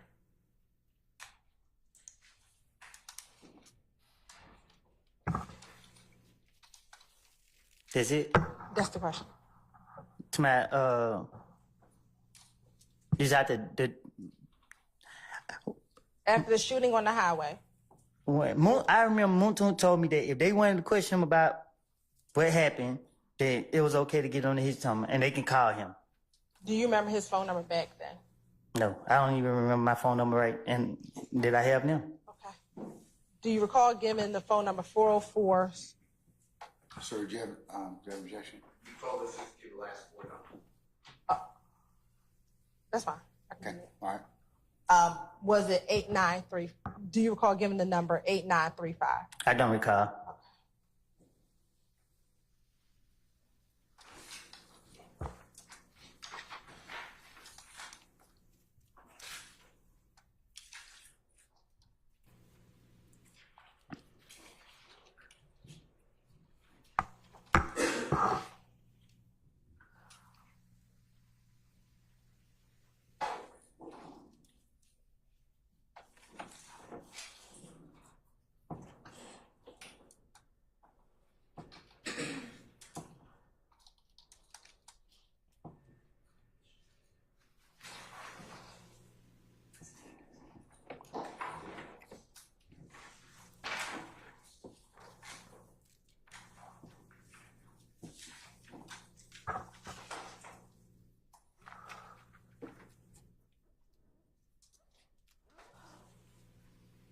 Now, during that interview, do you recall, excuse me, did you, after this was happening, after Nutt's murder and your home and your family's home being shot up, did you have someone purchase a gun for you? I had someone purchase a gun for me after the homicide investigator said that I had the rights to defend myself. And was that after your car had been shot at on the highway? No, I think it was investigator Thorpe who told me that. So I don't know when he told me that, but he told me that at one point. And did you purchase that gun yourself or someone else purchased it for you? Well, someone else purchased it. Who? Lady. I stand the question. Did Little D in this, is this a Little D from Cleveland? Let's I'm gonna hold off on the ruling on the objection till she poses the question. Is this the Little D from Cleveland? Yeah. Okay. Did he purchase guns for anyone else that you are aware of? How I supposed to know? I asked that. Well, actually, he didn't purchase a gun for me. He had one and I bought it from him. Okay. Do you recall to tell Detective Gaither that he purchased the gun for you from Arrowhead Pawn Shop? That's where he said he got it from. Okay. But it was for you. Do you recall that? I bought it from him. Okay. Now, in the shooting on the highway,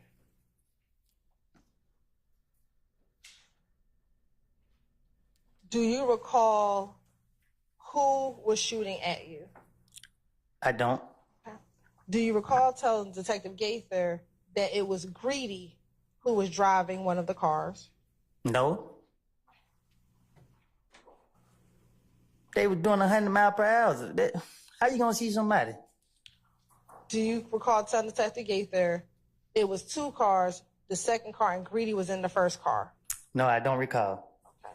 And she actually confirms, Dennis confirmed, so it was Greedy, and your response was, yeah, Greedy was driving. Well, no. I probably just said it just because I remember the drive-by. They were going too fast to be trying to do anything.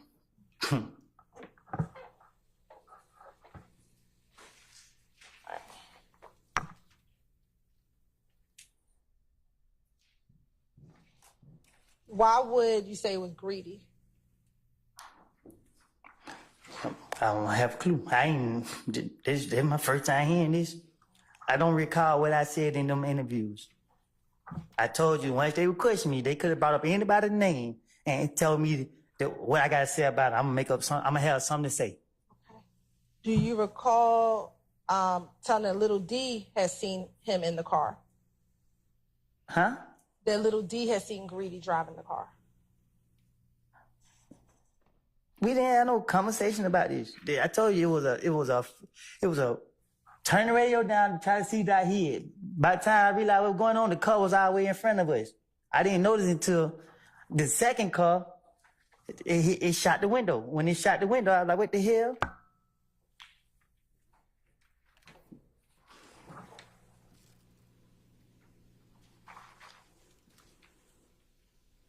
And I don't know if I told the investigator this, but I thought the car that was behind me was the car that set me up. So I don't know what you're getting at with talking about what I told the investigators. Who was in the car behind that you thought set you up? Boo? Why would you think Boo was going to set you up? Because I was paranoid. Why would Boo want to set you up? I don't know. I said that's what I thought. How if it's a car behind me, how am I getting shot at? I didn't know if they got shot at. I didn't know what would happen. I just knew I was paranoid.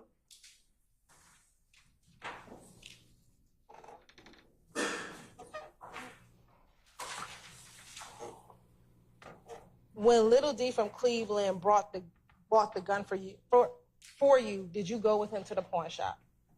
Did I go with him to the pawn shop? Yeah. I can't recall. Do you recall tell Detective Gaith and Detective Dennis, I can show you the gun I got, the same gun I had when I went right to the pawn shop. My buddy bought it in his name and went right back home. Do you tell Detective Gaither that? I probably did. I'm trying to convince them. And earlier when you talked about Boo being in the car with you, is that the big Boo, the picture we saw a few days ago? Big Boo wasn't in no car with me. Who's Boo? I said he wasn't in no car with me. In the car behind you, when you said it was Yes. Boo in the car behind you.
Portion dollars for one more.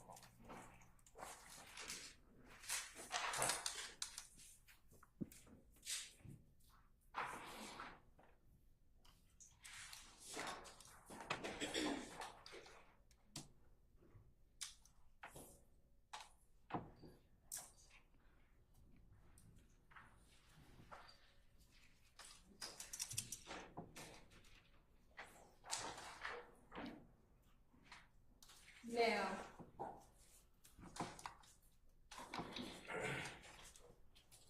at the club, excuse me,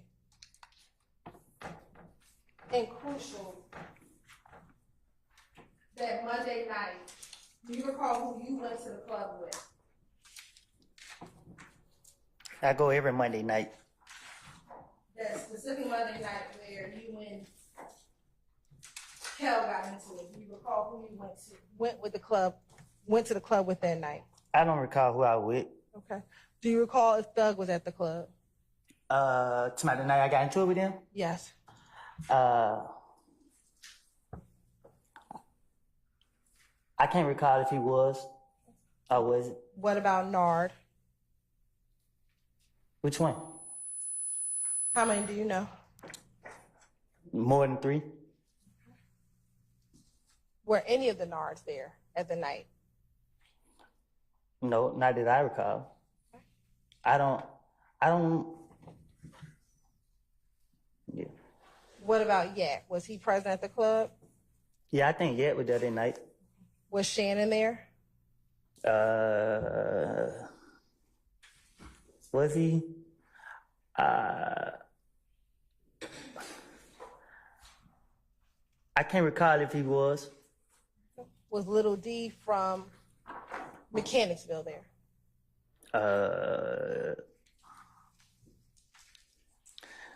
I can't recall who that night because I've been up there so many Mondays, and I'd be lying if I say somebody was there or somebody wasn't there. I don't remember who that night about anybody. And my last question, what about Little D from Cleveland? I can't recall.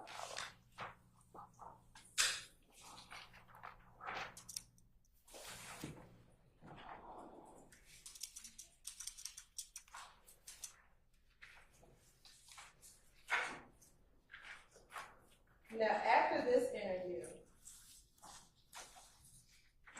did you go and speak with police regarding what I just asked you about, which is the shooting between you, your child's mother, and your child being shot at?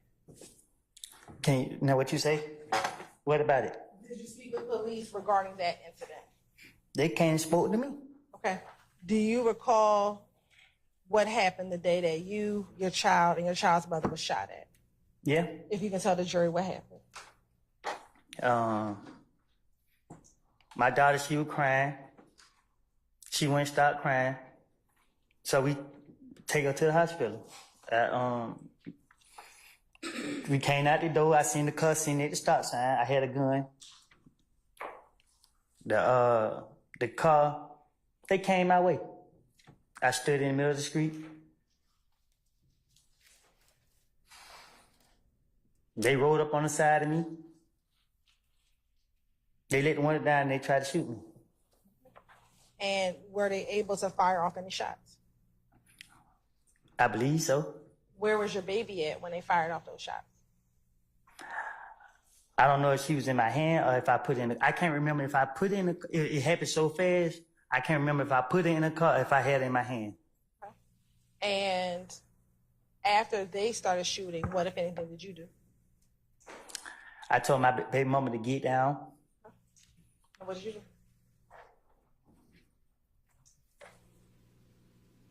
What you mean?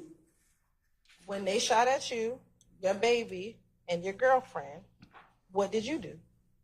I got them up off of us. And how did you get them up off of you? I shot back. Okay. And what happened when they shot back? When you shot back? I kept shooting. Okay. And what happened? I made them crash. All right. How far away did they crash from your house?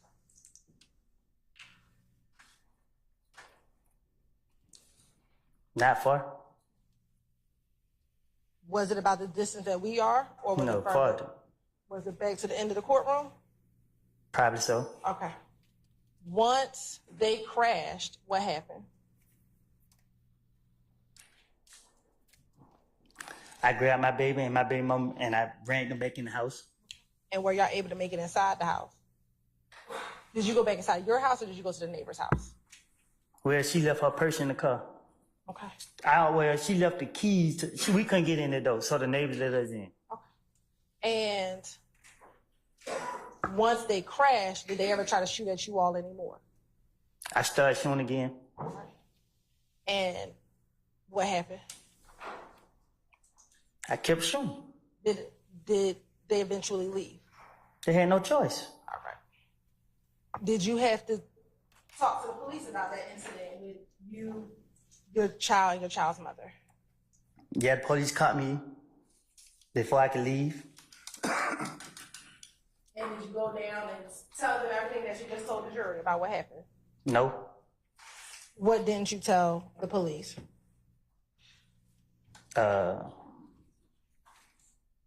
No, I think I did. I don't know. I can't remember exactly what I told them, but I told them that the car pulled on the side of me and tried to shoot me. I think I didn't tell them that. I think I told them somebody else shot back. Do you recall telling that you shot back? I remember. Because I remember the other one told me. He asked me, did I shoot? He asked me something. I lied and said somebody else was shooting. And then when Gathering came, I knew that she was I couldn't come up with the name that I said was Shumbeck was a name that Gathering knew she knew I was lying about. So when she came, I went ahead and admitted that it was me who was Shum because I knew that I couldn't lie on I couldn't put it on the name that I tried to say. Do you recall being interviewed about this shooting twice, like back to back? Can you repeat it? Sure. Do you remember being interviewed about this shooting with you, and I would just say Deshaun and your brother twice? One day you were not in custody, and the other day you were in custody. Do you remember that? So when they let me go, they wanted the gun. I told them I'd give them the gun once they let me go. And they went for it. They let me go. And 24 hours later, they had the whole SWAT team at my house, my brother's house. Did you ever give them the gun that you used? No. Okay. Why not? What I look like. Whose gun was it? Clearly mine. Do you recall telling detective that it wasn't your gun? I probably did. Do you know whose gun you said it was? I can't recall. Do you recall telling that it was Shannon's gun? No, I don't recall what I told him.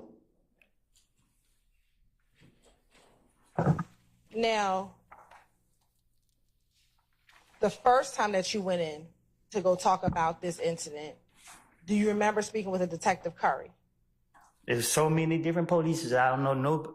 All the names I know is Thorpe, Gaither, and Dennis. Okay. And the light-skinned lady. I don't know the other people name. All right. When you first went to talk about this incident, was it with Thorpe, Gaither, Dennis, or was it somebody else? With me and my daughter? Yes. When I came out the neighbor house to try to get the door key, I looked over, I ain't see no police. When I walked out the door, the SWAT team was already right there.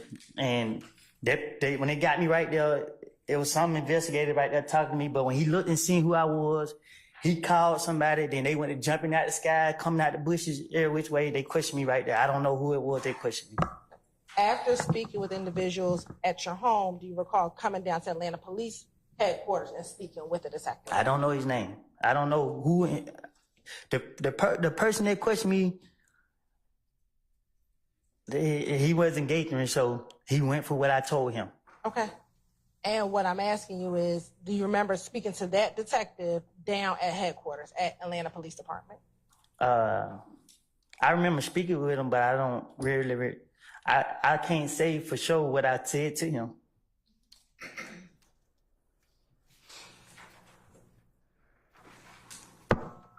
I know he kept saying he wanted a gun, and I kept telling him, if he let me go, I'd go get it.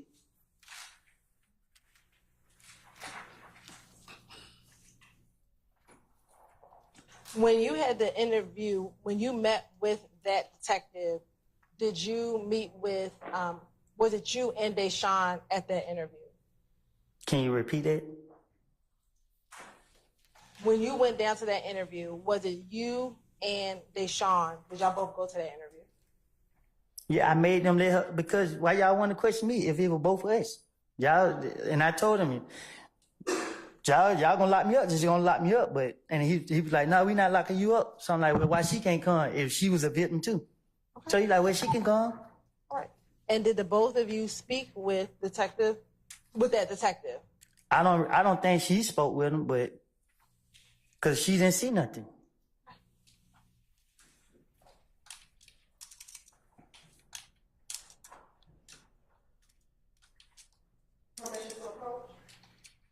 As long as you show that to the defense counsel first. Yes.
May I approach, Your Honor? You may, madam.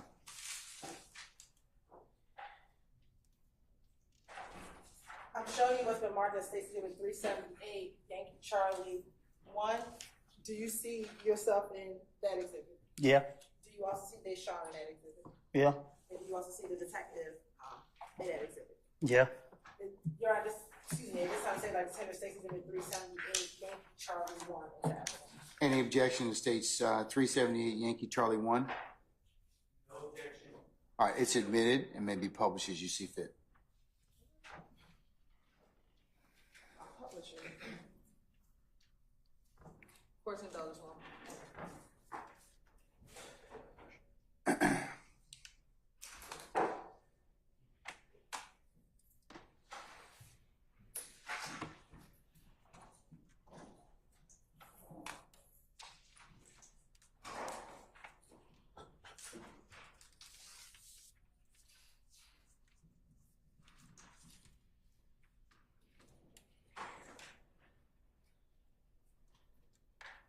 Mr. Copeland, is that you in the corner with the white hat on? Yep, And is that the Sean sitting next to you? yep. And is that the investigator who conducted the interview? I guess so.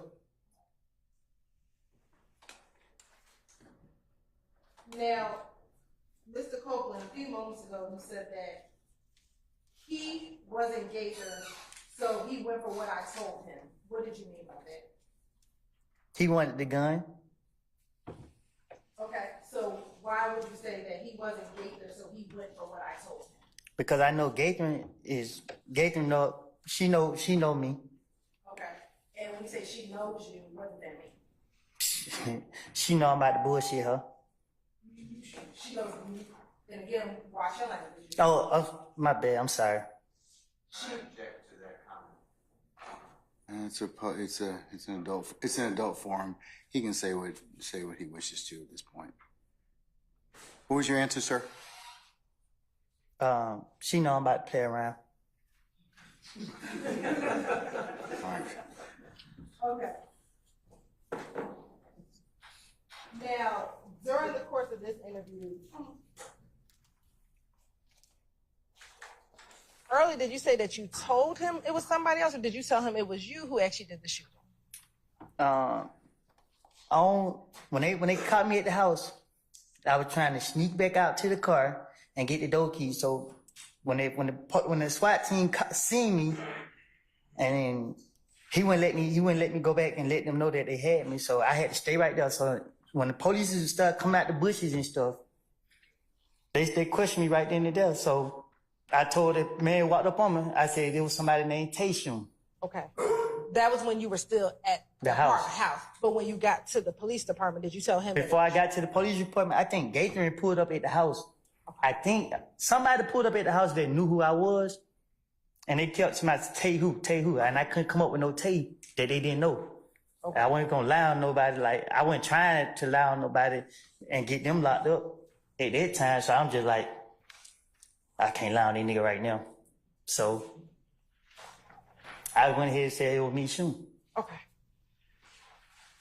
And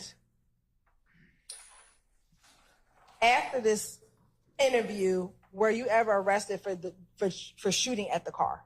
Yeah, I most definitely was arrested the next day. No.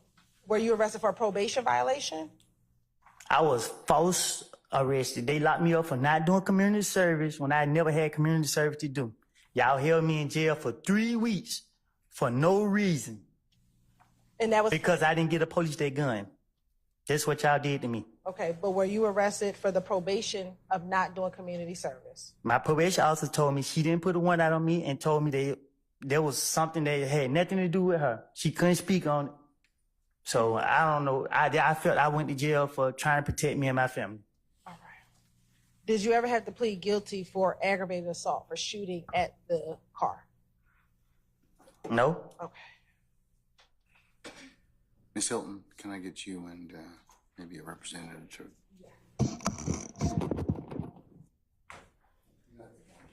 Yeah.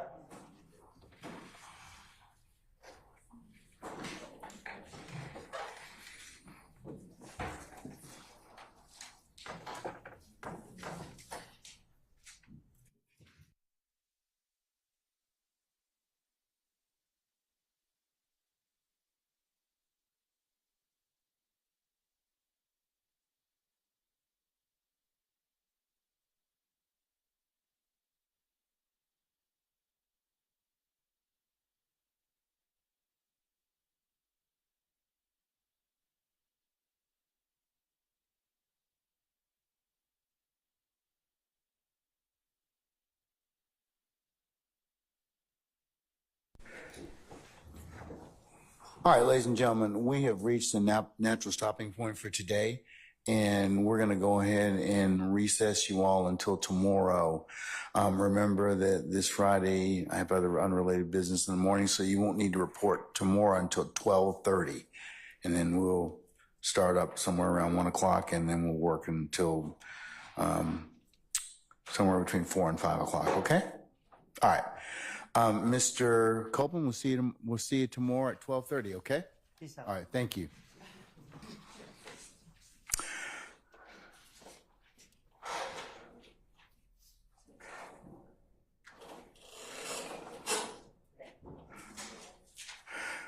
All right, ladies and gentlemen,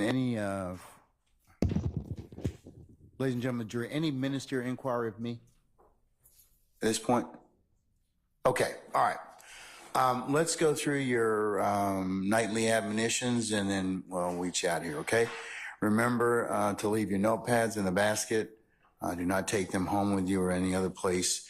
Remember, as you are seated back there in your headquarters or jury deliberation room, as you go to come here in the mornings or leave in the evenings, or as you take comfort breaks and lunch and other places where you're together as a corporate body, or even if you're in ones and twos, remember that you are not to discuss this case in any way amongst yourselves, all right? Remember, you cannot recap, review, handicap, or otherwise consider or weigh the testimony of any of the witnesses thus far, or begin any such thing that might be considered your deliberative process. Remember, you can only do that when the court properly instructs you on how to do that at the appropriate time of this matter, okay?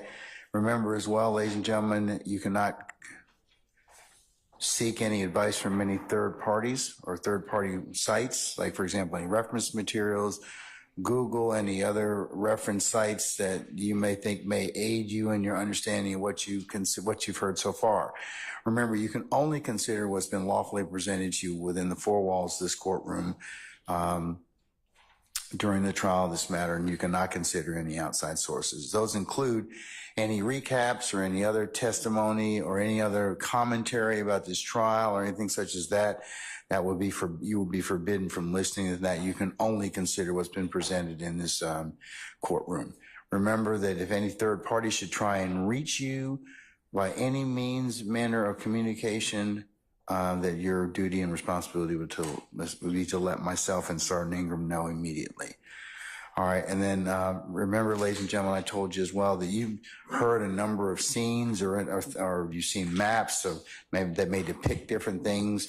You cannot go by any of those places. You cannot do any sketches. You cannot take any pictures, and you cannot share any outside information you may or may not know about any of those places with anyone. Remember, you can only consider what's been presented to you lawfully in the four walls of this courtroom. And then lastly, ladies and gentlemen, thank you for your patience, and thank you for your attention that you've given and will continue to give to this matter. And unless you have any other ministerial inquiry of me, 12:30 tomorrow, and we'll get started by 1 o'clock, okay? All right. All rise.